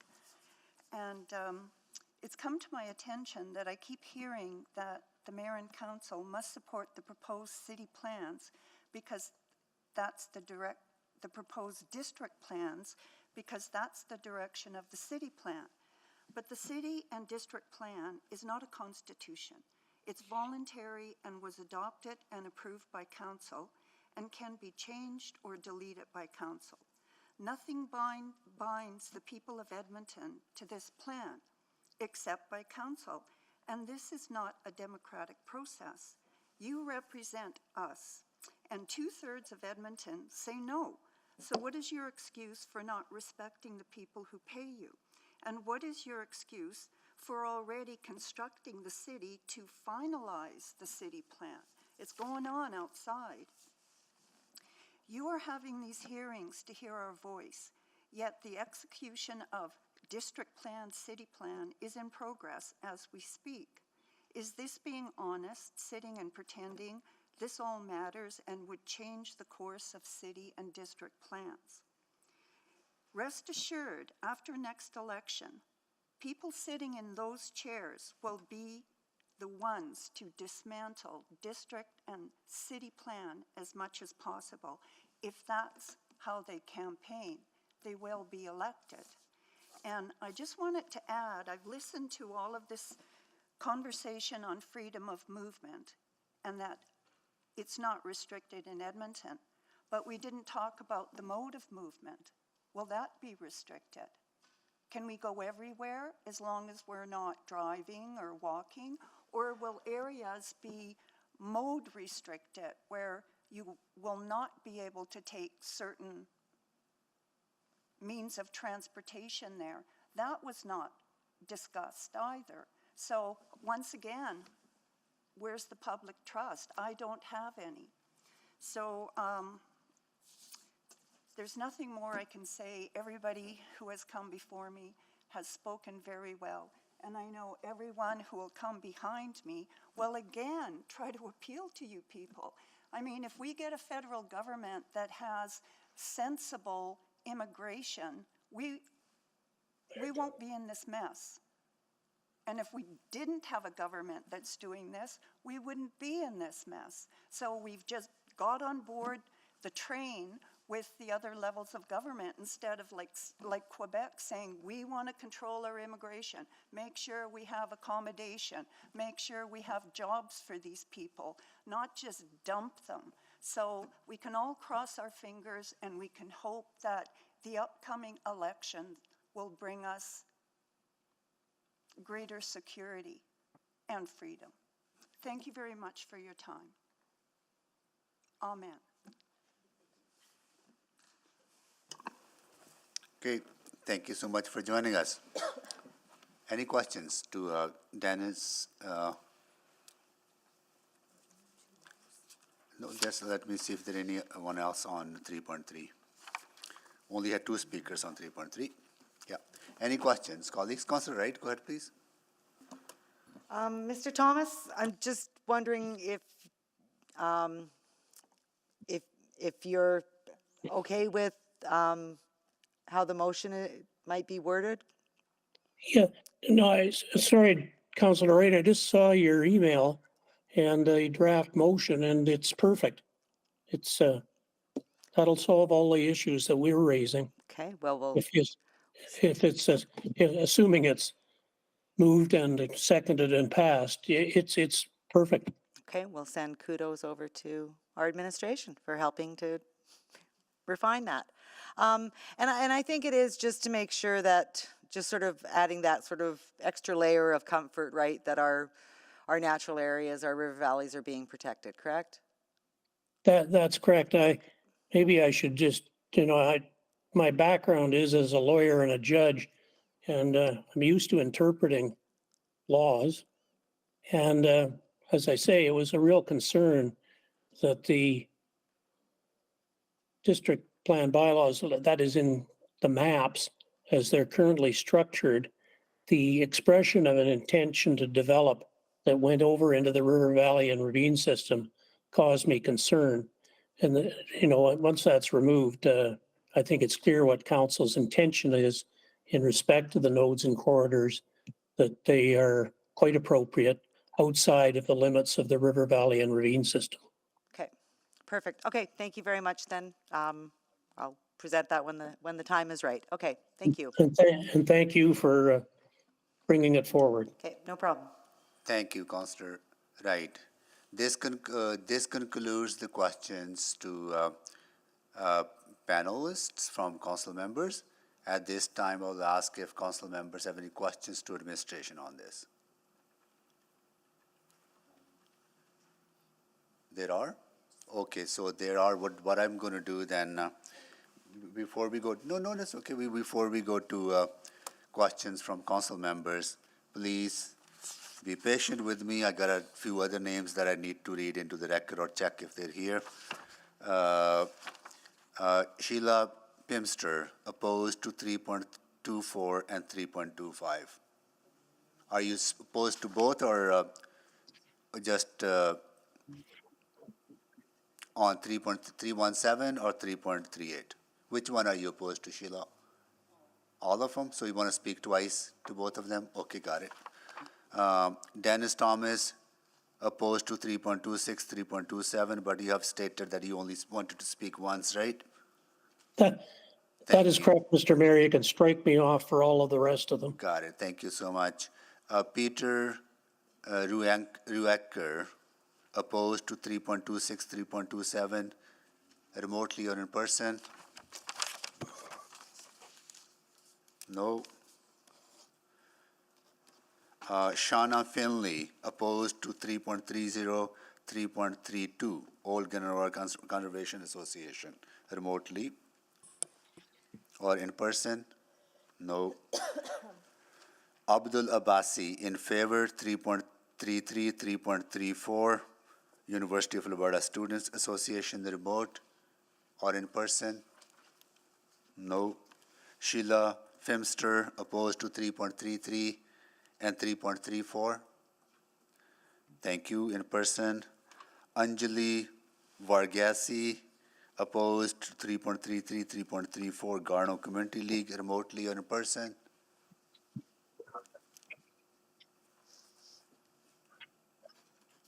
No. Okay, just hold on. Patricia Lineker, opposed to 3.17, 3.18 in person. Thank you. Linda Wolf, opposed to 3.17, 3.18 in person or remote? No. Okay. Rose Clark, opposed to 3.17, 3.18 in person. Thank you. Sheila Pimster, opposed to 3.17 and 3.18 in person. Thank you. Emott Kelsey, opposed 3.17, 3.18. Thank you for joining us in person. Dennis Thomas, no longer need to speak. Christine Haynes, opposed 3.17, 3.20 in person. Thank you. Ellen Boychuk, opposed 3.19, 3.20 remote or in person. No. Greg Wolkowski, opposed 3.19, 3.20 remote or in person. No. Kathy DeWinter, opposed 3.19, 3.20 in person. Thank you for joining us. Dennis Thomas, okay, don't need to speak. Dayton Clark, opposed 3.121 in person or remote.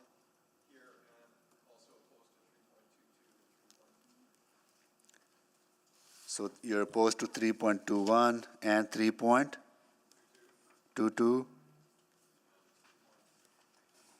3.23. Okay. Thank you. You'll be speaking 3 times on those items, or you're going to be speaking just once? Just once? Thank you. Okay. All right. So what are we going to do? Take a break here, and we'll be back at 6 o'clock. And we will carry on with the rest of the proceeding on these items. Okay. Okay. All right. Thanks.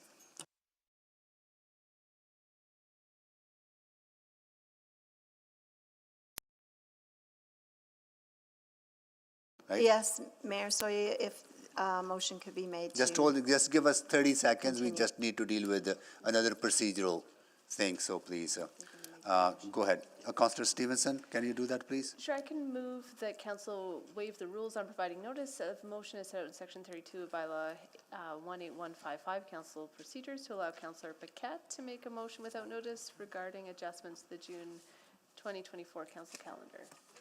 Need a seconder? Second, but I don't Council. have the wording. If it's not going to go on the screen, that'd Councillor be great. Salvador, so please vote.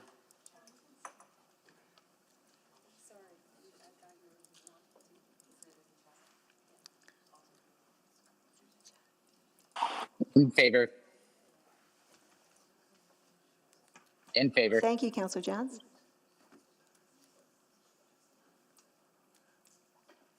Councillor Cartmel, how do you vote? We'll mark him absent. Okay. Councillor Hamilton, how do you vote? We will mark her absent. Okay. We have all the votes. Display the votes, please. That is carried. Councillor Paquette. Thank you, Mr. Mayor. I will move that the orders of the day for the May 28th, 30th, and June 5th and 25th, 2024 City Council public hearing on district planning. Go ahead. On district planning be changed as follows. Continuation on Wednesday, June 26, 2024. Reconvene 9:30 a.m. Lunch noon to 1:30 p.m. Recess 3:30 p.m. to 3:45 p.m. Adjournment 5 p.m. Okay. Thank you. Need a second. Councillor Stevenson, please vote. In favor. Thank you, In Councillor favor. Jans.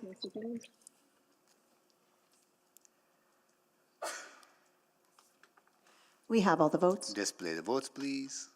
That is carried. We will be back at 6 o'clock. Thank you. Then we are on recess.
We have quorum.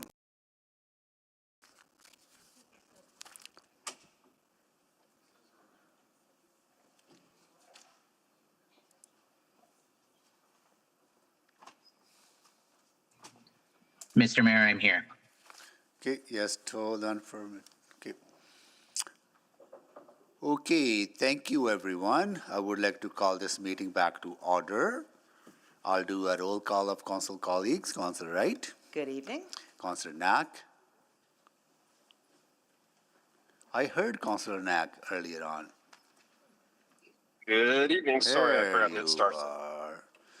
And Councilor Principe is away. She let us know. Councilor Stevenson. Good evening. Councilor Paquette. Good evening. Councilor Tang. Good evening. Councilor Hamilton. Good evening. Councilor Rutherford. Hello. Councilor Salvador. Good evening. Councilor Cartmel. Good evening. Councilor Rice. Good evening. And Councilor Jans. Councilor Jans was on, he was here earlier, so, okay. Anyways, questions, colleagues, on item bylaw 3.3. Sorry, I am here. Okay.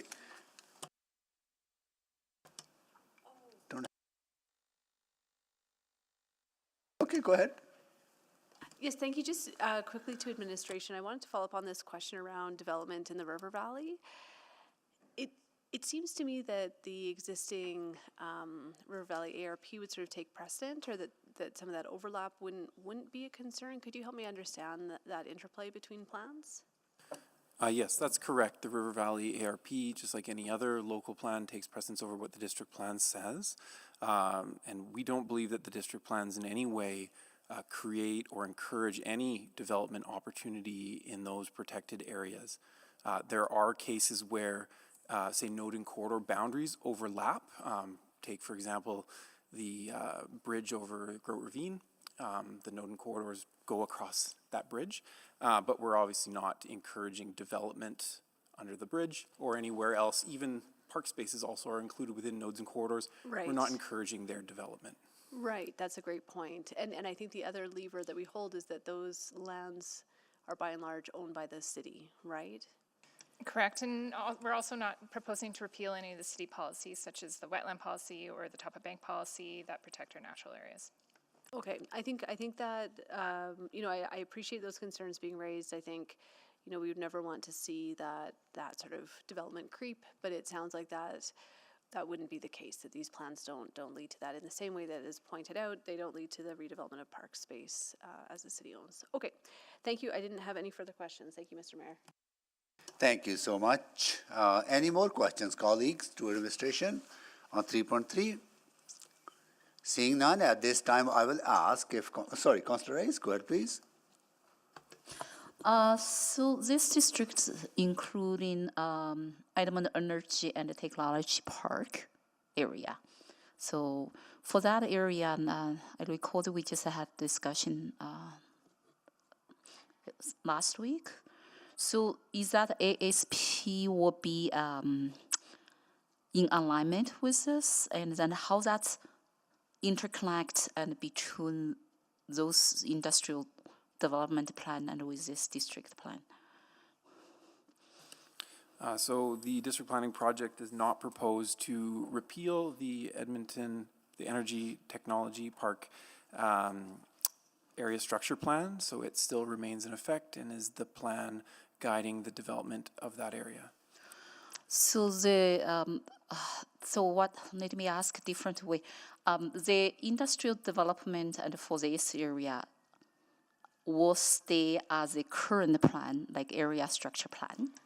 That's correct. And Table 2 in the plan, in the Horse Hill District Plan, does reflect that deference to the EETP ASP.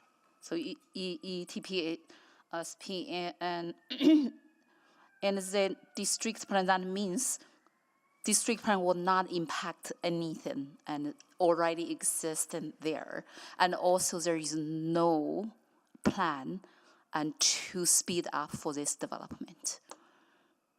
for this industrial development? So we will be looking through that in terms of our industrial investment action plan and the subsequent implementation of that plan. That was at committee last week.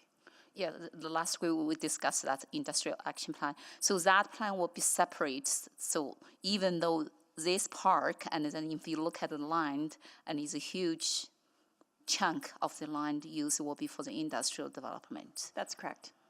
For this district. That's right. On map 4, you see the Yes. Edmonton Yeah. Energy Technology Park Area Structure Plan. That remains in effect as the plan is today.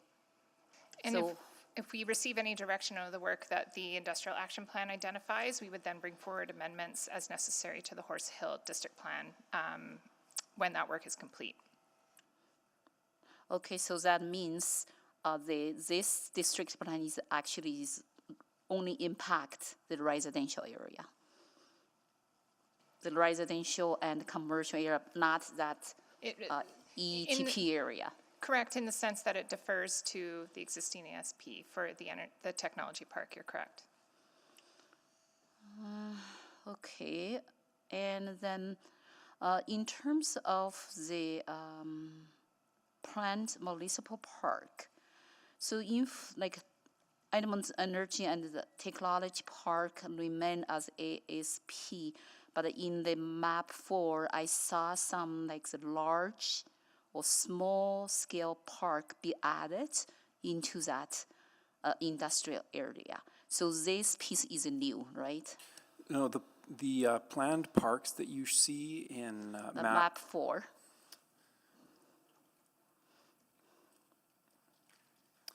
The planned parks, the planned municipal parks that we include in every district plan come from existing plans in effect. So we didn't plan any new park areas. This is information that comes from that area structure plan. And we only mapped the larger parks. When parks were smaller size, it's more common that their boundaries might change. And so we just left those within those plans alone. Okay, so I'm a little bit confused here, and because if we have separate ASP and for the Energy Technology Park, and then at the same time in district plan, and we add, or we have some like parks planned in this industrial area, how that impacts the other area in this district, and then I assuming and just tell me if my understanding is wrong. So I assuming is in this district, and it's specific for the residential area, urban mixed land use area, and then we should have more green spaces, more parks, instead of those parks and stay in the industrial area. The parks that you see in map 4 of the district plan are a reflection of the natural areas that exist in that general EETP area, and they're reflected on figure 2 in the EETP ASP. So when the development happen in industrial area and the parks will change. So right now it's just a plan. We'll apply the appropriate process to protect those natural areas as development progresses. Thank you. So I'm sorry, I expended a little bit of time. Thank you, Councillor Rice. Okay, any additional questions to administration from colleagues? Seeing none, at this time, I would ask if council colleagues have any questions to administration or to the members of the public who have presented on this item, any new information arising out of the previous conversation.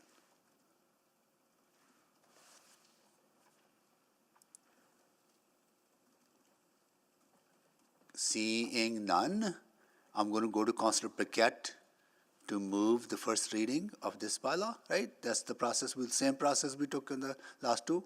Yes, Mayor. Okay. All right. Sure.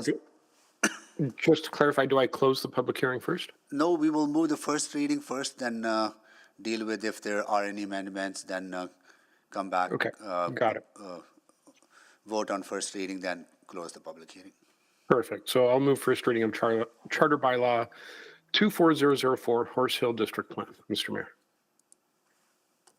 And they both get moved at the same time, right? To the other one as well. There's only Yeah, This one stands alone.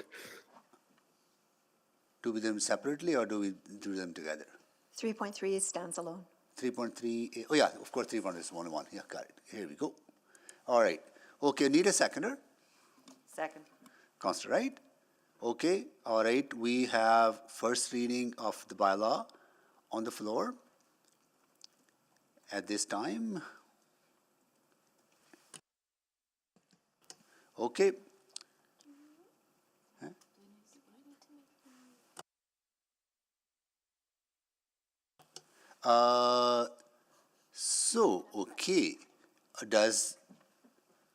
Okay, any amendments to this? Can you find out, like, the question, I think, okay, you go, Councilor Salvador, you go ask that question. Yeah, so again, just for clarity, my understanding is that essentially every single bylaw, we're going to have to make a similar motion to the one I made around renaming for 118th Avenue. So I guess what would be, I don't have the exact adjusted wording, but the clerk might have that ready to go. We will provide the wording. Great.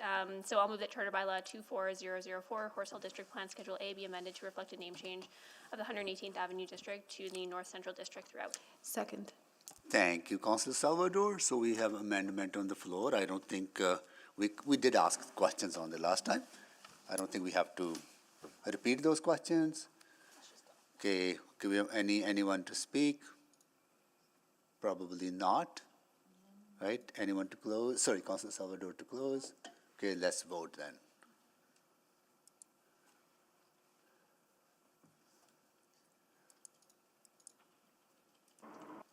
Yes.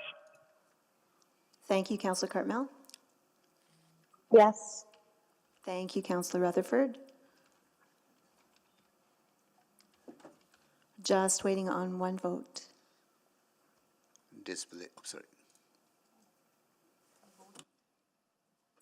Councillor Rice, how did you vote? I already voted. Voted yes for the name change. Thank you. We have all the votes. Okay, display the votes, please. That is carried. Okay. Any other amendments? Councillor Rice? No. No. Just for speak for the first reading. Oh yeah, I'll come to that. Okay, so we have first reading of this bylaw on the floor. Anyone to speak? Councillor Rice, go ahead, please. So I want to speak to this specific bylaw because that Edmonton Energy and Technology Park, and in this district, and from land use perspective, there's a big chunk of the use and for that park. So I do know this park, we call the EETP, and is part of our city's economic development engine. We try to develop some, like, from industrial perspective to really support our city's economic growth for that. So even though I voted against the district policy overall, but I'm looking forward to see how this district development and will support this Edmonton Energy and Technology Park development, and how this district plan could work together and with the industrial action plan, and to really, and looking forward for our city has some economic base land use for the future to support our city's development. So from that purpose, so I will vote yes and for this bylaw. Okay, thank you. Anyone else to speak? I'll go to Councillor Paquette to close. Thank you, Mr. Mayor. So, yeah, we've got the EETP up there, and it is part of our economic plan going forward and strategy. However, it is important to note that there are a number of industrial areas in the city that are going to be built out probably a lot sooner than that, as the EETP will be sort of one of the final pieces to that puzzle. Already in the area, there's the Orem Industrial Park where the Air Products recently went in, so that will be growing as well. So this is a good It's a good plan. We've got a lot of residential starting to go up already, and this plan will just help guide that further development. Thank you, Mr. Mayor. Thank you, Councillor Paquette. So please vote.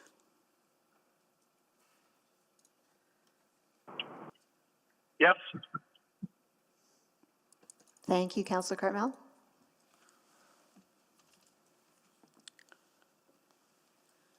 Just waiting on one vote. Thank you. We have all the votes. Display the votes, please. That is carried. Councillor Paquette, do you want to move the closing of the public hearing on this item? Yes, absolutely. I move closing of this item. Second. Thank you. Councillor Rice seconded. Please vote.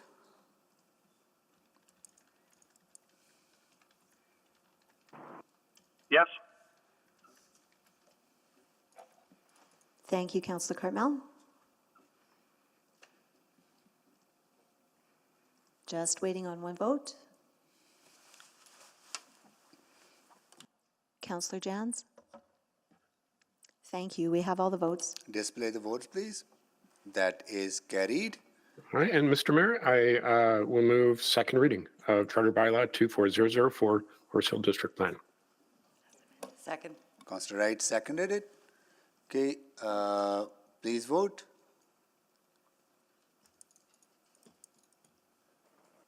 Yes. Thank you, Councillor Cartmel.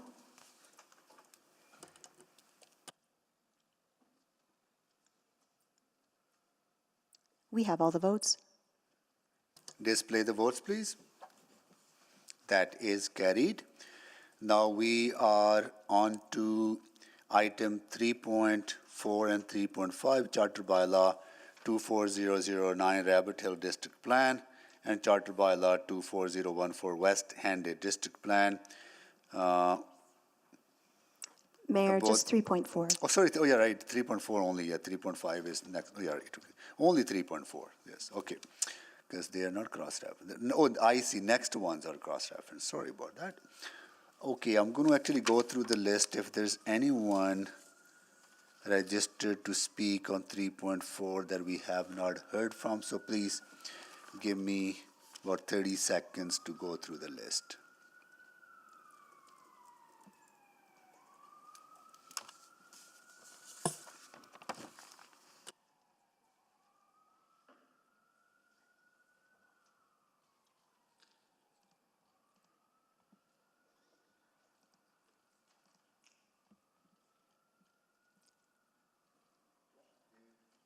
I think we have heard from everyone who was registered to speak on 3.4, according to my documents. That's correct, Mayor. Okay, we'll confirm that. Thank you so much for confirming that. With that, we can open questions from to administration from... Correct. Yeah. Okay. Colleagues, questions to administration. Okay. Councillor Cartmel, you exempted this. Yes, Mayor Sohi, I'm in transit, so I do have some questions, but I'm wondering if we can either postpone this to the next item, and I'll be home in a couple of minutes. Yeah, let me see if there are other colleagues have questions on this. Sure. Thank you. Okay. Councillor Stevenson, go ahead, please. Yes, thank you very much. Just wanted to have a bit of a conversation about this area in the context of the discussions around substantial completion we've been having. Just wondering if you could speak at a high level, sort of what that relationship is, what may be in this plan that influences that discussion one way or another, or are they independent? Chairman, Councillor. District plans do not influence substantial completion. District plans follow where city plan provides guidance for this particular area, and so does substantial completion. So district plans are more about what an area will look like to realize the city plan land use concept vision, whereas substantial completion is more of when is the right time, what is the sequencing of time to move into the future growth area.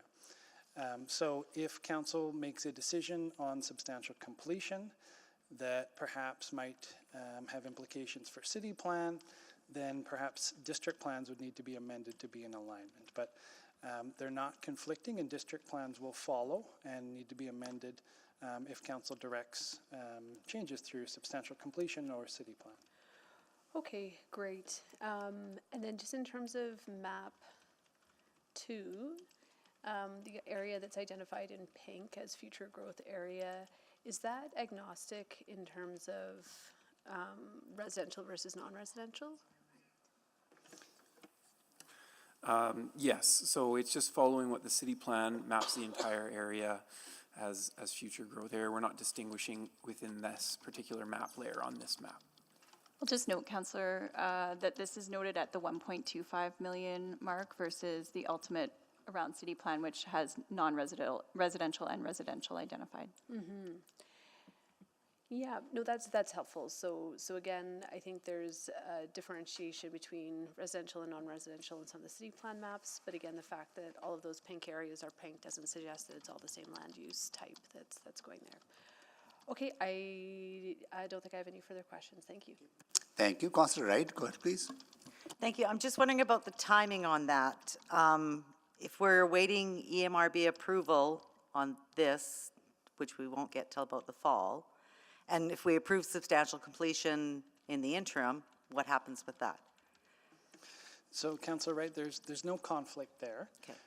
And regardless of if district plans exist or not, ultimately, substantial completion can still move forward as directed by council. Okay, so we're There's not no waiting on time one or the linkages. other. Okay. Correct. Okay, thanks And for the clarification. Just to add to that, sorry, section 3.1 within the district plan specifically says that future growth will be guided by the substantial completion standard as directed by council. Okay, thank you very much. Thank you. Councillor Jans, can you take the chair, please? Taken. I just need clarification further from Councillor Stevenson's questions around, I think it is map 2, right? Where it says no priority growth areas in this district at 1.25 million population, right? So that's on residential growth. Both. So it's identified in the city plan at 1.25 million. Yeah. That there's neither residential or non-residential in the pink But area. how does industrial growth tie to population growth, right? Industrial growth, we are already behind in industrial growth, and we've been losing that to the region. So what is the rationale that we don't grow industrial in this area until we get to 1.25 population? Sure, Mr. Mayor. The rationale is that this piece of work is drawing very tightly from city plan. In city plan, although it doesn't talk in the most part any restrictions on industrial timing in terms of development, it does for this particular area. It does have a special policy noted in terms of how it's mapped, and as well some policy notes that talk about the far extreme southwest lands that are noted as future industrial are some of the last industrial lands to be activated in city plan. So that is in the city plan? Correct. So city plan supersedes district plans? Correct. So in order, when we have the discussion on industrial growth strategy, as you prepare areas that will grow, that we will grow for industrial growth. So I'm just trying to understand, are we just locking in this, like, are we saying then nothing will happen in this area? Like, what are we saying here? So in the Industrial Investment Action Plan, there's an action that has us looking at statutory plans where the priority growth areas would be on a non-residential basis. We also heard from some speakers last time about the non-residential lands that are just further to the west of what's identified here as non-residential lands. So we've reached out to those landowners as well around how they may want to facilitate an application for non-residential development earlier than had noted in city plan. So if somebody wants to develop non-residential in this area or Horse Hill, this would not restrict people's ability to bring forward applications for rezoning or area structure plan. Correct. Yes, we are here to help facilitate that and have proactively done that with the speakers that had spoke about the lands to the west here. So that will also, like if that process is followed, would that lead to amendments to the district plans as well as amendment to the city plan? Yes, potentially to city plan. First, yes, to the district plan, we would amend that to align with the area structure plan that would be created. Okay. And if we needed to do an amendment to city plan, we'd evaluate that as well. Oh, I see. Okay, got it. Okay, that's more clear to me from process-wise. Okay, great. I will take the chair back, and I'll go to Councillor Rice next. Thank you. I will stay on the line of that question. So the concern here, we heard from the speakers back to earlier May, and then June 3rd. So they actually in district plan here in front of us, there's table 2, that is area specific policy table. So that table indicated the East Robert Hill and land use as agriculture. And that is under Regional Agriculture Master Plan Policy Area 3. So this information is in alignment and with our map 4 in district plan and for the land use concept and is marked as agriculture. I think that's created the confusion and concerns for the property owners in that area because the information is different on map 2 and map 4 and the table 2. So can you explain a little bit more about that? Yeah, so while there's two things going on here. There's the long-term intention for these lands, which is expressed in the city plan, that they be used for agricultural purposes, but then eventually also be used for other purposes. So non-residential purposes west of White Mud Creek in the long run. But right now, these are agricultural lands, and so labeling them as what they are, agricultural lands. The city does also have zones for agricultural lands, approves permits for activities that happen within agricultural lands. So what you see in the district plans aligns with what we have, what exists right now. In addition to that, the district plans try to communicate that the city is interested in additional non-residential development. You can see all the brown area on map 2 adjacent to Crossroads, and that's identified there because that's where the city plan says that we should be strategizing for new growth. So I'm going to jump in here, and I'm not talking about the brown color line. I'm actually talking about the pink color. The pink color and in map 2 is labeled as future growth area, like we all know is non-residential industrial area. And however, and in map 4, and then land use concept to $1.25 million, that means we will go back to the agriculture. The concern we heard right now is the property owners, when they own those land, and then is based on the city plan, this is as identified as a future growth area, is not identified as an agriculture area. So right now the gap, and for the understanding from public, is they want the certainty. The answer is this growth area, future growth areas, is there have the opportunity to do the rezoning application? Yes, it is a future growth area, and in accordance with the city plan, policy 2322, if they bring forward the desire to do a statutory plan and council provides that authorization, we would therefore proceed with an amendment to the district plan to reflect that land use. So that means district plan is identified as agriculture area. Because and then, so that means there additional level added. If they want to do the rezoning, they have to do the amendment first and to the district plan. I don't think this is the public's understanding there. So, yeah, I think I'm going to stop there, and I expect some amendment will come in. Thank you, Councillor Rice. Councillor Cartmel? Yeah, thank you, Mayor Sohi. I appreciate the comments that have come before me. I share Councillor Rice's apprehension from this perspective. The maps say agriculture, even though there's the 1.25 million context, even though the city plan says, future growth area, that kind of a thing. And I think the apprehension of the landowners that came to speak to this a few weeks ago was that when they're talking to prospective buyers, when they're talking to prospective investors, that it's left to them to begin to interpret these city documents and city policies, and it's hard to clearly articulate that if you don't live, work, and breathe policy every day. So I have worked a little bit on a motion with administration. My dilemma is whether to move that as a referral back to have the various maps changed or to do it as a subsequent.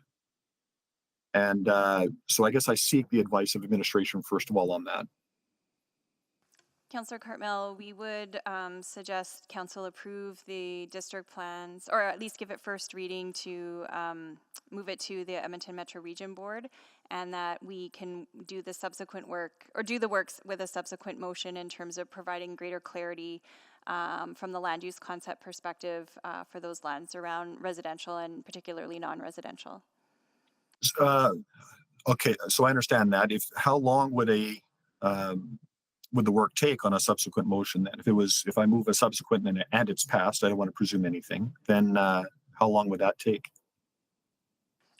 So I think we're anticipating these bylaws returned back to council from the EMRB in September, and so to do the subsequent work, we feel it would be a matter of 2 months, 2 to 3 months. So that timing aligns. Is there anything about making a subsequent that would compel a further referral back to EMRB? It shouldn't, because I think what you're contemplating as a subsequent motion aligns with city plan. That would be the criteria in terms of EMRB's referral or not. Okay, so it's effectively amending the district plan to exactly match or very closely match the city plan, and that can be done through a subsequent and work continues. Yes, Do I have that right? Yeah. Yes. I think that's it for me for now, Mayor Sohi. Thank you for your indulgence. I appreciate it. Thank you, Councillor Cardinal. Councillor Salvador. Yeah, thank you. Just wanted to follow up on some of the questions around, industrial land, non-res.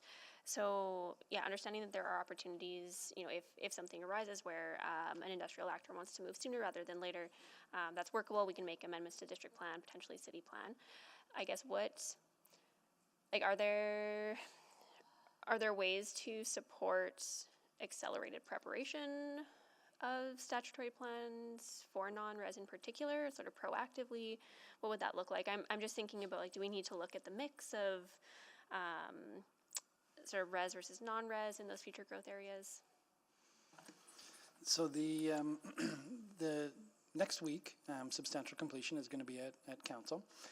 And in that report, the administration is recommending that a servicing study proceed for the future growth area, and that would be the entirety of the future growth area. And one of the main outcomes or goals of that work would be to make sure that we can activate industrial land so that it can be ready and accelerated.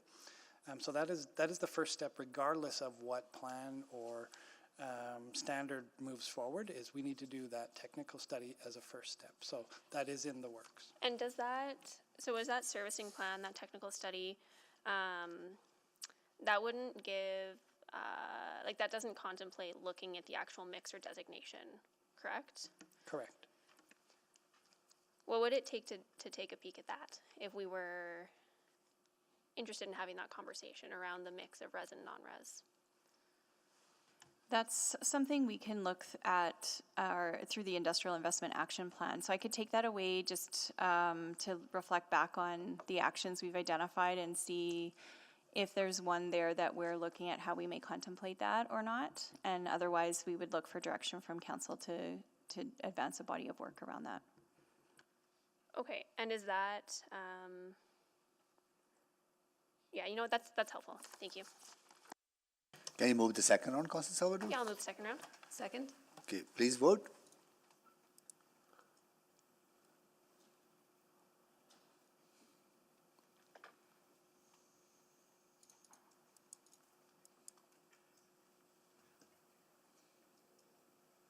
Just waiting on 2 votes. Councillor Tang? Yes. And Councillor Rutherford? Yes. Thank you. We have all the votes. Display the votes, please. That is carried. Councillor Cardwell? Yes, thank you. Just picking up then on Councillor Salvador's that quick question. Right now, and this might be a bit offside, so let me know if it is. But we are in the in-between on the conversation around substantial completion, and the conversation last week surrounded a service plan, which is something less than an ASP, which is something which precedes an NSP. Do I have that correct kind of so far? I believe so. So, but if council so directed, work beyond a service plan, but short of an area structure plan could be done should council choose to instruct that. Councillor, there really isn't an in-between between the servicing scheme and an ASP. That would be the logical next step, is that ASP.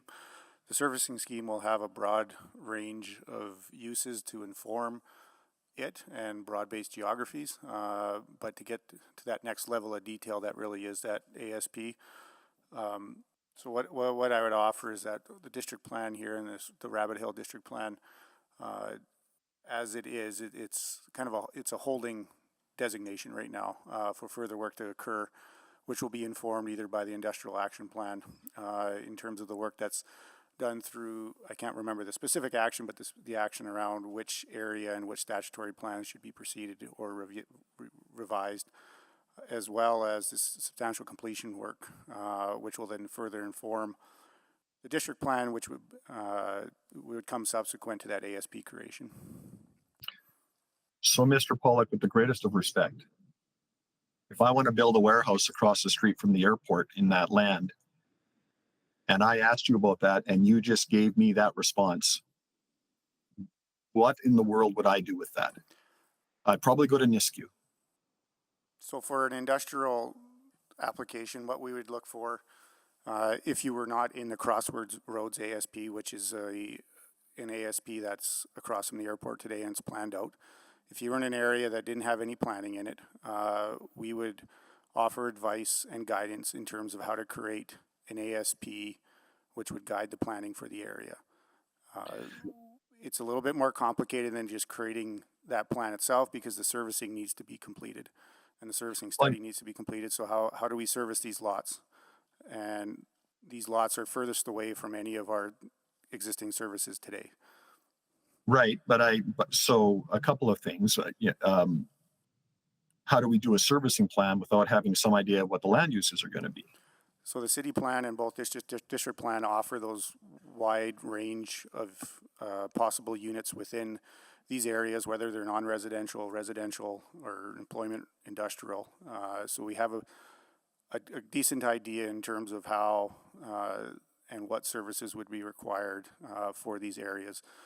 The residential is a little bit more complicated in that there's obviously going to be some associated commercial, but those can be broadly guessed at around arterial intersections or what have you. So on the industrial side, it's a little bit more simple. Okay. Okay. We'll pick this up next week, I suppose. Thank you very much. I appreciate it, Mr. Pollock and others. Thank you. Thank you, Councillor Cardinal. Oh, sorry, Mayor Sohi. I will have a subsequent to this once we get to that point. Thank you. Yeah. Okay. Got it. Councillor Jans, can you take a chair? I just need more clarification on this. Councillor Jans? Chair is taken. Yeah. Just following up Councillor Salvador's question, what I want to understand, like if committee, I know, again, this is, because these things are kind of interconnected, so I might cross-reference to the substantial completion and their work, that work. So if servicing scheme or pre-planning is approved, how would that determine how much industrial growth takes place and how much residential growth takes place in that area that has no area structure plan, the new priority growth, I mean, So, future yeah, growth area. we do have guidance, and that would be the city plan. So that service. Does city plan say what proportion? It does, at a very high level, it does put colors on a map. Okay. And so we would use the city plan as guidance to determine that split, but it wouldn't be an assessment of a significant change in land use unless directed. Okay, got it. So when would that direction can be given? When can that direction be given? It could be given early before the servicing study was completed. To help guide that work, or it could be given once the servicing study is completed, that may give some pros and cons to certain servicing requirements that each land use may have. Okay. Wouldn't servicing schemes or requirements be different for residential and non-residential? Say if it's industrial area, one thing we're looking at is actually lowering the standards, right? What we have now. So at that servicing scheme level, what we're actually talking about is those large systems around sewer trunks, storm trunks, large arterial roads. So it's not necessarily detailed site-specific planning around lowering surfacing standards for industrial, which is around those local roads and the different connections through it. So it's a different level of resolution. So this is the kind of big backbone of the infrastructure. Got it. Okay, got it.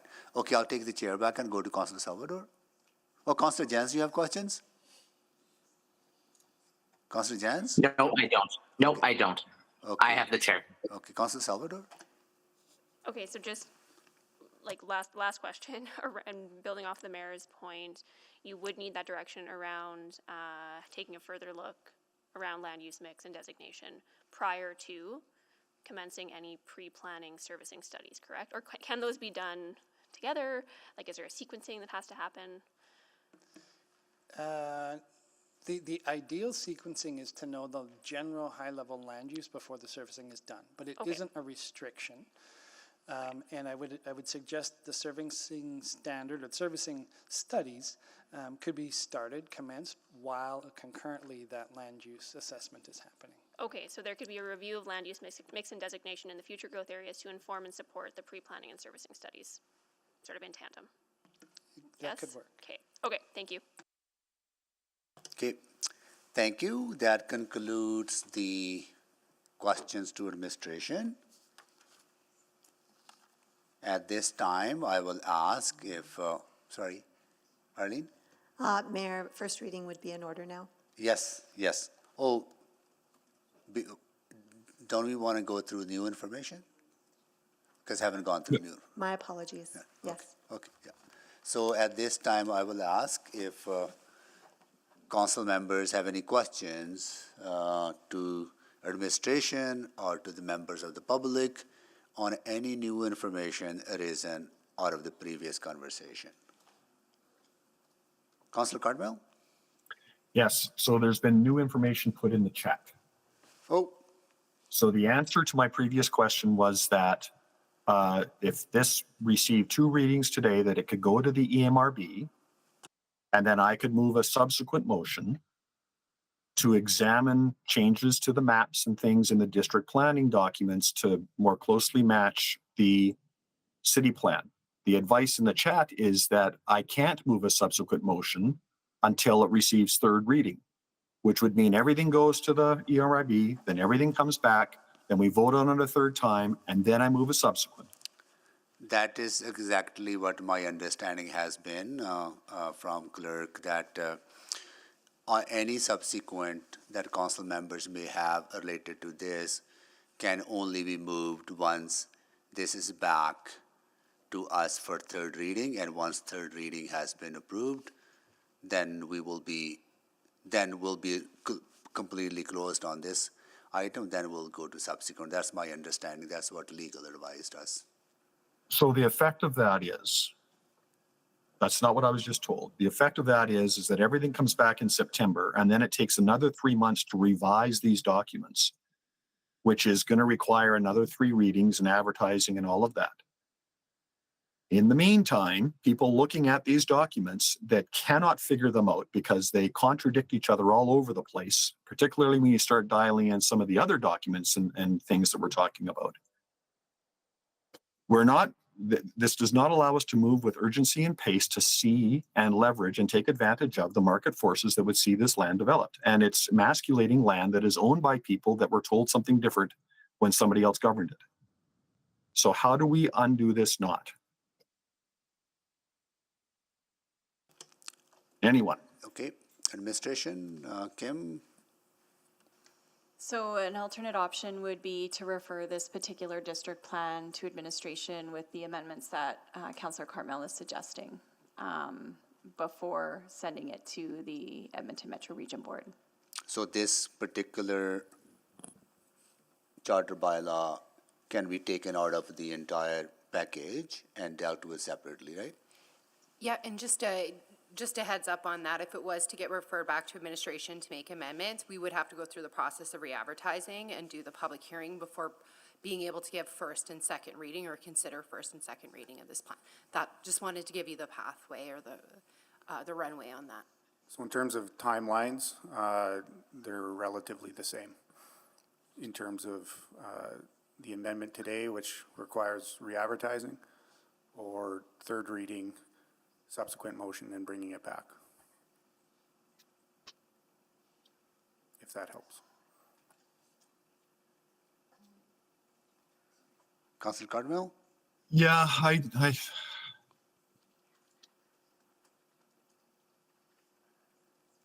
Maybe to bring more clarity, can you walk us through again both process? Like what is, what Councillor Cartmel was trying to get at, what is the easiest way to get there? Or quickest way to get there? So in administration's view, the quickest way to get there is approve, if council wishes, the bylaw today for second readings, goes to EMRB for approval, back here for third, and then make a subsequent. And then after that subsequent, it would be roughly 2 months before we brought the plan back because of advertising requirements and the work that's required on it. So that's the subsequent route.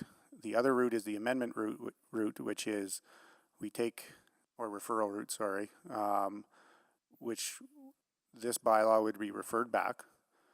We would then make the change and then have to re-advertise the bylaws, bring it back for a public hearing for a first and second reading. And then this plan would go to the EMRB by itself, not with the other district plans that are in front of you today. And then it would come back for a third reading.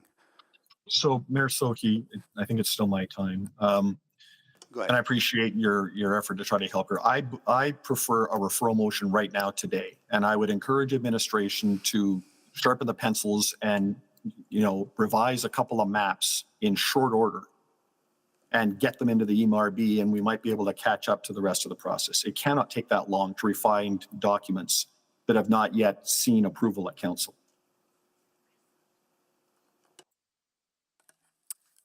So the actual changing to the maps is not difficult. It's the legally mandated times around re-advertising the changes and coming back for a public hearing at this city council for first and second reading. That's what adds to the time. Okay, good. Tim, your time was taken away with other conversation, but carry on. You have another 2 minutes. Well, I don't want to, I understand there's time constrictions, right? Like, so if we do the clerical work and advertise it on Monday and get it back to a public hearing in August, like pitter patter. So I'm not really asking a question, but if we want to, we can. So I'm going to move that referral motion, my next turn. Maybe I'll move it now. I've still got a few minutes. Okay, go ahead. Second. I'm going to move that referral motion. I'll put it in the chat. Okay. I guess point of order. Yes. I thought referral motion is not in order at this time because the previous referral motion on all of these was defeated. So now is this a reconsidering? I feel some of the advice from our clerk was that it would not be in order, but now we're.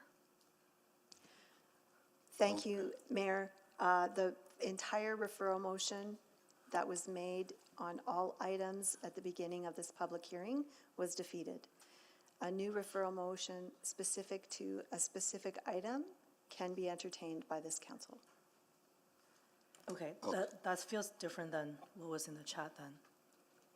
Oh, just want to feel like there's a little bit different advice. So it is okay for council members to refer on specific plan. It is at the discretion of this council. I see. Okay. So the referral motion is in order. As long as it's very specific to the item we are discussing. Yeah, it will be specific to Charter Bylaw 24009. Correct. Okay. So Mayor Sohi, I think I still had a few seconds. Yeah, go ahead. When Councillor Tang made her point of order. Yeah. So I will read my motion in. Yeah. And then perhaps Leo can comment on it if it's specific enough. My motion is that Charter Bylaw 24009, Rabbit Hill District Plan, be referred back to administration to update relevant maps and policy to support the preparation of statutory plans for non-residential development in the area currently designated as agriculture/non-residential in the city plan, located south of 73rd Avenue, which is Southwest Township Road 510, and west of White Mud Creek, and prepare any corresponding amendments to Bylaw 20,000, adoption of the Edmonton City Plan. Second. Okay. And I would please make the introduction, Councillor Cardinal. Well, I think everybody knows where I'm going with that, so I don't know that I need to say any more about what the intent of this motion is. I would just to seek some advice on the minimum due date that should be attached to it so that it can return to council post haste and be dealt with accordingly. All right. Thank you so much, Councillor Carmel. Okay. Thank you. We have a referral on the floor. Now questions to on the referral. Councillor Rice, go ahead. Councillor Wright, go ahead, please. Thank you very much. I'm just wondering, is EMRB expecting the full package? Like, is this going to delay their approval of everything else with this one being out of the mix? No, Councillor Wright, we would just send the package for what gets approved here today. Okay, so they're not looking for a full meal deal kind of thing. Okay. And then, but if the motion wasn't made, the referral, you could still work with the developers, the landowners, to develop something in that area, could you not? Correct. Because that's what I thought you told me a while ago. Okay.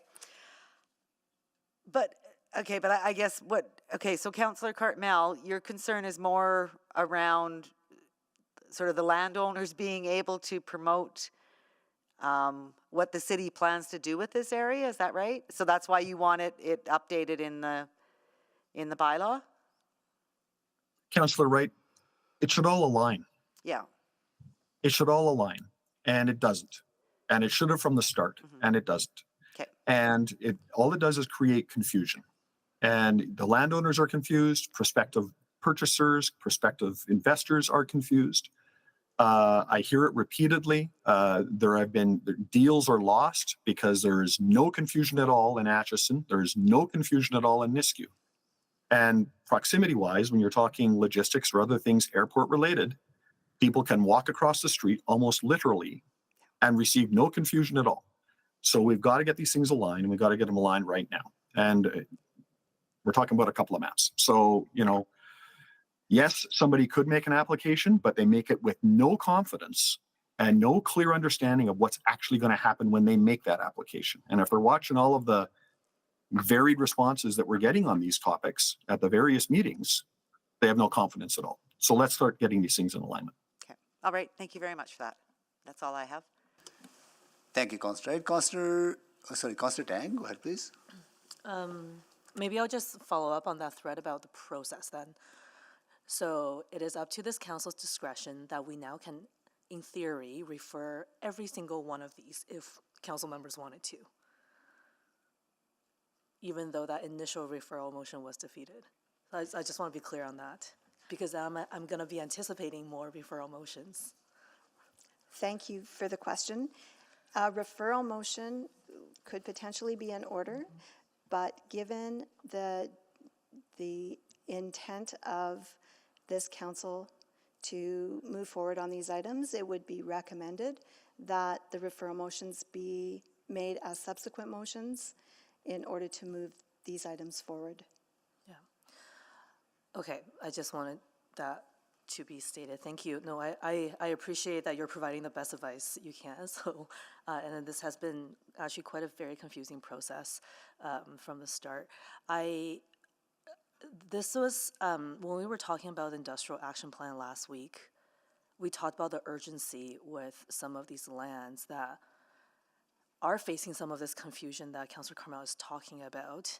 And what I heard, DCM Petron, was that you're reaching out to this landowner, trying to kind of get things in order so that they can start promoting, their land. And they came during zoning bylaw renewal public hearing as well. This is the last fall. And I had anticipated some kind of change would have happened. I guess I'm just wondering why it's taken now to like a referral motion to kind of convey that alignment is really needed, urgency is really needed. So the district plan is reflecting a land use concept map at 1.25 million. So I can appreciate that nuance between what city plan is showing at 2 million. We have reached out, administration has reached out a number of times to the developer group in terms of the lands that we're sort of talking about in terms of west of the creek, a number of times to talk more about facilitating a process. And so have you had a response? Have you have some? I have not yet, Okay. but we've sent out a few messages across administration to try to connect. We do, through the Industrial Investment Action Plan, have a number of actions in terms of prioritizing where we want to do additional planning work or reduce barriers or whatever that might look like to incentivize development. So that will happen. We know we have to do a servicing study for the land south of 41st Avenue to even know how we service these lands. So that's a really important first step in terms of being able to enable development anywhere in the south future growth area. Yeah, okay. Anyways, if I speak further, I'll just be speaking to it. But anyways, I think the referral is fine, but I just find it a little bit inconsistent with the rest of the process that we were advised on, and on something that I feel like, I should have been in line from the beginning, and I feel didn't necessarily have to get to this point. But that's all. Thank you. So I just want to make sure before I go to Councillor Paquette, the administration advice may not be a referral, but referrals on these individual bylaws are in order. A referral would be, thank you, Mayor Sohi, a referral would be in order. Yeah. As long as it's not the same referral motion that was made at the beginning of this public hearing. So a referral on individual bylaws or bundle of bylaws would not be same as a referral for the entire package. That was the first referral that was That's defeated. correct. Okay, so that's the distinction. The recommendation is to move these items forward and propose subsequent motions in the fall. Yeah, that's the recommendation. From chair point of view, I just need to understand the referral that is on the floor is in order. Correct. Okay, got it. Okay, thank you. Councillor Paquette, go ahead, please.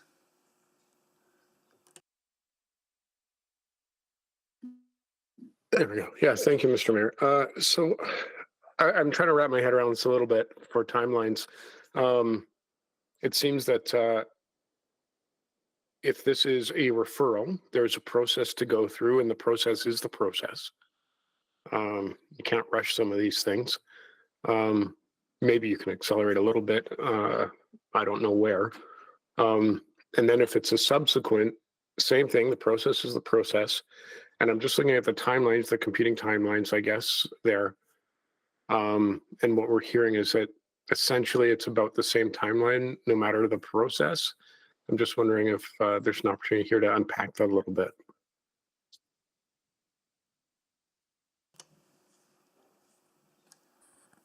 So in terms of the options of either referral or subsequent, because of the timelines involved in going to the EMRB and the advertisement of the bylaws, the two options in terms of timing are roughly the same.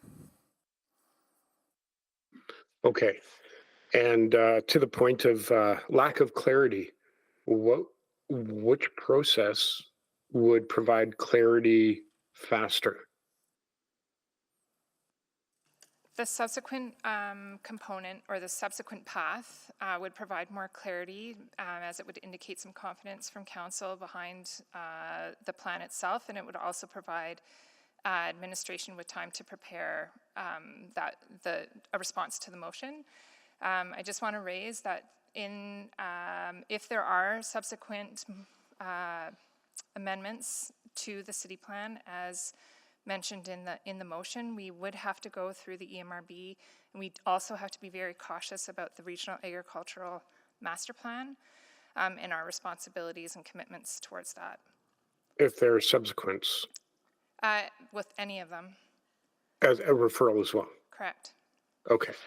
All right. So what I'm hearing then, I want to make sure I've got this straight, is that if council were to go ahead and pass this now, and it's going to EMRB, then developers, landowners can say, okay, we see the direction here. We see that things are moving forward.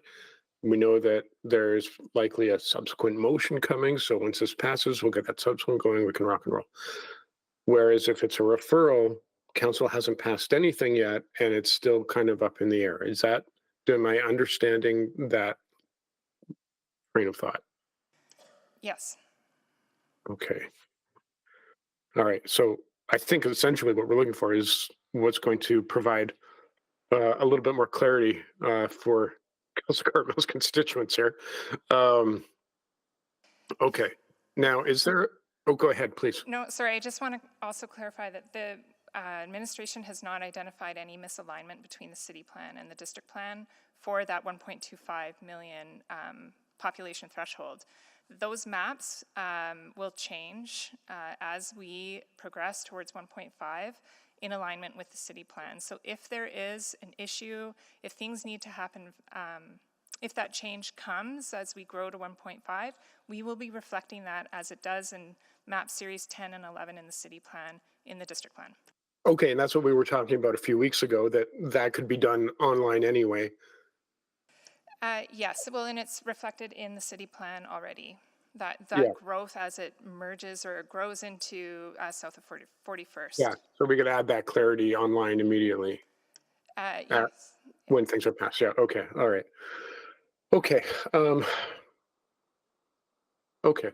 So it's 6 of one, half a dozen the other, but the half a dozen the other might actually provide more of a consistency. And Councillor Piquet, I would just also note that as we embark on scoping the pre-servicing or the servicing study that we've referred to about the land south of 41st Avenue, we've reached out to landowners on the non-residential side, to help inform and be part of that process as well. So they will have a sense of the work that we're undertaking in terms of next steps related to planning and servicing. Okay. All right. I'm out of time. Thank you. Thank you, Councillor Piquet. Councillor Jans? Yeah, I mean, I think it's pretty explicit in the motion, but I just wanted to confirm with both administration and the mover that the intention here wasn't to be looking at residential, that this is purely a play towards industrial. Can I just get verbal confirmation of that too? Maybe the mover? From me, yes, that's right. This is non-residential only, nothing to do with residential. We'll talk about that next week.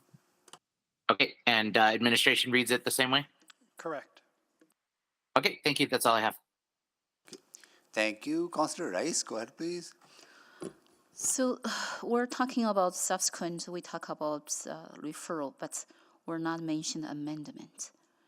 So if we make amendment to update the map 4 to align with map 2, and because both map reference to $1.25 million, or not $1 million, 1.25 million population. So because the inconsistent between these two maps and also table 2 for the specific area policy, that is created confusion and for the landowners, for the investors. So if we could make that amendment to in alignment, just map 4 to map 2 and align to each other, also to align with the city plan, and could this be option? The two maps, map 2 and map 4, achieve two different things, or they're displaying two different pieces of information. Map 2 is how is growth being activated over time, and map 4 is the land use. So they are not inconsistent. The information that they are conveying is different. So even though their information and then serve to the different purpose, but from public understanding perspective, and also from landowner and from investor understanding perspective, and then do we have that option we could to really make sure those type of information can even deliver the message, public can perceive the same information instead of different information, because right now the concern is, and because one map said this is agriculture area, and another map said this is growth, future growth area. And also in the specific area-specific policy, this is under the agriculture master plan. So for all those plans and between each other's difference, that is a confusion. That is our public speakers and the landowners come to talk about. They have that concern. They create that barriers. And even for our city's development, they move to the different city.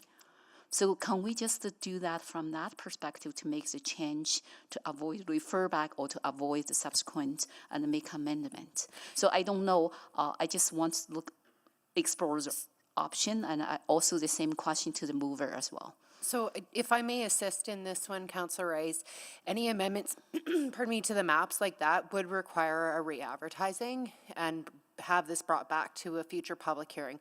So I would let administration comment on the same, I think it probably ends up being the same time frame. Elsewise, but it is an option. It's not, it is an option. I just don't know that it buys us additional time. Okay, so from process perspective, the timeline is the similar. Okay. Okay, that's my question. I will stop here. Okay. Thank you. Councillor Hamilton. Thank you. So it seems like there is a tension and some confusion between the city plan and the district plan. And maybe this is a good question to the mover. Is this my understanding? This is why you are looking to move referral? Yes. All right. And so I understand that all time being equal here, but with the intent, as Councillor Jans highlighted, the intention of moving referral to be to articulate council direction with respect to developing on the industrial lands in the south, or the potential of industrial lands south of 41, at a rate that maybe is sometime between the 1.25 and 1.75 million mark? Well, I don't see any connection at all with non-residential development and population levels. And neither do most people, right? Okay. If there's a non-residential opportunity, why can't we exploit it is the question I get. So, especially when we've lost 12% over the last 15 years. One might say. Yeah. Okay. So understanding all time being equal, maybe this is a question to administration. It's going to take the time it takes if you pass it and move a subsequent. It's going to take the time it takes if we move referral and then send it off to EMRB.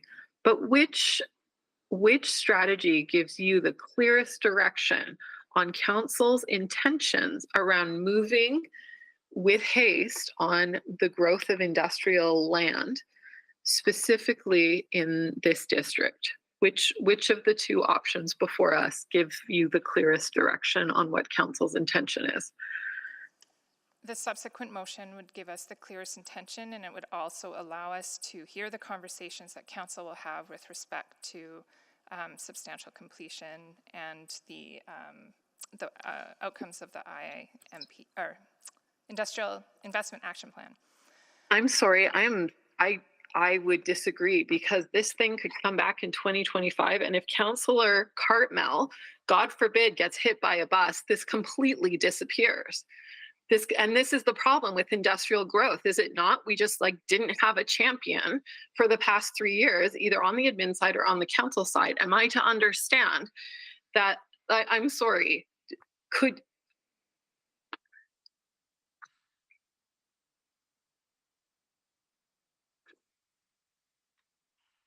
respectfully, I disagree. I'll have more to say speaking to this. Okay. Councillor Hamilton, are you done? Okay. Oh, I'm done. Okay, Councillor Stevenson? Thank you. Yeah, very, very much appreciating the intent of this. Just to the mover, just for absolute crystal clarity, the amendments to the map are to change from the future non-res area to designated actively as commercial industrial employment. Is that correct? That's the intent. Great. Then just to administration, why was that approach taken in terms of phasing the non-residential? Because I don't think that that's contemplated in city plan. In the city plan, you find in maps maps 10 and 11, it talks about how we strategize and invest and nurture in different parts of the city. And it highlights the area directly north of the airport, including the Crossroads ASP area, as well as a broader area that you see all represented in brown in the district plan map 2. And so that we took as an indication that this is the area that we want to send strong signals that we're looking for new non-residential plans to happen in this area. It's contiguous to existing non-residential planned areas, and so this makes it the best place to bring forward new non-residential plans. When you go further west, it's a leapfrog situation. We can just stay there. Okay. So again, recognizing that was the intent, why is it brown instead of purple? So we have one plan that already exists, which is Crossroads. And then we have the area adjacent to Crossroads where, drawing from what the city plan shows, we are trying to mirror that and say, bring on new non-residential plans in this area. Okay. Okay, and then just, I think the agricultural master plan was flagged. Having very briefly skimmed through that, I don't see any conflict with that. This area is, sorry, what is the name for it? Agriculture and future transition lands? Yes, with the exception of if you go all the way to the west near the Saskatchewan River, you have it as Area 1 Rural Agriculture. Okay, but I think the motion limits itself to, it does say west of the White Mud Creek. Does the mover mean east? No, west. Yeah, you do mean west. Okay. Oh, I mean west. I see what you're saying. Okay. Okay, thank you. Thanks. No further questions. Can you move the second round, please? Happy to. Need a seconder? Second. Okay, please vote.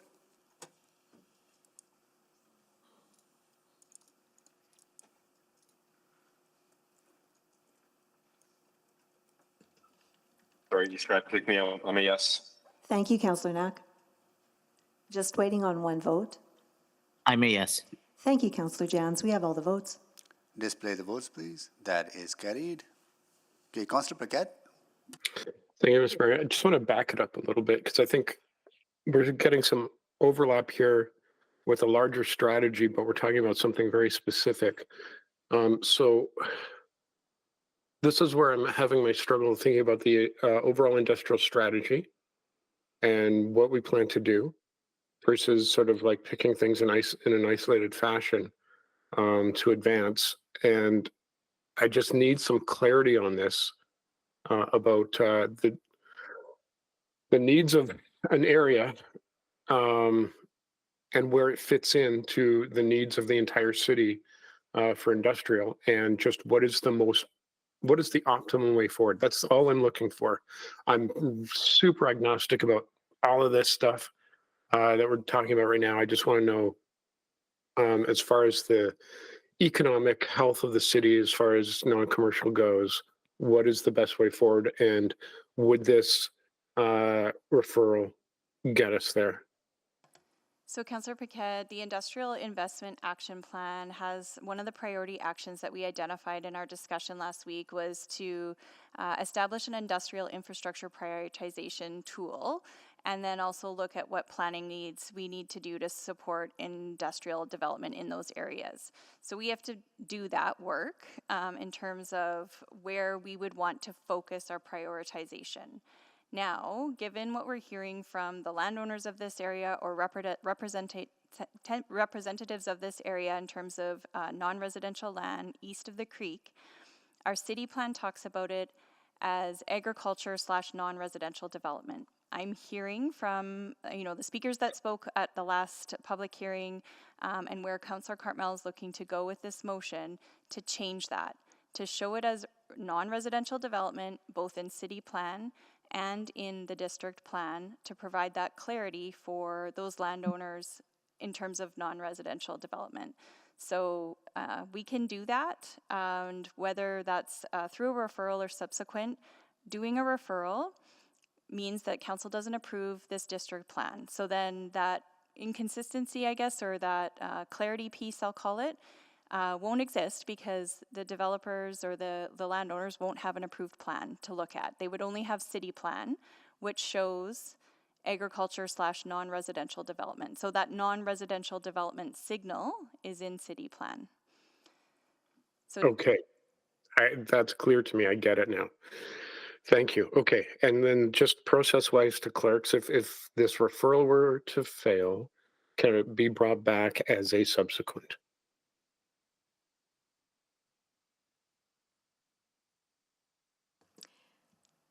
Through the chair, the referral motion, if defeated, could not come back as a referral motion.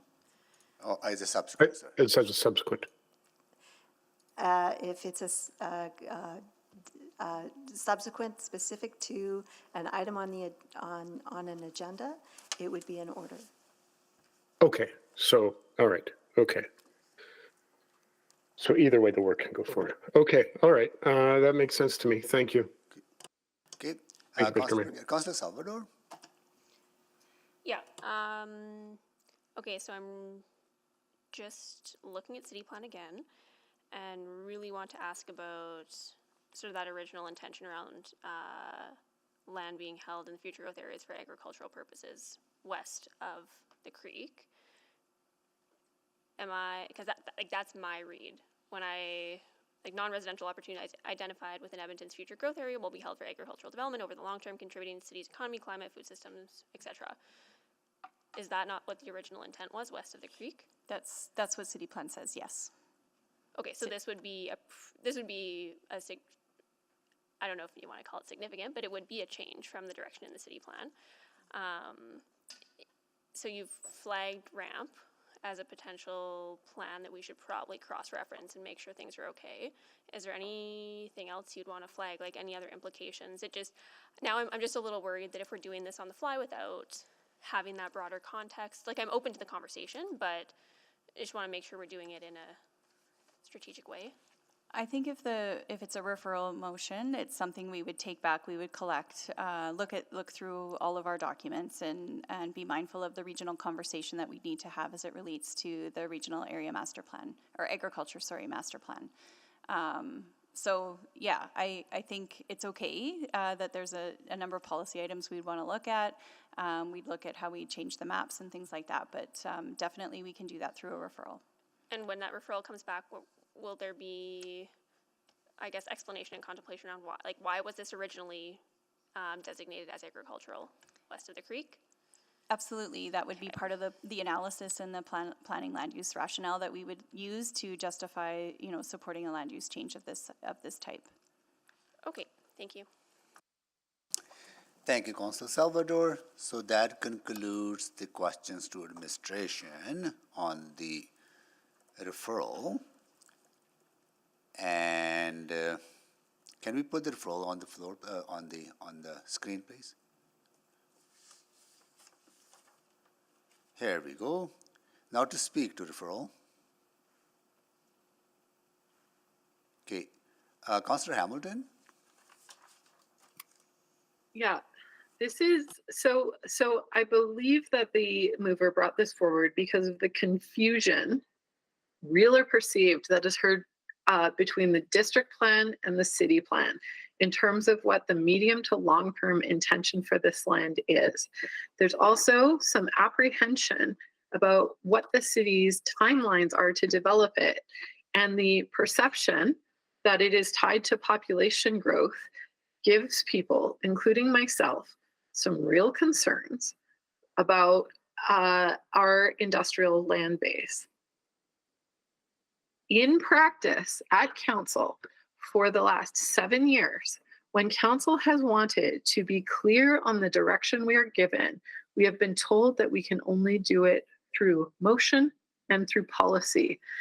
And I would say that if we are looking for some clarification and some harmonization between I perceive a very urgent conversation that we had at executive last week about the free fall of our industrial land availability and the opportunities therein, and the direction that we are going with in our medium-term planning, that council, some kind of indication from council up front would be the most transparent way to signal that sense of urgency and how we wanted to move forward on planning, and what our prioritization was. I understand that the planning process, especially with EMRB and our growth management planning process, is complicated. I understand that this referral may still take time, but I think if I am to understand what our priorities are in the near and medium term, it's to grow that industrial tax base. And this may not have been the most ideal process, but I think we set it on its way. I am and will continue to be mystified thus by the advice that we don't give that kind of direction, and that we wait for that kind of direction at a later unknown time. That is a new thing in the last 7 years to hear, that council direction is best given in the future. So with that, I will be supporting this amendment, or not amendment, this referral, because it is specific and because I think it aligns with what our medium-term economic priorities are and what our priorities are for the land use in this area, and will signal to the market today and over the next few months that council is taking the question of industrial land use seriously.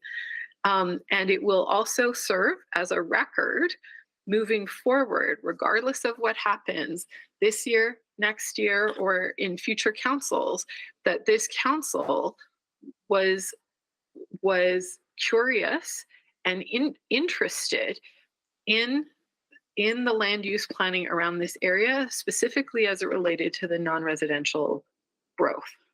So I understand the many reasons that some may not support this, but I think it is in the best interest of this council to protect itself from, let's say, slander from future councils, to where it may be suggested that we did not take industrial or non-residential growth seriously. We can point back to this and say, no, we did. And this is the direction that we gave, and we wanted it back. And so I'll leave it there. And I look forward to having this discussion again in a number of months. Thank you. Thank you, Councillor Hamilton. Councillor Knack. Thank you, Mayor Sohi. The exact same comments, but I'm going to substitute out 7 years for 10 and a half. My understanding is that in the past, we need to give clear direction. So I think we need to give clear direction and not leave it up for chance. The only other thing I'll add is that hopefully that this is something, I appreciate that the overall referral motion would have taken a number of months to update the maps. I would hope that what is being asked here is something to be done much quicker. Thank you. Thank you, Councillor Knack. Councillor Paquette? Thank you, Mr. Mayor. This is a tough one because I support this as a subsequent. I agree with everything that my colleagues have already said about this, and I think that it's just cleaner as a subsequent. I get it. I understand what administration is describing as the process. And a referral doesn't make it any faster, and it doesn't give any sort of, in my opinion, thread for people to follow. Like, opinions are going to vary on that for sure, absolutely. So whether this fails as a referral and succeeds as a subsequent, I think it's like I said, it's 6 of one, half a dozen of the other. The work will go forward anyway. For those who are observing this debate and watching, welcome to how the sausage is made. Sometimes we're dancing on the head of a pin here, which I think is kind of what's happening right now. But I absolutely 100% support this motion, but as a subsequent. Thank you, Mr. Mayor. Thank you, Councillor Paquette. Councillor Jans? Yes. Can you please take the chair? Taken.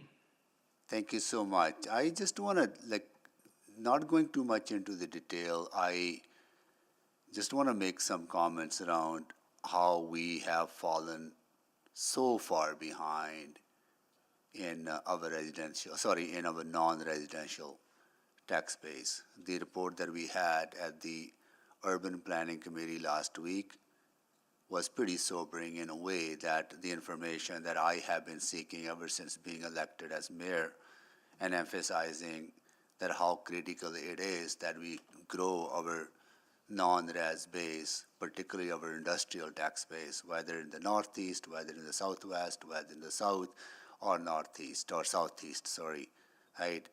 I think this council has set some expectations by allocating resources to industrial growth by funding 137 Avenue and Anthony Henday connections to industrial area, and or approving some enhancements in the southeast part of the city.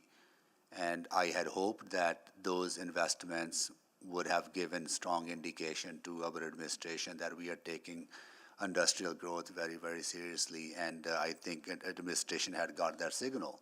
That's why they brought forward that report to us that really highlighted. I think data was powerful in a way that was given us it's given us a wake-up call that if we don't take it seriously, we will continue to lose our industrial tax base. Going from 72% of the share in the region to 60%, that's billions of dollars of tax base that we have lost, and we cannot continue to do that. And this council has taken that very seriously, and we need to take it more seriously in order to reverse that trend. So not commenting on the specifics on this, but I just overall, whatever process we need to follow to expedite that, we need to follow that process. So look forward to further conversations on this. With that, I'll go to Councillor Cartmel to close. Thank you, Mayor Sohi. Thank you, everyone, for the comments that have been made previously. There is this perception that it's 6 and 1/2 dozen of the other, or whether it's approval first and then an amendment, or a subsequent motion, or whether it's a referral. Here's the thing. If this is referred back now, our administration controls the pace. And controls the pace of how quickly these revisions can be done, how quickly they can be advertised, and how quickly they can return to a public hearing. This can be done quickly, and it's in our control to do it quickly if we want to do it quickly. Approving this now and sending it off to EMRB means we are subject to their pace. And as the representative that spends a lot of time there, I can tell you that their pace is going to be somewhat compromised by their funding problems. So let's take control of this. Let's fix these things and send it off to where it has to go.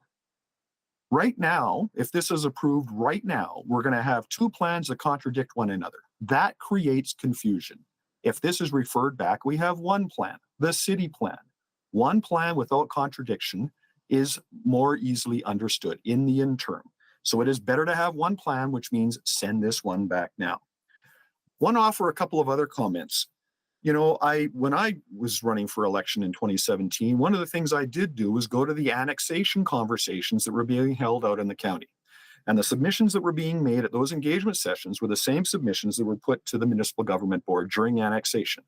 And they said things like, we are running out of non-residential land to develop.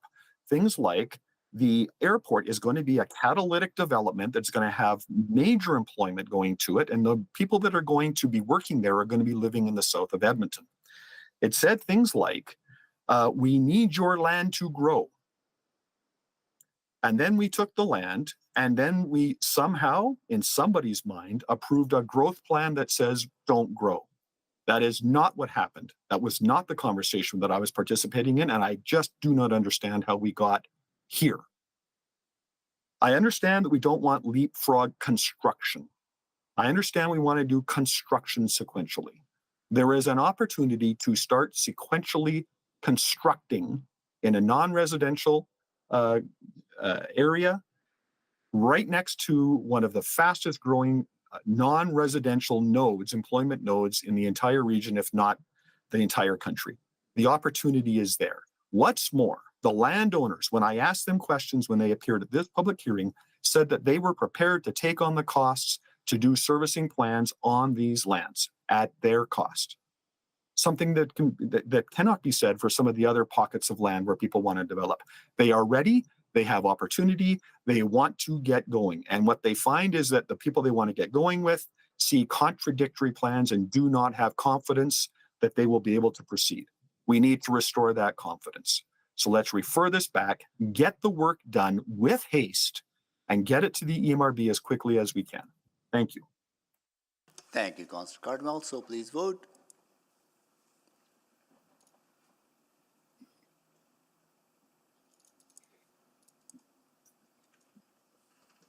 We have all the votes. Display the votes, please. Oh, that is carried. Okay, so that deals with the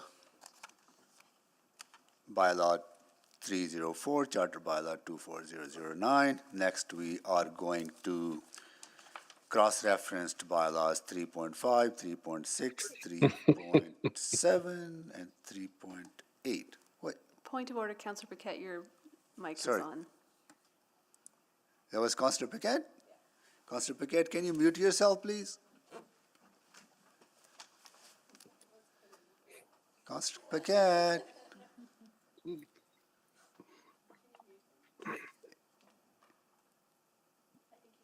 Here we go. Thank you. Okay, Charter Bylaw 24014, Bylaw 24114, Bylaw 24115, Bylaw 24116. Okay, they were exempted by Councillor Knack. Let me see the speakers list. Give me both. Mayor Sohi, we have no new speakers registered, and we have no other speakers. We don't have any others, no for these And items. speakers. just a point of order as well. Yeah. Would I've had to have made the additional amendment for the renaming as part of what we just approved? You did that already, did you not? Not for Rabbit Hill. Oh. But it's referred though. It's referred back. Yeah. So it's referred back. You would have to probably wait till it comes back. Just do it? Okay, great. Thank you. Do it now? I'll just do it. We can take that away. Oh, but you don't need any direct. We don't need any, Okay, we'll got it. do an administrative update. Okay. All right. Okay, got it. Okay. And so, Clerk, there are no new speakers or remaining speakers on the bylaws that we are going to talk about next, right? 3.5, Correct. 3.6, 3.7, 3.8, 3.9. Okay, got it. Okay, questions to administration. Councillor Knack. No, thank you, Mayor Sohi. We asked questions last time, so I have no further questions. Any other colleagues have any questions on these? If not, Councillor Knack, can you move the first readings, please? No, I'll have to defer to Councillor Hamilton, and I'll ask for 3.5 to be separated from 3.6, 3.7, and 3.8. Okay. Well, Councillor Hamilton? Yes, I will move charter bylaws 3.5, sorry, I've got both up, 3.5, 3.6, 3.7, and 3.8 for first reading. Actually, no, because Councillor Knack wants it separated. So I'm going to move the first one and then the subsequent 3. That's what I'll do. So- I'll move. Yeah, go ahead. Apologies, Mr. Mayor. I just want to jump in and just let you know that separating these are brought as a package. And so separating them, if certain passed and others failed, we would be in a conflict situation. So we strongly recommend against actually separating these for separate bylaws. Oh, okay, because they're bundled together. They are bundled together and they rely on each other. Oh, Right, and we could be in a conflict situation if certain parts passed and certain parts didn't pass. so we would have to vote all As a them. package. All of them need to be on the floor, and all of them need to be voted at once. Yeah, At once, They're right? they're all tied together. Mr. Okay. Mayor. Sorry. And you'll find that for all your packages, right? The Yes. same rule applies to all the packages. Got it. Okay. Councillor Okay, Knack. well then, sorry. Just want to go to Councillor Knack. Councillor Yeah, Knack. just I'd like to double check with that because if 3.5 didn't pass, then the city plan would continue to take precedent. Correct? Correct. You But- can repeal the other plans and not have a district plan and still have the city plan. Correct? Yes, but there are contents of the plans that are being repealed that are being carried forward in the district plan that are still relevant to guide development today. So we would not have that guidance in the NSP or the district plan or city plan. So I guess my question is, while not ideal, wouldn't necessarily, what I'm not hearing is that would be out of order. I think To have that. what we're trying to prevent against is a conflict situation where we're left with plans that have like an inherent conflict in them with what's left over. But the city plan would be the only plan left over in that scenario. If all of them And- failed, yes, Councillor Knack. But if certain ones passed and others didn't, then we could end up in a conflict situation, and we can't presume the outcome of any of those 4 specific votes. Councillor, just to contextualize what type of policies would be carried forward in the plans that are being repealed. Take, for example, in the Grange area structure plan, it outlines where parks should be. So as we pursue further subdivision in the area, we will not have any guidance to acquire and arrange parkland in the area. Okay, well, I won't push it. Then if that's the preferred route, then I'll address it accordingly. Thank you. Got it. Okay. So, Councillor Hamilton, can you move all of them, please? Yeah, I'll move charter bylaw 24014 and bylaws 24114, 24115, and 24116. Okay. Need a seconder? Second? Councillor Stevenson? Okay, we have the first reading on the floor. Now we will go to questions to administration. Councillor Hamilton, you have any questions? No. Okay. Councillor Salvador, no question? Just amendment. Any other colleagues, any questions? Okay, seeing no questions, any amendments? Councillor Salvador? Yeah, and I'll just look to the clerk for wording for this one as well. I'll move the Charter Bylaw 24014, West 10-Day District Plan Schedule A be amended to reflect a name change of the 118th Avenue District to the North Central District throughout. Thank you. Second? Thank you, Councillor Stevenson. It's an interesting process, right? MGA, this is all driven by MGA, right, isn't it? All the process that we follow is through the MGA. Jesse, is this MGA? So you've got some MGA, you've got some Roberts rules, there's a couple of things guiding this process. And we put it all together and help you with our very best advice. Oh, no, thank you for that. It's been a complicated process, but your guidance has been very, very helpful. Okay, any questions on the amendment? No? Anyone to speak to the amendment? No? Councillor Salvador to close? No? No close? I have to ask that, you know. Okay, please vote.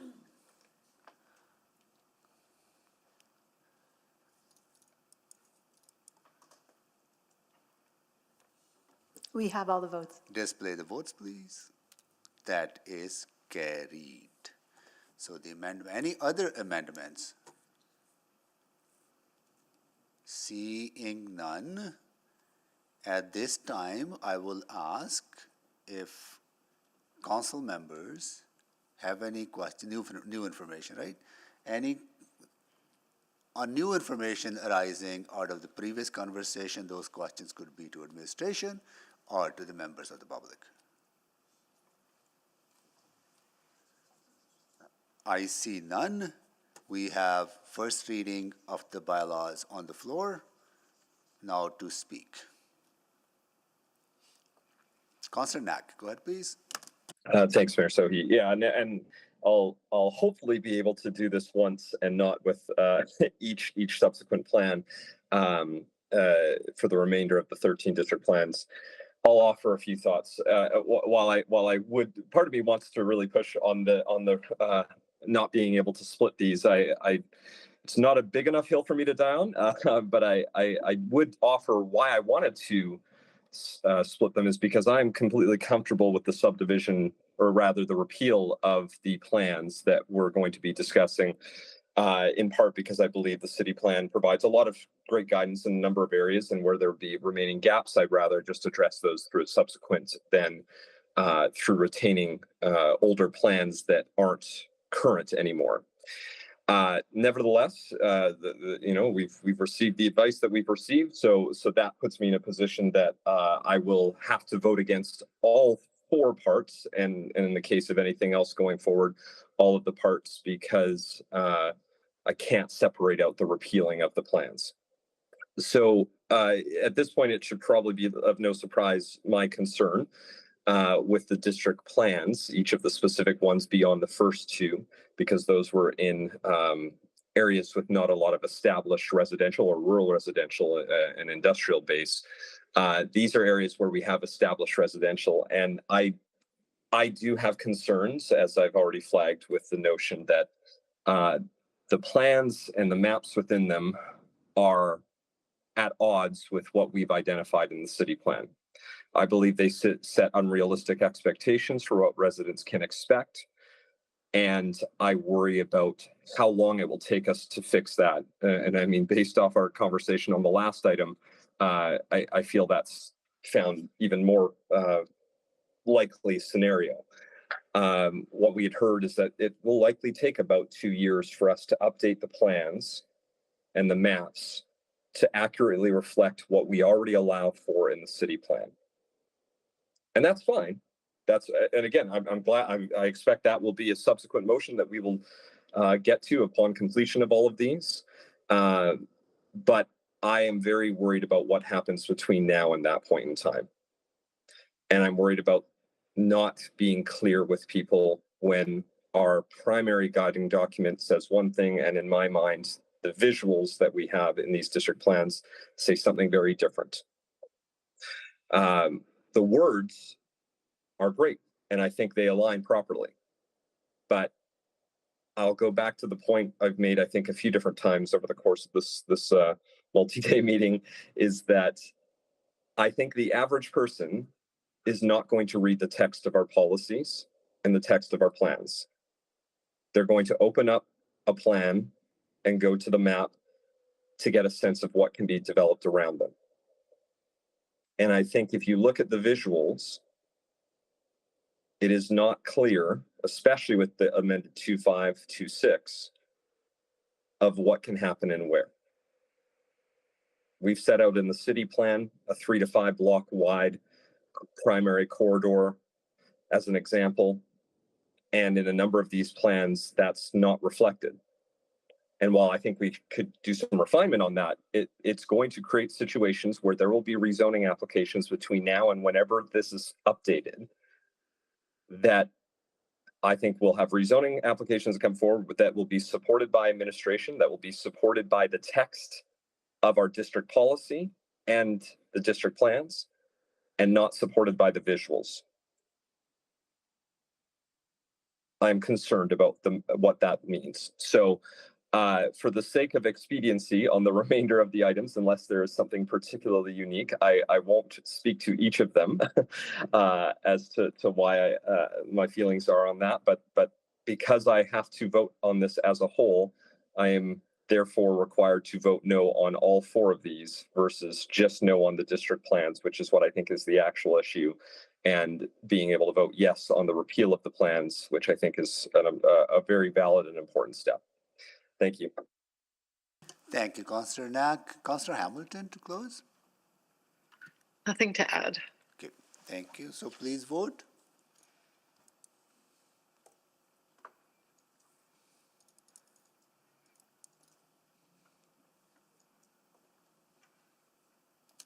We have all the votes. Display the votes, please. That is carried.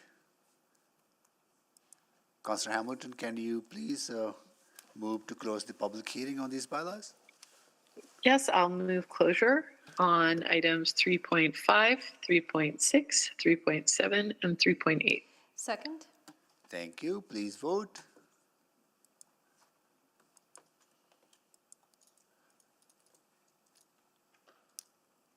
We have all the votes. Display the votes, please. That is carried. Councillor Hamilton, you want to move the second readings? Yes, I'll move second reading of item 3.5, 3.6, 3.7, and 3.8. Second. Okay, please vote.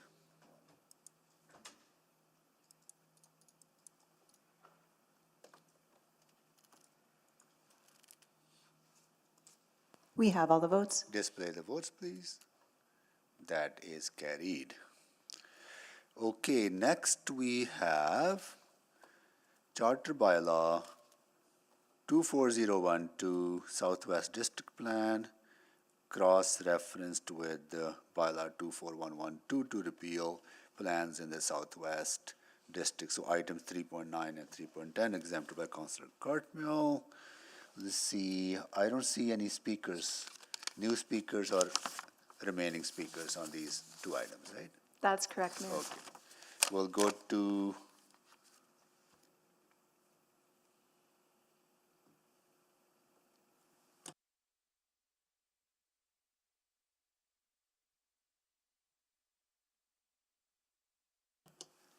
go to questions to administration. Questions to administration, Councillor Cardmell? I don't think I have any, Mayor Sohi. Okay, any other colleagues have any questions to, Councillor Rice, go ahead, please. Okay, thank you. So I know this Southwest District Plan and proposed a number of repeals for the neighborhoods, and many of them and in the area I represent.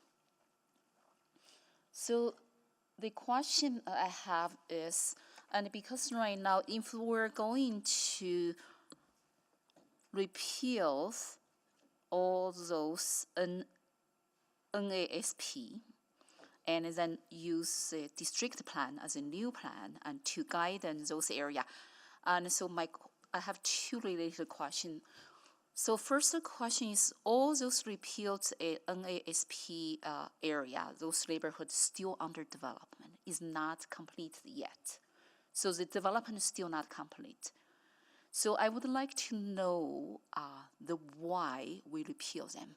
So I understand that for some, like the NASP we repealed, and because it's already out of date, is for the older neighborhoods, mature neighborhoods, but those neighborhoods are all under development, still pretty new neighborhoods. So why we were doing this? So we reviewed all of the plans in the city as part of preparing the district plans. The plans that we're proposing to repeal are ones where the areas are functionally complete from a planning perspective. That could mean that there's still parcels that don't have buildings on them, but that means that zoning is in effect, municipal reserve contributions have been received. So basically the planning process for those areas has been completed, and there's no outstanding direction from those plans yet to be completed. If there is a policy or two that were in those plans that still needs to remain in effect, we adopted those into the district plan itself to ensure that those policies remain in effect. I do have concern for those. The reason for me to say that, those neighborhoods already are medium to high density neighborhoods. Since I become the councillor, I heard over and over from my constituents talk about the negative impact and how the community street, how the development happening in the neighborhood. And then those concerns and based on the existing neighborhood structure planning or the area planning, so that's his statutory planning. So the new district planning right now, and even add more density to those areas. And with the fact, those areas already has the concern, and due to the high density, and due to how this new neighborhoods, communities be developed. So I don't know, can you tell me a little bit specific, what's the impact? And repeal those old NASP and then implement the new district plan. What's the impact and could be? For people living in those areas, the impact will be negligible. They won't notice any change. The impact of repealing older plans is basically it simplifies the review process for administration and for applicants. If they're working with a plan that's maybe a couple of decades old and that the plan has already been built out, the plan really isn't providing any additional guidance, isn't helping the development conversation that we're having with them. District plans, while they do support more development, in particular in nodes and corridors, and though they exist in all districts, we really aren't anticipating a change in development pattern, especially in areas like the Southwest District, as a result of those policy changes, because they're so recently developed. I would disagree with that. And it gives the major lots identified in the map. And then I already saw the impact and for the neighborhood, and even without the new development. And right now, and the developments existing in the area already impacted, and with the new major lots and the second corridors identified, and even have more impact. So my time is out, and I will stop there. Thank you. Thank you, Councillor Rice. Any other questions, colleagues? Seeing none, now to amendments. Councillor Salvador. You're very popular today for amendments. I don't know if it's popular, but I will move the, waiting for the wording, sorry. Mayor, we haven't put first reading on the floor yet. Oh, right. Okay, sorry about that. Councillor Cardwell. Sohi, I would be pleased to put first reading of item 3.9 and 310 on the board. Okay, need a seconder? Second. Councillor Tang. Okay. Okay, now we have first reading on the floor. Now we go to amendments. Yep. I'll move that Charter Bylaw 24012 Southwest District Plan Schedule A be amended to reflect a name change of the 118th Avenue District to the North Central District route. Second. Okay. We have amendment on the floor. Any questions on the amendment? Seeing none, anyone to speak to the amendment? Seeing none, to close to the amendment? No, please vote.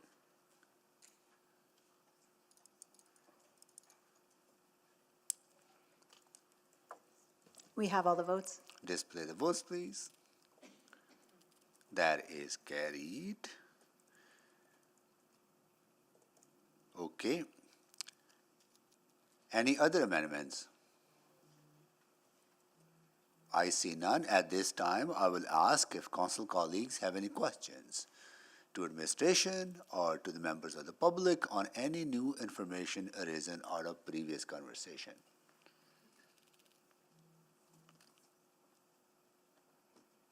Seeing none, we have the first reading on the floor. Anyone to speak? Seeing none, Councillor Cartmel to close. Sorry, Councillor Rice, do you want to speak? Please go ahead. Go ahead, please. Thank you. I will be very quick. So my concern already reflecting my questions and give the concerns I heard from my constituents in terms of those newer neighborhoods development. And from media to high density area, already their impact, likely impact people's life. And then I did not see this solution identified how we address those concerns. And then right now we implement the new district plan. And all those new, Kavanagh, Cashman, Rutherford, Allard, all those new neighborhoods. And I think the residents there will be negatively impacted by certain development and without address those concerns. So I will not support this plan, district plan. Thank you, Councillor Rice. Councillor Cartmel? Nothing for me, thank you. Okay, please vote.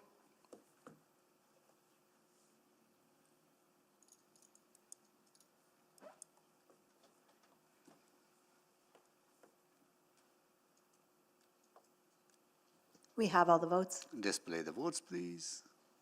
That is carried.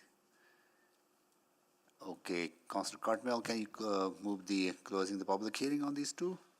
Yep, I will move closure of the public hearing on items 3.9 and 3.10. Need a seconder, Councillor Tang? Second. Okay, please vote.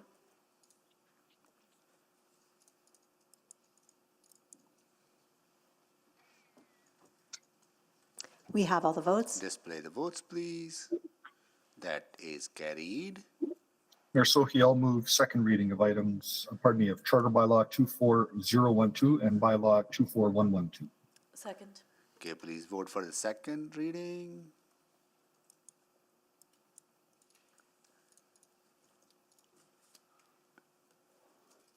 We have all the votes. Display the votes, please. That is carried off to EMRB. Okay, next we are on to Charter Bylaw 24003 Ellerslie District Plan, item number 311, exempted by Councillor Wright. Okay, I'm just going to click on it. I'm going to see if there are any speakers, new speakers or remaining speakers. I don't see any. Mayor, we have two new We do? speakers for item 3.11, both opposed. Mr. Oh, Bill. here's the, okay, here we go. 3 point. Oh, Bill Haynes and Terry Metz. That's correct. Oh, I see, okay. I checked them earlier on, they weren't here, that's why I crossed them off. But I'll confirm again. Is Bill Haynes, Bill, you're here? Please come down to, you'll be speaker number 1. And Terry Metz, in person or virtually? Terry Metz? No. Okay, please go, okay. Please go ahead. You will have 5 minutes to make your presentation. After that, council members may have questions to you. Thanks very much. Thanks, Council and Mayor Soe. I am speaking to oppose the district plan, Ellerslie. It is obvious now what has been going on at both Edmonton and Calgary City Councils ever since the Recall Mayor Gondek referendum, where the federal Liberal government is giving Alberta municipalities money to foster their WF globalist agenda. And many city councillors and Mayor Gondek and Mayor Soe have fallen for this globalist scam hook, line, and sinker. I recommend we get off the globalist climate resiliency treadmill and begin anew to run Edmonton and region with a business model of serving the people of Edmonton and region, to make Edmonton and region the best place to live, serving especially young families with children, and ending the dominance of the Trudeau WF-UN globalist municipal scam that is being designed not to serve the people of Edmonton, but to manage the people of Edmonton.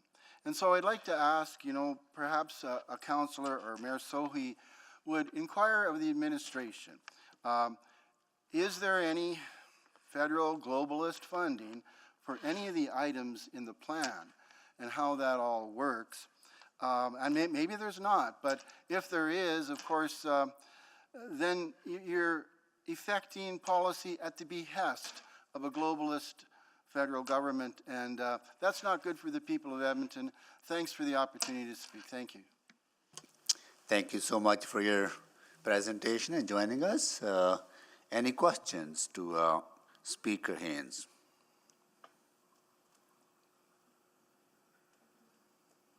Okay, thank you so much for joining us. No questions? Any questions to administration on this? Councillor Wright? I would like to move first reading of. Just hold on. Sorry. You don't have any question. Any other colleagues have any questions? Seeing none, go ahead, please. I would like to move first reading of item 3.11. Okay. Second. Second by Councillor Tang. All right. Amendment. Councillor Salvador. Yes, I will move. You'd think I'd have it memorized by now. That Charter Bylaw 24003 Ellerslie District Plan Schedule A be amended to reflect a name change of the 118th Avenue District to the North Central District throughout. Second? Second by Councillor Stevenson. We have amendment on the floor. Any questions on the amendment?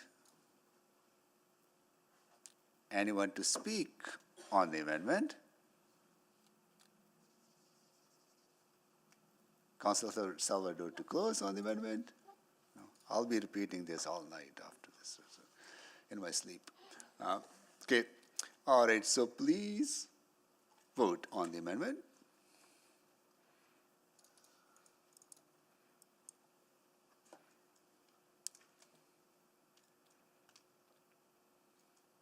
We have all the votes. Display the votes, please. It is carried. Well, any other amendments? Seeing none, we have first reading on the floor. Anyone to speak to the first reading?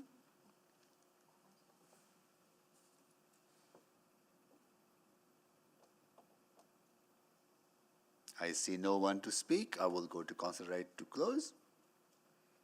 All good? All good, so please vote on the first reading.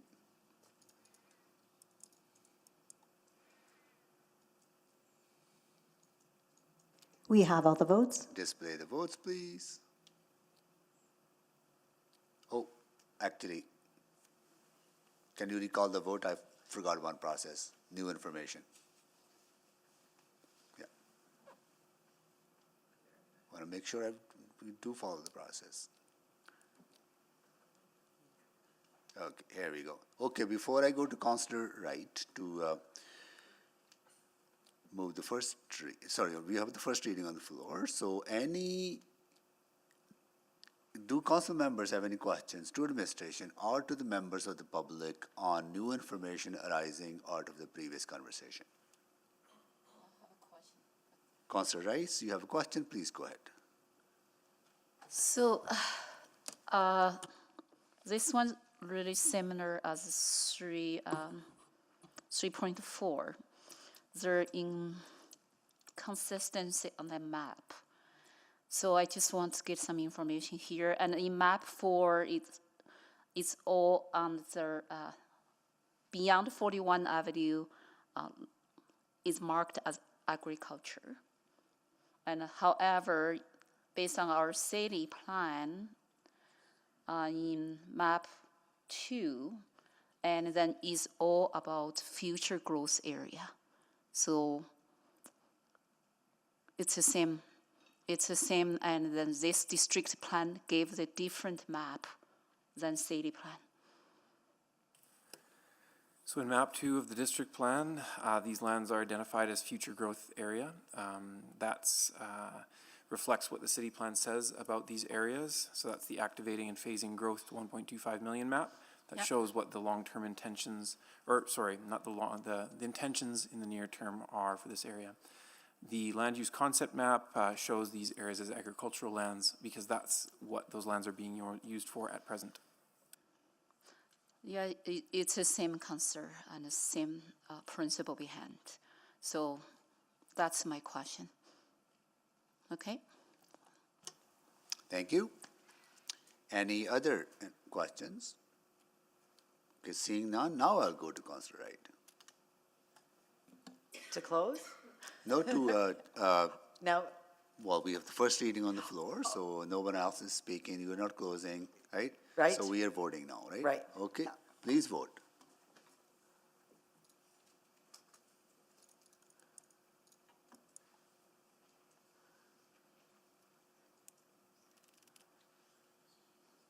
We have all the votes. Display the votes, please. That is carried. Okay, now to close the public hearing. I would like to close public hearing on Charter Bylaw 24003, the Ellerslie District Plan. Second. Thank you, Councillor Tank. Please vote.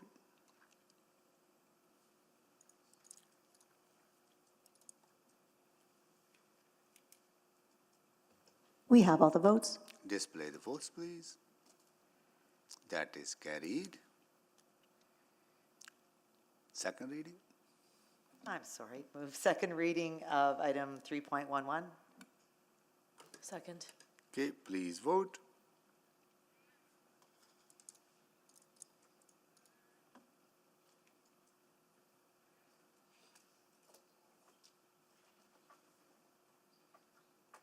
We have all the votes. Display the votes, please. That is carried and is off to EMRB. Okay, next we have 3.12, 3.13,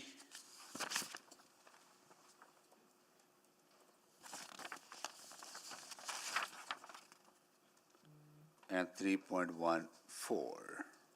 Right, okay. Okay. And this was exempted by, these were exempted by Councillor Principe.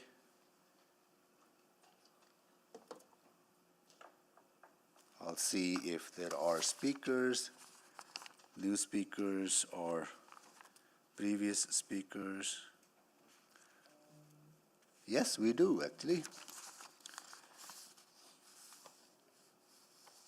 Is Angie Bro here in person? Please come down. You'll be speaker number 1.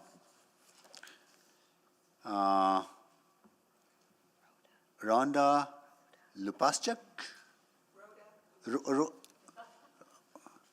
Okay. Yeah. Rhoda Lupaschuk, please come down. You'll be speaker number 2. And then Leslie Fuvell. Is Leslie in person as well? Please come down, you'll be speaker number 3. And see.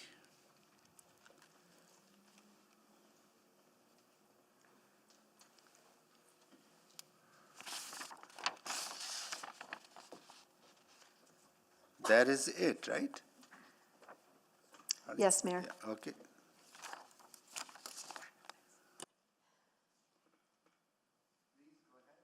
Please go ahead. Each of you will have 5 minutes to make your presentations. And after that, council members may have questions for you. Good evening. The city plan says that 50% of Edmontonians' travel will be by walking, biking, or taking public transit.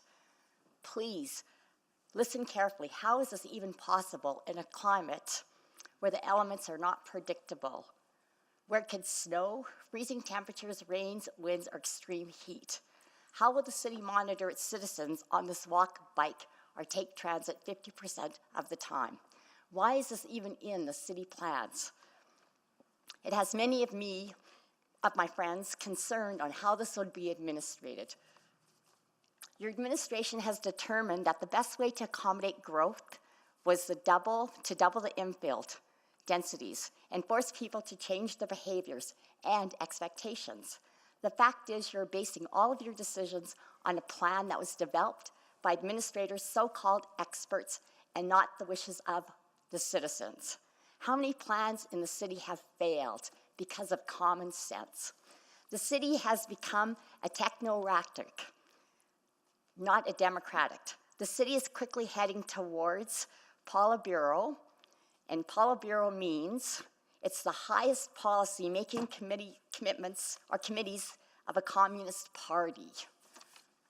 I appreciate that the amendment was made today by Councillor Paquette, but it doesn't address the part of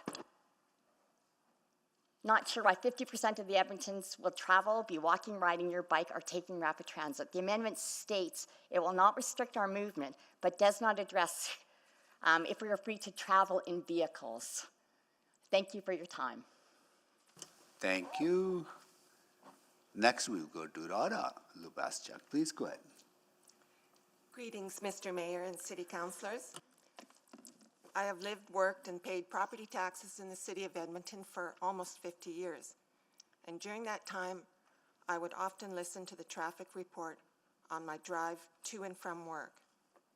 In all that time, there was never any mention of the congestion of pedestrians on our existing walking paths, sidewalks, and bike lanes.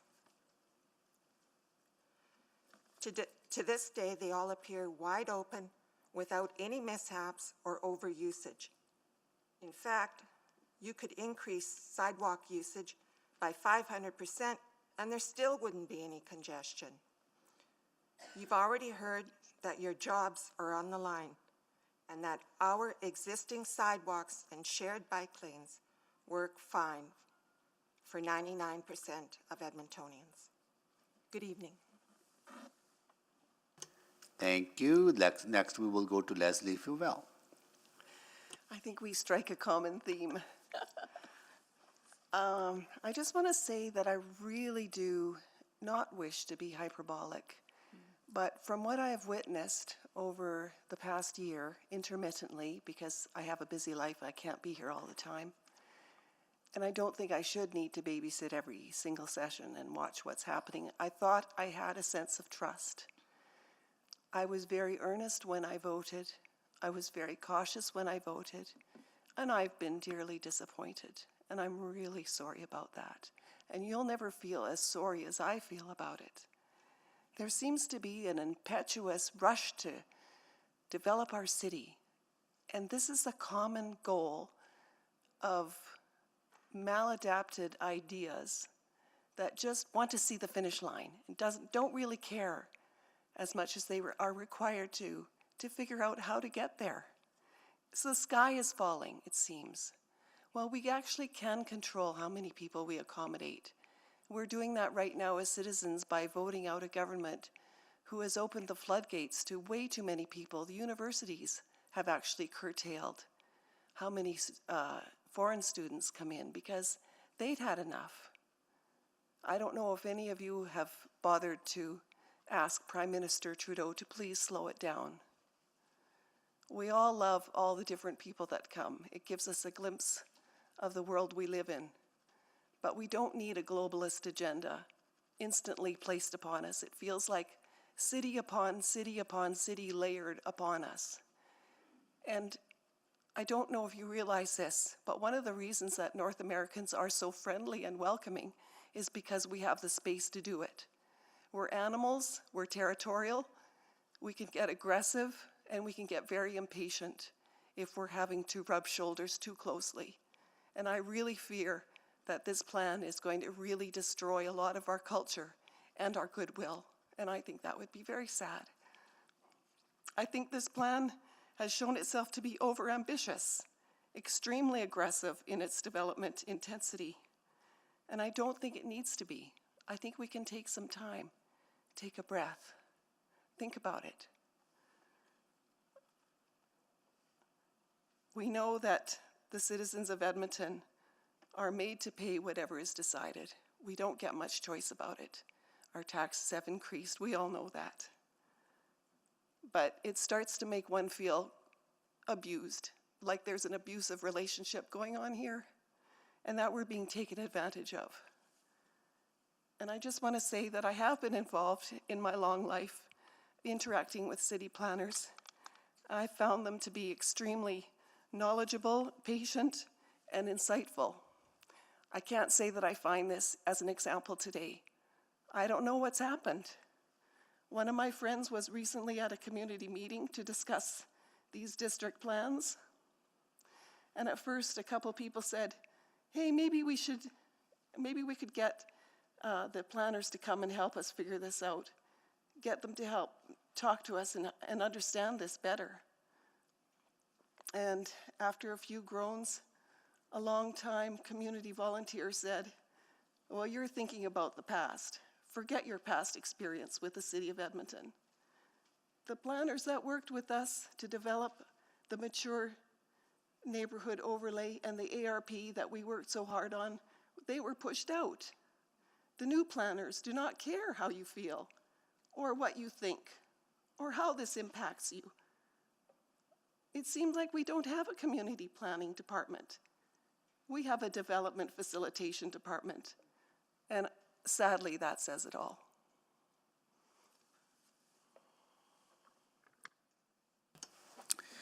Well, thank you so much for joining us. We will see if there are questions from colleagues.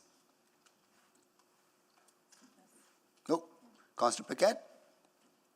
Yeah, thank you. Just quickly, I just want to double check if our speakers live in the Northeast. Some of them do. Yeah. Okay. So, did you have any concerns specifically with the Northeast plans, or is this sort of and fair enough if you're just expressing sort of a general thought about everything? My concerns spread across all of these district plans, quite frankly. Okay, so not specific to this, like no specific Northeast concerns. I just want to make sure. Yeah, okay. All right, thank you, Mr. Mayor. Thank you, Councillor Paquette. Well, thank you so much for joining us. That concludes the questions to you.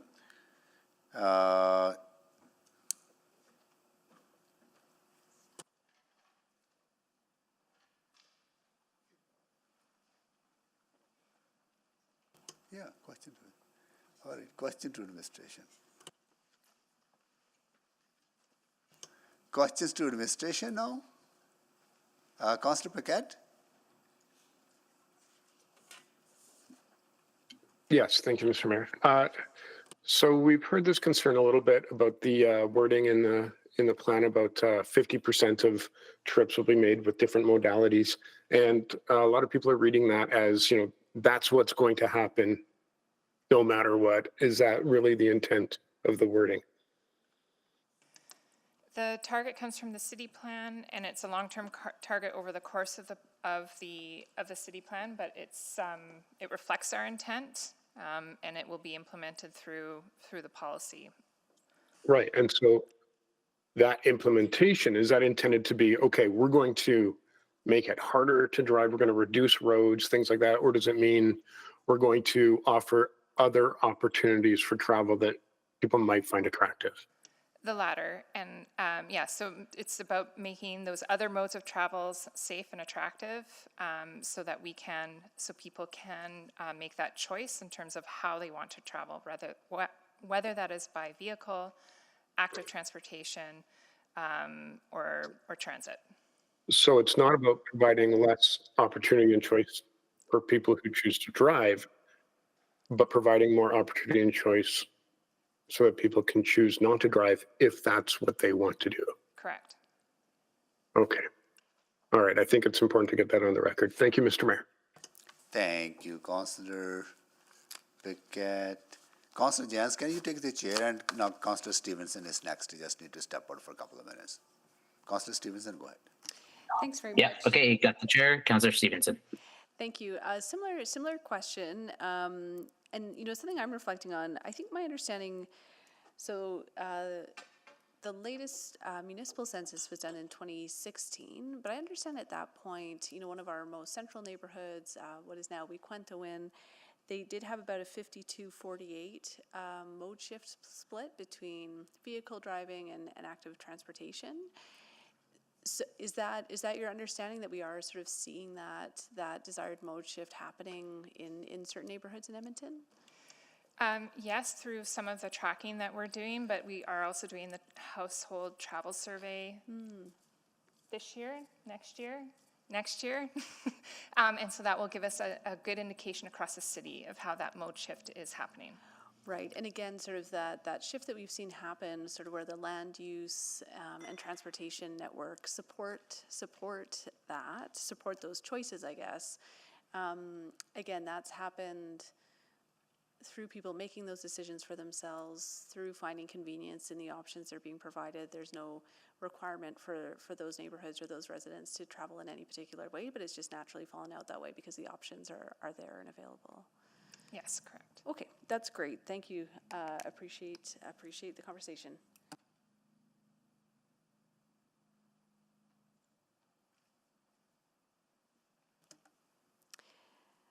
Councillor Jans, I think Councillor Rice is next. Oh, that was it? That was it? You're done? Yes, I'm sorry. Okay.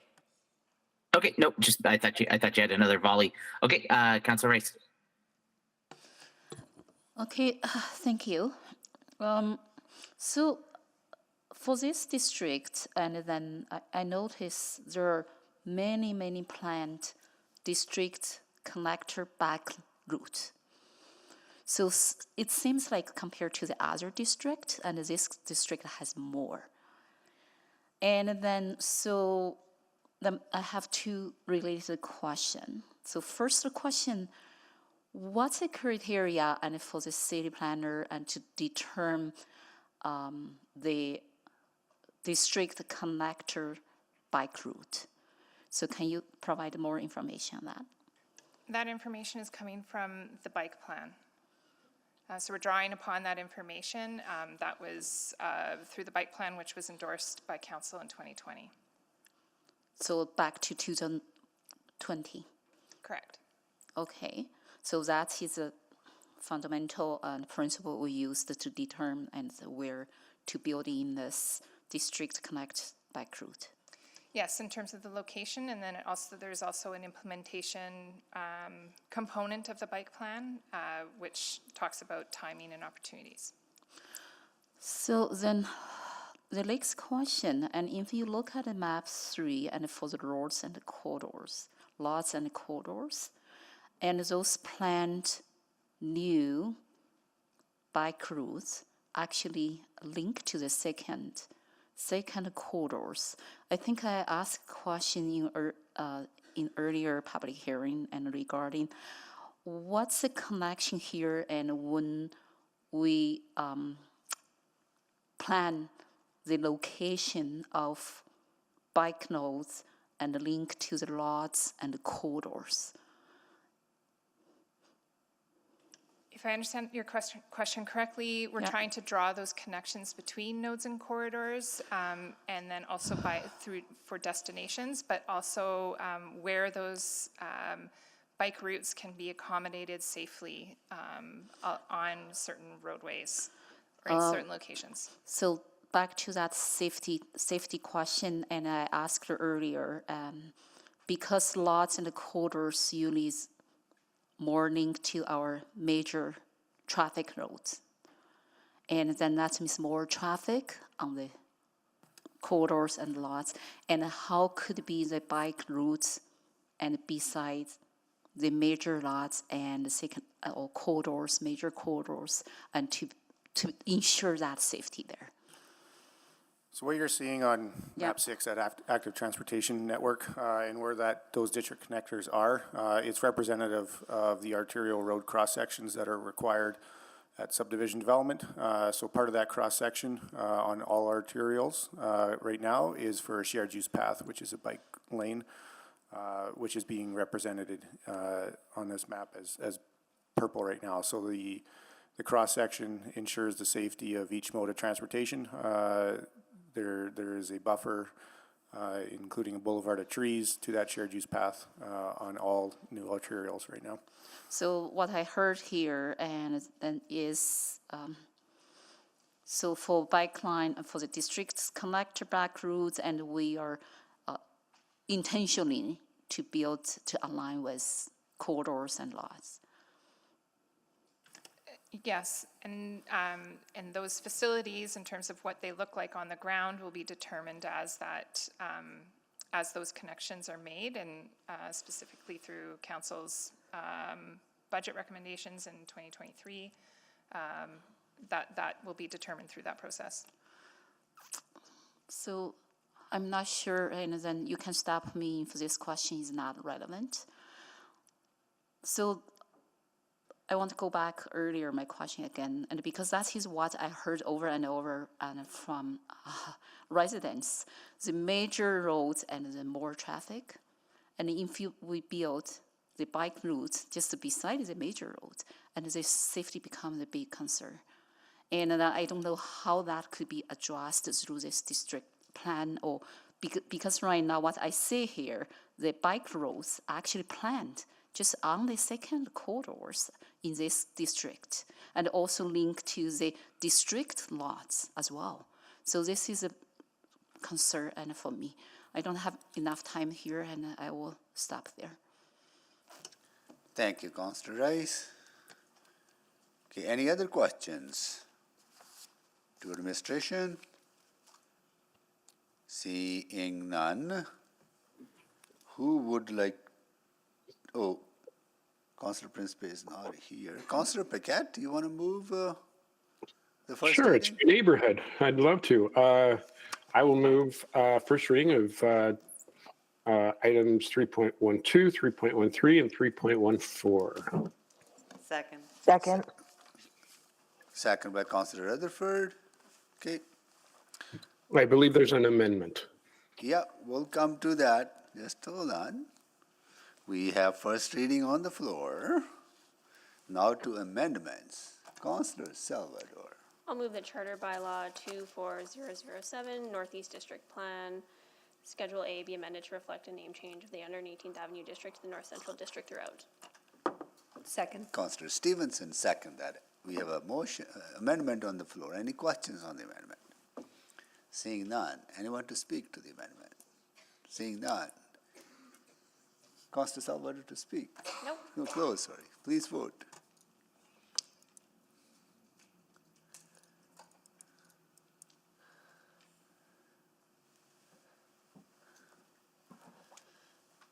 Okay. We have all the votes. Display the votes, please. It is carried. Okay. At this time, I will go to ask my council colleagues if they have any questions on new information arising out of the previous conversation. Those questions could be to administration or members of the public.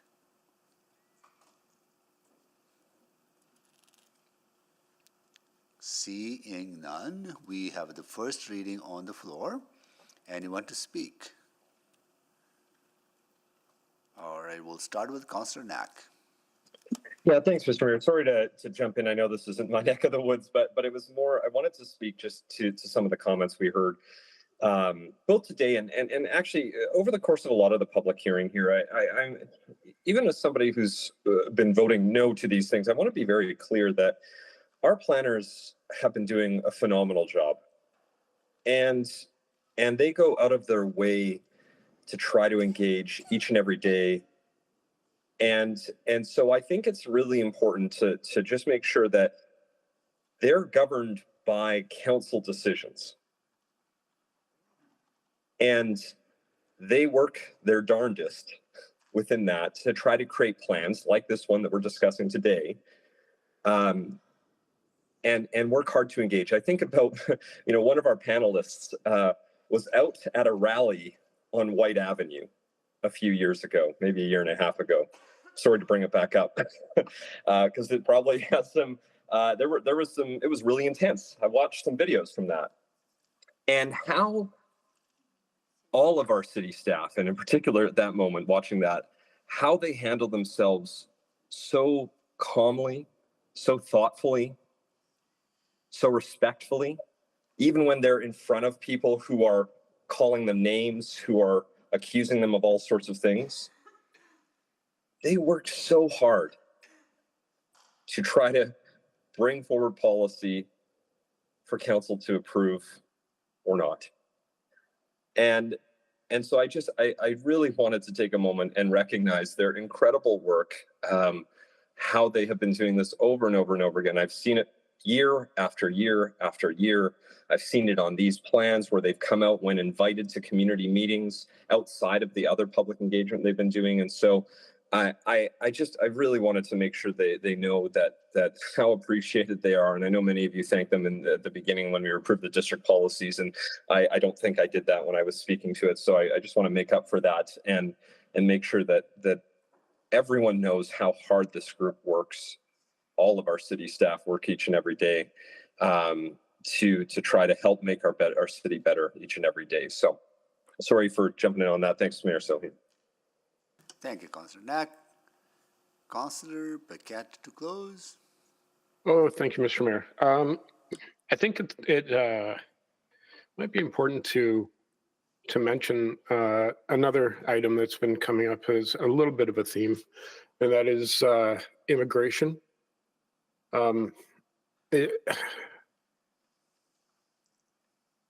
For one thing, municipalities have no control over immigration. For another, we have no control over whether people choose to live in a city or not. What we can do is prepare for an influx of population that we know is coming. And if we do not prepare, that can be disastrous. If there are not enough homes or the zoning doesn't allow for more builds, all that will happen is that more people will come to Edmonton because it is an attractive city, it's an affordable city, and prices will rise. Housing will get more and more and more expensive. There will be a lack of opportunity for young people. That's the power we have. The province had a campaign to get people out to Alberta. Alberta is calling. It has been very successful. And now cities across Alberta are doing their best to accommodate that growth of population. We know that federally there have been a lot of folks coming seeking safety here. And Canada has welcomed them. As an Indigenous person whose family has lived here for tens of thousands of years, I understand that there can be some concern about the impacts of newcomers and what that will do to your way of life. And I wonder if that Indigenous experience is informing some of the fear that we hear today. The idea like, well, we saw what that influx of population did to Indigenous people. We don't want to have to deal with that kind of thing. And I want to say right now, that can't happen. It won't happen. The folks who are coming are, by and large, good people. People just looking for an opportunity. People looking for a place to call home, to build a life for them and their children and their children's children. To create community, create roots. The challenge that we encounter is that in any population, in any demographic, in any group of people, you will, of course, have a range. And there is a danger that when you see one person doing something you don't like, that you ascribe that to all the people. And we have some folks right on council who can speak to that very intimately. We have folks in our communities who can speak to that frustration and pain very intimately.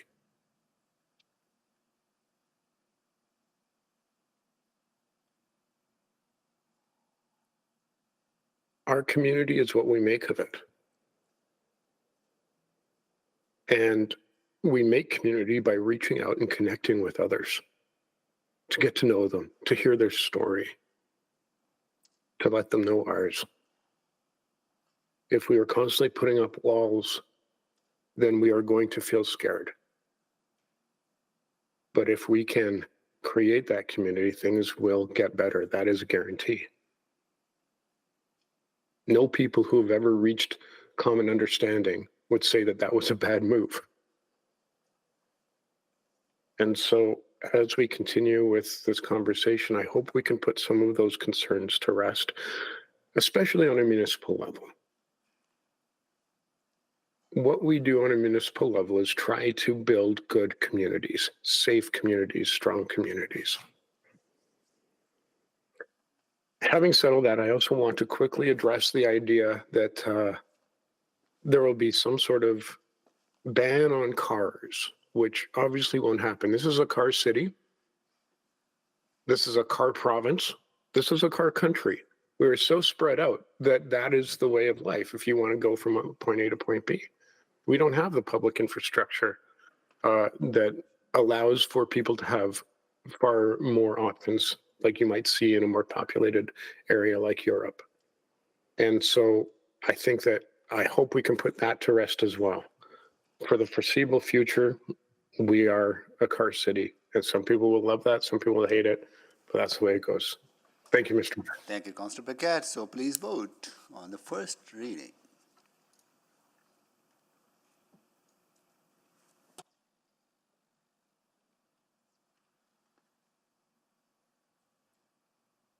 We have all the votes. Display the votes, please. That is carried. Councillor Paquette, you want to move closing the public hearing on this bylaw?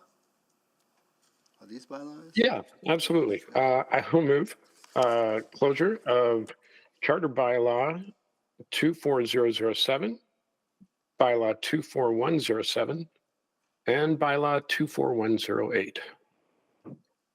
Second. Second by Councillor Rutherford, so please vote.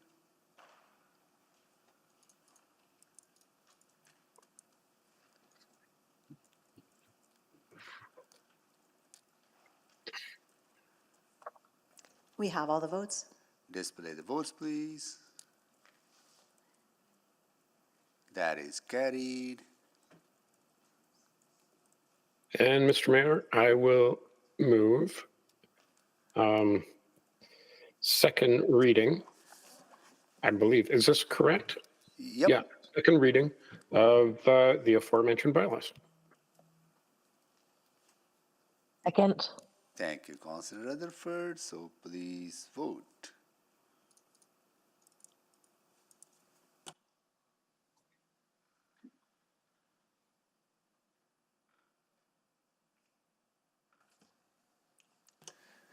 We have all the votes. Display the votes, please. That is carried. Now it goes off to EMRB. So that's that. All right, next one. We are on to 3.15, 3.16, Charter Bylaw 24008 and Bylaw 24109, exempted by Councillor Rutherford. I'll see there are speakers on. I'll go through the updated list. Louis Hyatt. Yes. You're there, thank you. And that's on the new list. On the old list.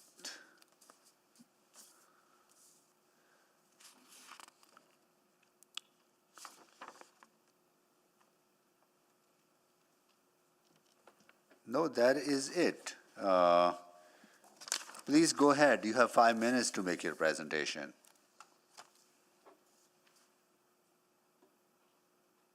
Louis Hyatt? Good evening, Mayor and councillors. First off, I've been here since 1:30 and I've heard a lot, and it's been very meaningful. So I'm addressing the impacts of the decisions that you're making on the city of Edmonton and area. And there are many to list off. But first off, it is important to note that I agree with Councillor Rice's statement in regards to meaningful engagement, as discretion does create uncertainty. And the public not only deserves but expects transparency from our public servants. When you state that the plans for Edmonton has been in the works for years, why wasn't the public made aware until recently? The concept of the 15-minute city was adopted by Edmonton's current city council as part of the city plan at the end of 2020. The idea behind this urban design strategy is to create districts where most residents' daily needs can be met within a 15-minute walk, bike ride, or transit trip from their house. How does this impact us? Well, how are bike paths even that relevant in our northern climate? How many months of the year are they even going to be used to begin with? And how will this affect our seniors and people with disabilities? Also, as of 2018, Edmonton has been designated as a sanctuary city. As such, this will impact all Edmontonians and surrounding area with a large increase in population, including the influx of undocumented immigrants. How does that impact our safety? How also does this impact our infrastructure? As recently witnessed in Calgary, there's such an increased demand because higher population density resulting from rezoning can significantly increase water consumption, putting pressure on existing water supply systems, aging infrastructure, and the water quality, because overburdened systems can lead to a decline in water quality. Most importantly, it is vital to restore public trust. As elected public officials, it is essential that you listen and respond to all constituents. I've lost count of the number of people who have told me they have written to you, the mayor and council, with concerns about the city plan, zoning, and these district plans. The vast majority of us don't hear anything back from you. We discuss our lack of response at community meetings. This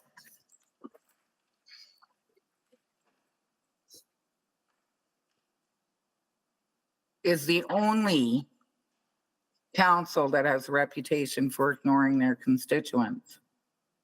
We have the right to be heard, not only in these hearings, but also calls to the media and meetings with political party groups being formed for the next election. We will be heard. Thank you. Thank you so much for joining us. I'll see if there are any questions from council colleagues.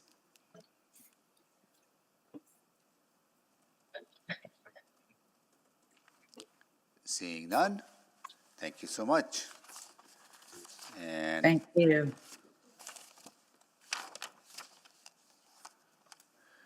okay, Councillor Rutherford, Yes. do you have any? Oh, I've already asked all my questions. okay. Can you move prior. the first reading? Yeah, I'm happy to move first reading. Need a seconder? Second. Councillor Wright. Okay, we have a first reading on the floor. Now we will go to amendments. Councillor Salvador. Yeah, I'll move that Charter Bylaw 24008 Northwest District Plan, Schedule A, be amended to reflect a name change of the 118th Avenue District to the North Central District throughout. Second. How about I seconded? Okay, Councillor Knack seconded it. Okay, Councillor Knack seconded it. All right. Any questions on the amendment? Anyone to speak to the amendment? Councillor Salvador to close to the amendment? Nope. Okay, please vote.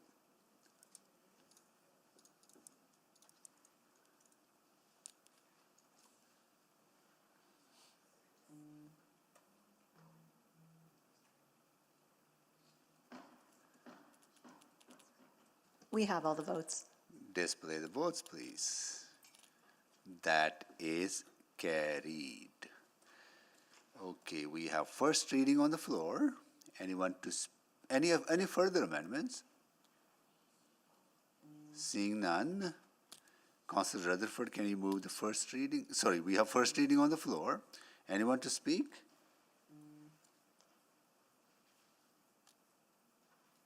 Councillor Rutherford to close. No, nothing at this time. Okay, please vote.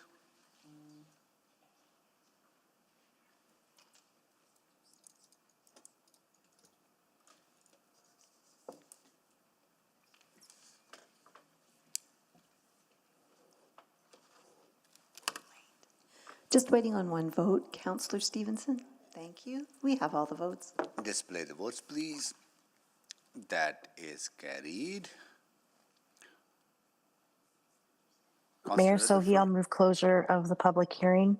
Thank you. Second. Second by Councillor Wright, so please vote.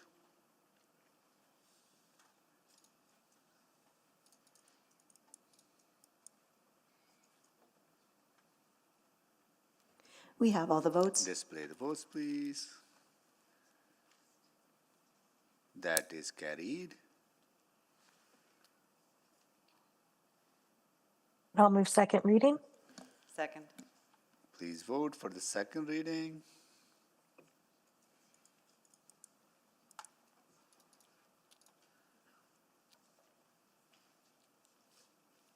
We have all the votes. Display the votes, please. That is carried off to EMRB. Okay. Charter Bylaw 317, 318, 24013, and 241113.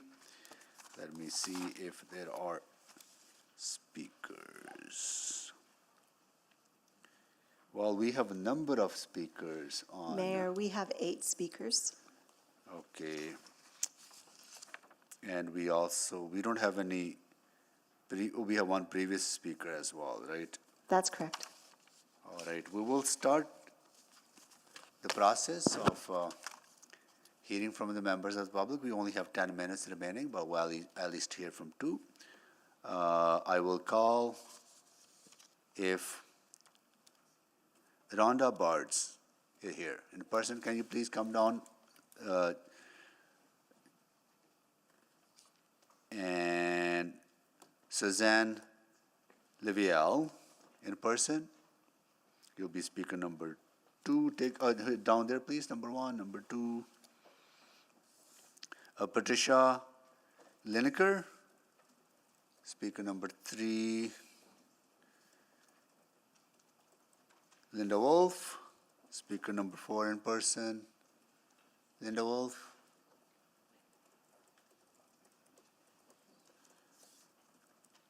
Rose Clark. Rose Clark, please come down. Sheila Fimster, please come down.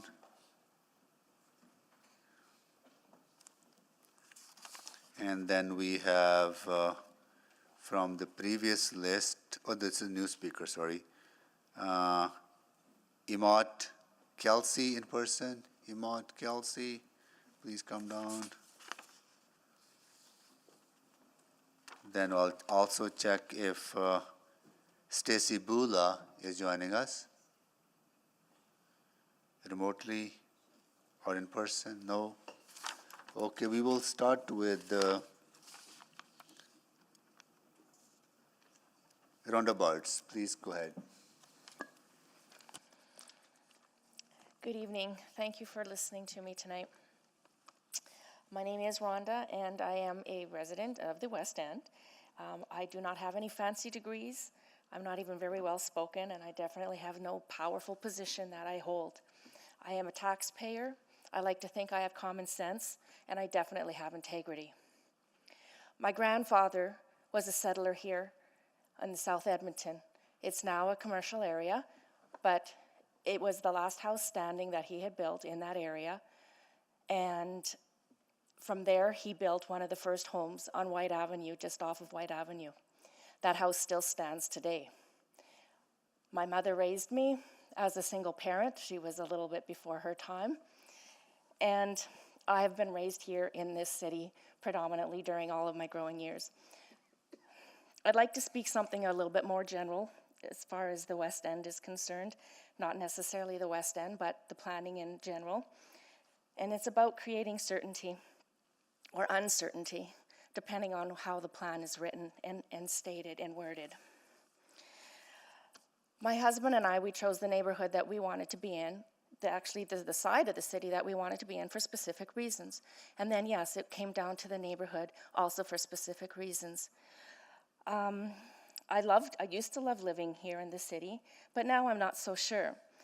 If there's this uncertainty that the home that we built and we raised our children in could now possibly have a 8-unit B&B next to our house, or an 8-story apartment building because of the new zoning laws, or perhaps somebody in a ghost kitchen next door, and then we have 50 deliveries a day racing down our quiet residential street, it kind of defeats the purpose of why we moved into that neighborhood originally. And it makes me wonder, do I even want to live here then at all? Between the rise in taxation, the terrible theft and feeling unsafe in this city, the downtown has become a ghost town area, and it's a shame because we have now some beautiful buildings that have gone up. And then we have, in our area, a bike path that went up 10 years ago just to be taken out after we did inform the council that it won't work in our area. Again, it's Edmonton. I'm sorry to be redundant about this, but it's like, how can we get through that? This is not the city to develop that type of resource. Like we said, we are a car city, so let's just focus on that then. Let's focus on then our busing and getting that more efficient. There's so many other things that we can focus on where our tax dollars could much be better spent. But it makes us wonder, do we want to stay here? We're hitting retirement age. We are entrepreneurs and we're small business owners. We're being taxed to death, both personally and business-wise. And do we have a reason to stay here anymore? When our own security of our home that we raised our children in and that we made a home, not just a house, if there's going to be insecurity now as to, is it going to be the neighborhood that we carefully chose and lived and developed and put all our resources into. And if that's going to change, do we want to stay here? Really, this is the question.